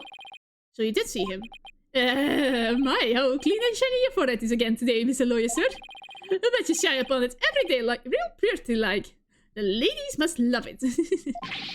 Let's change the subject, and FYI, that was a seriously bad attempt at flattery. Jinxie said she saw Temataro flee towards the foyer. She must have seen him too if you were here. Yikes! Wow, I really pushed the button there. Well, did you see anything or not?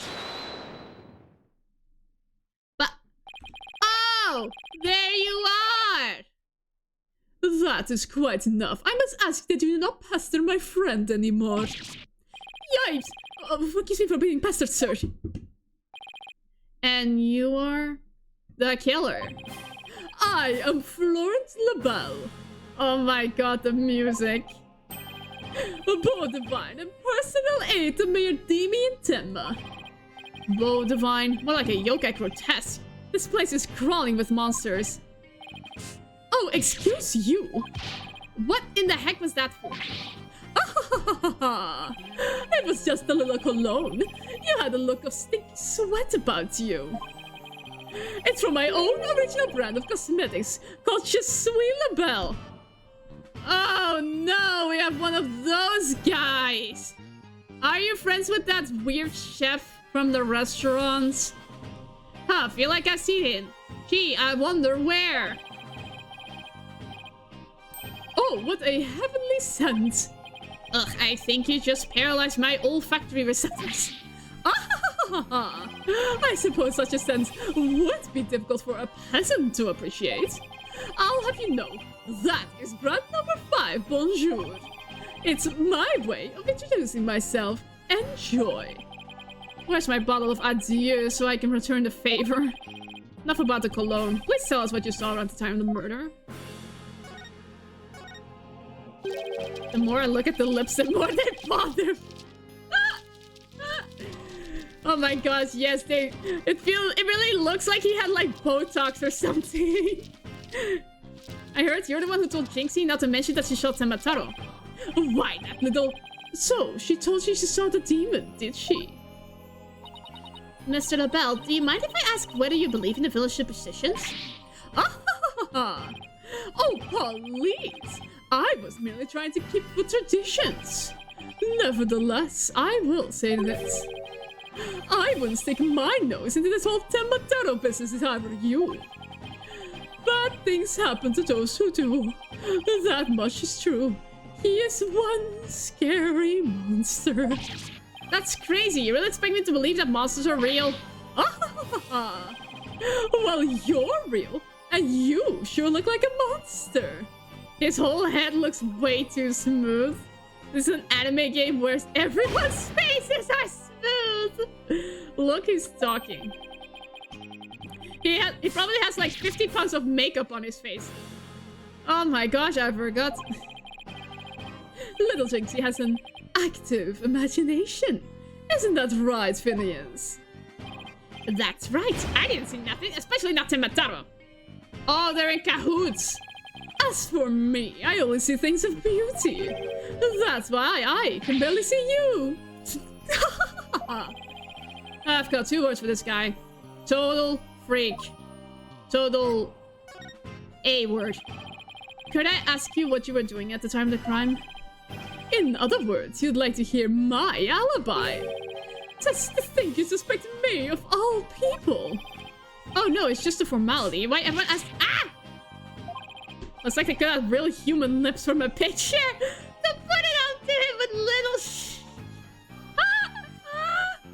What is going on? How dare you doubt me? That's an affront to beauty itself. You obviously can't see straight. Ugh, like that spritz really helped. What are we doing, you ask? Go ahead, Filchi. Answer the question. At the time of the crime, we were, in this here foyer. Exactly. Good answer, Filchi. Good answer. You're just repeating what you tell— Ah! You've said quite enough. What is with these two? Great, now it's got me talking like that. Are we quite through here? I'm a very busy man, you know. Right, well, thanks for your help. So these two were in the foyer, but didn't see Temataro. Come along, Filchi. Where are we going? Oh, right, gotta practice them statements for tomorrow. Yikes! My eyes! You're going to dig your own grave with that big mouth of yours someday. What does he mean, practice statements? It is so obvious these two are in cahoots with each other. Now, if you would excuse me, it's time to touch up my makeup for the 50th time today. Paolo, I know this sounds strange, but Mr. LaBelle seems unusually preoccupied with Temataro. Really? How can you tell? Well, it's kind of hard to explain. You see, I can read people's emotions from the tone of their voice. You mean you have good ears? Something like that. People's emotions are expressed in the tone of their voice. And my ears can pick up even the subtlest of tones for some reason. That's an interesting skill. But what do you mean he's preoccupied with Temataro? I'm not exactly sure, but it was like he was obsessed with the thought of Temataro. That's what I picked up from his voice, anyway. Everywhere we turn, it's Temataro this, Temataro that. We should go talk to the mayor, too. Sounds like a plan. We need to get to the bottom of that rumor about him wanting to release Temataro. Oh my gosh, the luxury. It's like we're no more being lost. Something wrong, Apollo? Where did your enthusiasm go? What am I doing asking the mayor if he has ever thought about releasing Temataro? At best, he'll think I'm an idiot. At worst, ugh. Oh, he's there. Hello. It's so nice to finally meet you. I'm Mr. Justice's partner, Athena Sykes. I'm looking forward to working with you. Mr. Temataro! Oh, yes. I look forward to working with you too. This is why for a franchise it's best to start at the beginning. Imagine going back to the first game. I would be so horribly mad. I will be so mad. Glad he didn't mind Athena calling him by a completely wrong name. Apollo is just as kind of gentle looking as I'd imagined. Lucky for you after that blunder you just made. There was something I wanted to talk to you about. There are rumors going around about how you want to, or did set Temataro free. What other nonsense? Yikes! They always assume the worst of me because of the way I look. But those rumors don't have a shred of truth, I tell you. A little touchy about his appearance, isn't he? What he really needs to work on are his people skills.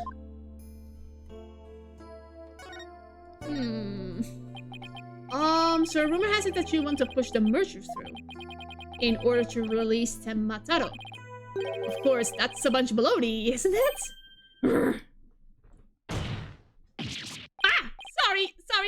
Sorry if I offended you. So that's the talk of around town, is it? I can see how that would make you angry. What if Jinx's schoolmates start teasing about this? Aww, that is so sweet. Huh? I must break out of here at once. Our tormentors must be taught a lesson. No, wait! First we have to get you a not guilty verdict. Don't try to stop me. This is what a father's doing to his darling daughter. Hold tight, Sweet Jinxie. Dad is coming to save you. Relax, we'll look out for your daughter until we can get you free. Is that so? You don't need me to go straighten things out myself.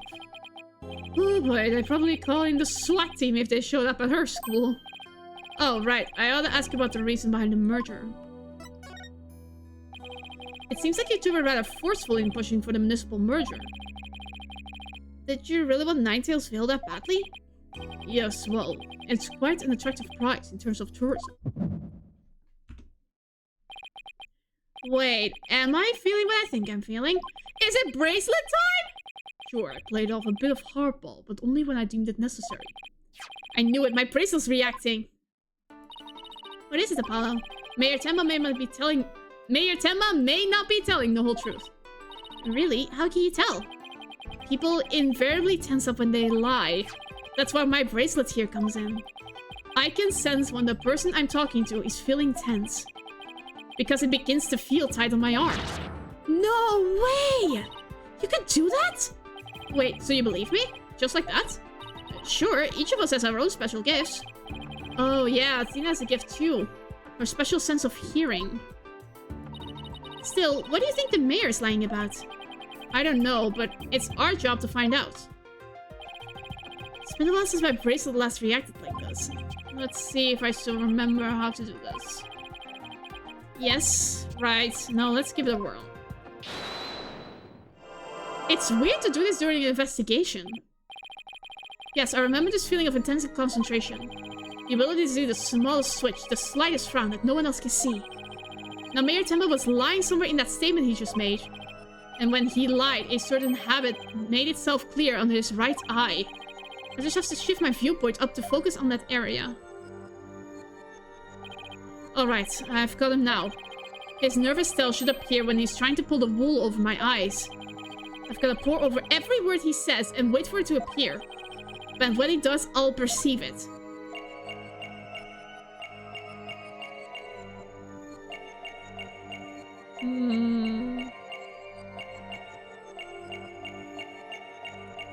In the terms of tourism part.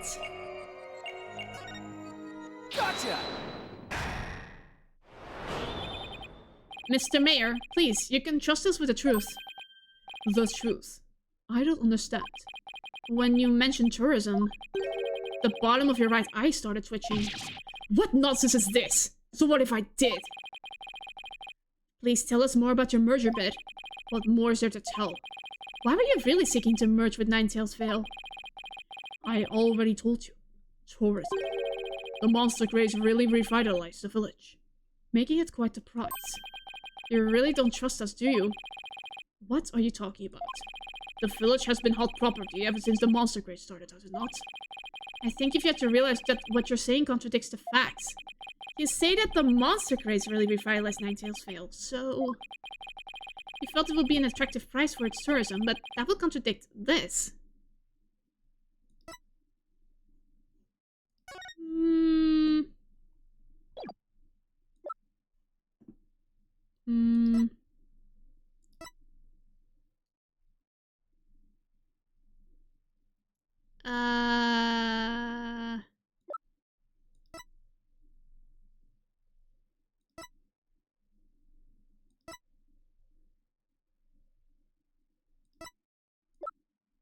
The Ninetales poster?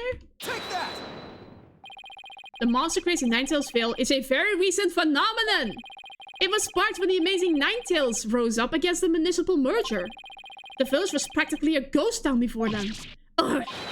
So you see, you could have possibly seen it as an attractive prize for its tourism. What's the real reason behind your push to merge Tenma Town with Ninetales Vale, huh?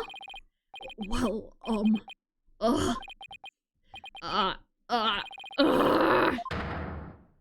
Bingo! What is the real reason? Are you ready to tell me the truth now? Honestly, I never wanted to pursue the merger in the first place. But I had no choice if I wanted to protect my darling little Jinxie. Protect her from what? I received a threat. What? It said either I go through with the merger, or my Jinxie dies. What? How awful! Who would do such a thing? I don't know. But whoever blackmailed me must be connected to the murder. Wait, so you think the blackmailer and the killer could be one and the same? Alderman QB was immensely popular, so we have to ask, who would want him dead? The blackmailer who wanted the murder at all costs had all the motive in the world. But why go from blackmail to murder? The murder protest won't disappear just because the alderman was killed. Could it be... What if there was another reason for the murder? Like what? Maybe the blackmailer discovered Alderman QB's secret identity.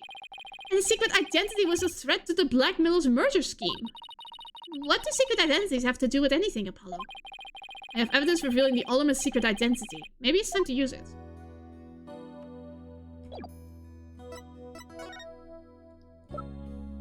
Here you go! Mayor TuMiiA, please take a look at this if you would. That's the amazing Ninetales' mask. What is the meaning of this? This mask was almost definitely at the crime scene. And there was some white hair inside. White hair, you say? There was but one person with white hair in the manor that day. What are you saying? You know which man I'm talking about, right? I'm talking about Rex QB, the amazing Ninetales himself. No way! The alderman was impossible. Wait, come to think of it, Alderman QB was a former pro wrestler. So the blackmailer turned killer when he discovered the alderman's secret identity. Meanwhile, Pain has now successfully run across the entire Pacific Ocean and is currently running through the state of Amazing! Didn't I just say that? But yeah, the amazing Ninetales was a threat to the blackmailer scheme. He opposed the merger and as a result, single-handedly sparked the monster craze. Even so, what was the mask doing at the crime scene? There happened an event at the manor. And maybe Alderman QB has taken part in it, if you get my drift. This is absurd! Mr. Mayor, do you have proof of the threat that was made against you? Yes, a blackmail letter. Unfortunately, it disappeared after the murder. I've been carrying it around in my briefcase, but now it's only vanished. The blackmailer must have taken it with them after they killed the alderman. Well, at least we've clearly established the killer's motive. Mayor TuMiiA, visiting hours are over. It would appear this meeting is adjourned. Apollo, do you really think the Temataro that Jinxie saw is the killer? I don't know. All I know is there's no such thing as monsters. What about the newspaper article? Could the killer have purposely freed Temataro to do their dirty work? Oh, come on. There wasn't any Temataro to release in the first place. Yes, but only suspects the police have right now are the mayor and the yokai. We'll probably be arguing whether there was a yokai involved in court tomorrow. You can always see the looks of disbelief on the judge's face. Hello, are you alright? I'm fine. I'll think of something. I better, because I can't very well say a flying demon was the killer. At this point, the only thing I know for sure is tomorrow's going to be one doozy of a trial. And with that, we've cleared today. Thank God. I saved up about 4.5 hours, and we managed to save it, so... I did not expect such a long first case, so... We are done for today. That was fun. But I really am still salty about the fact that they revealed the... killer too early. Voice still good? Yeah, I'm fine. I have plenty of time to rest. Thank you for the stream. You're welcome. Always aim to please, after all. So yeah, it was a fun stream. Thank you. So yeah, thank you very much for watching, everyone. And I will see you all Sunday for the next part. Bye bye!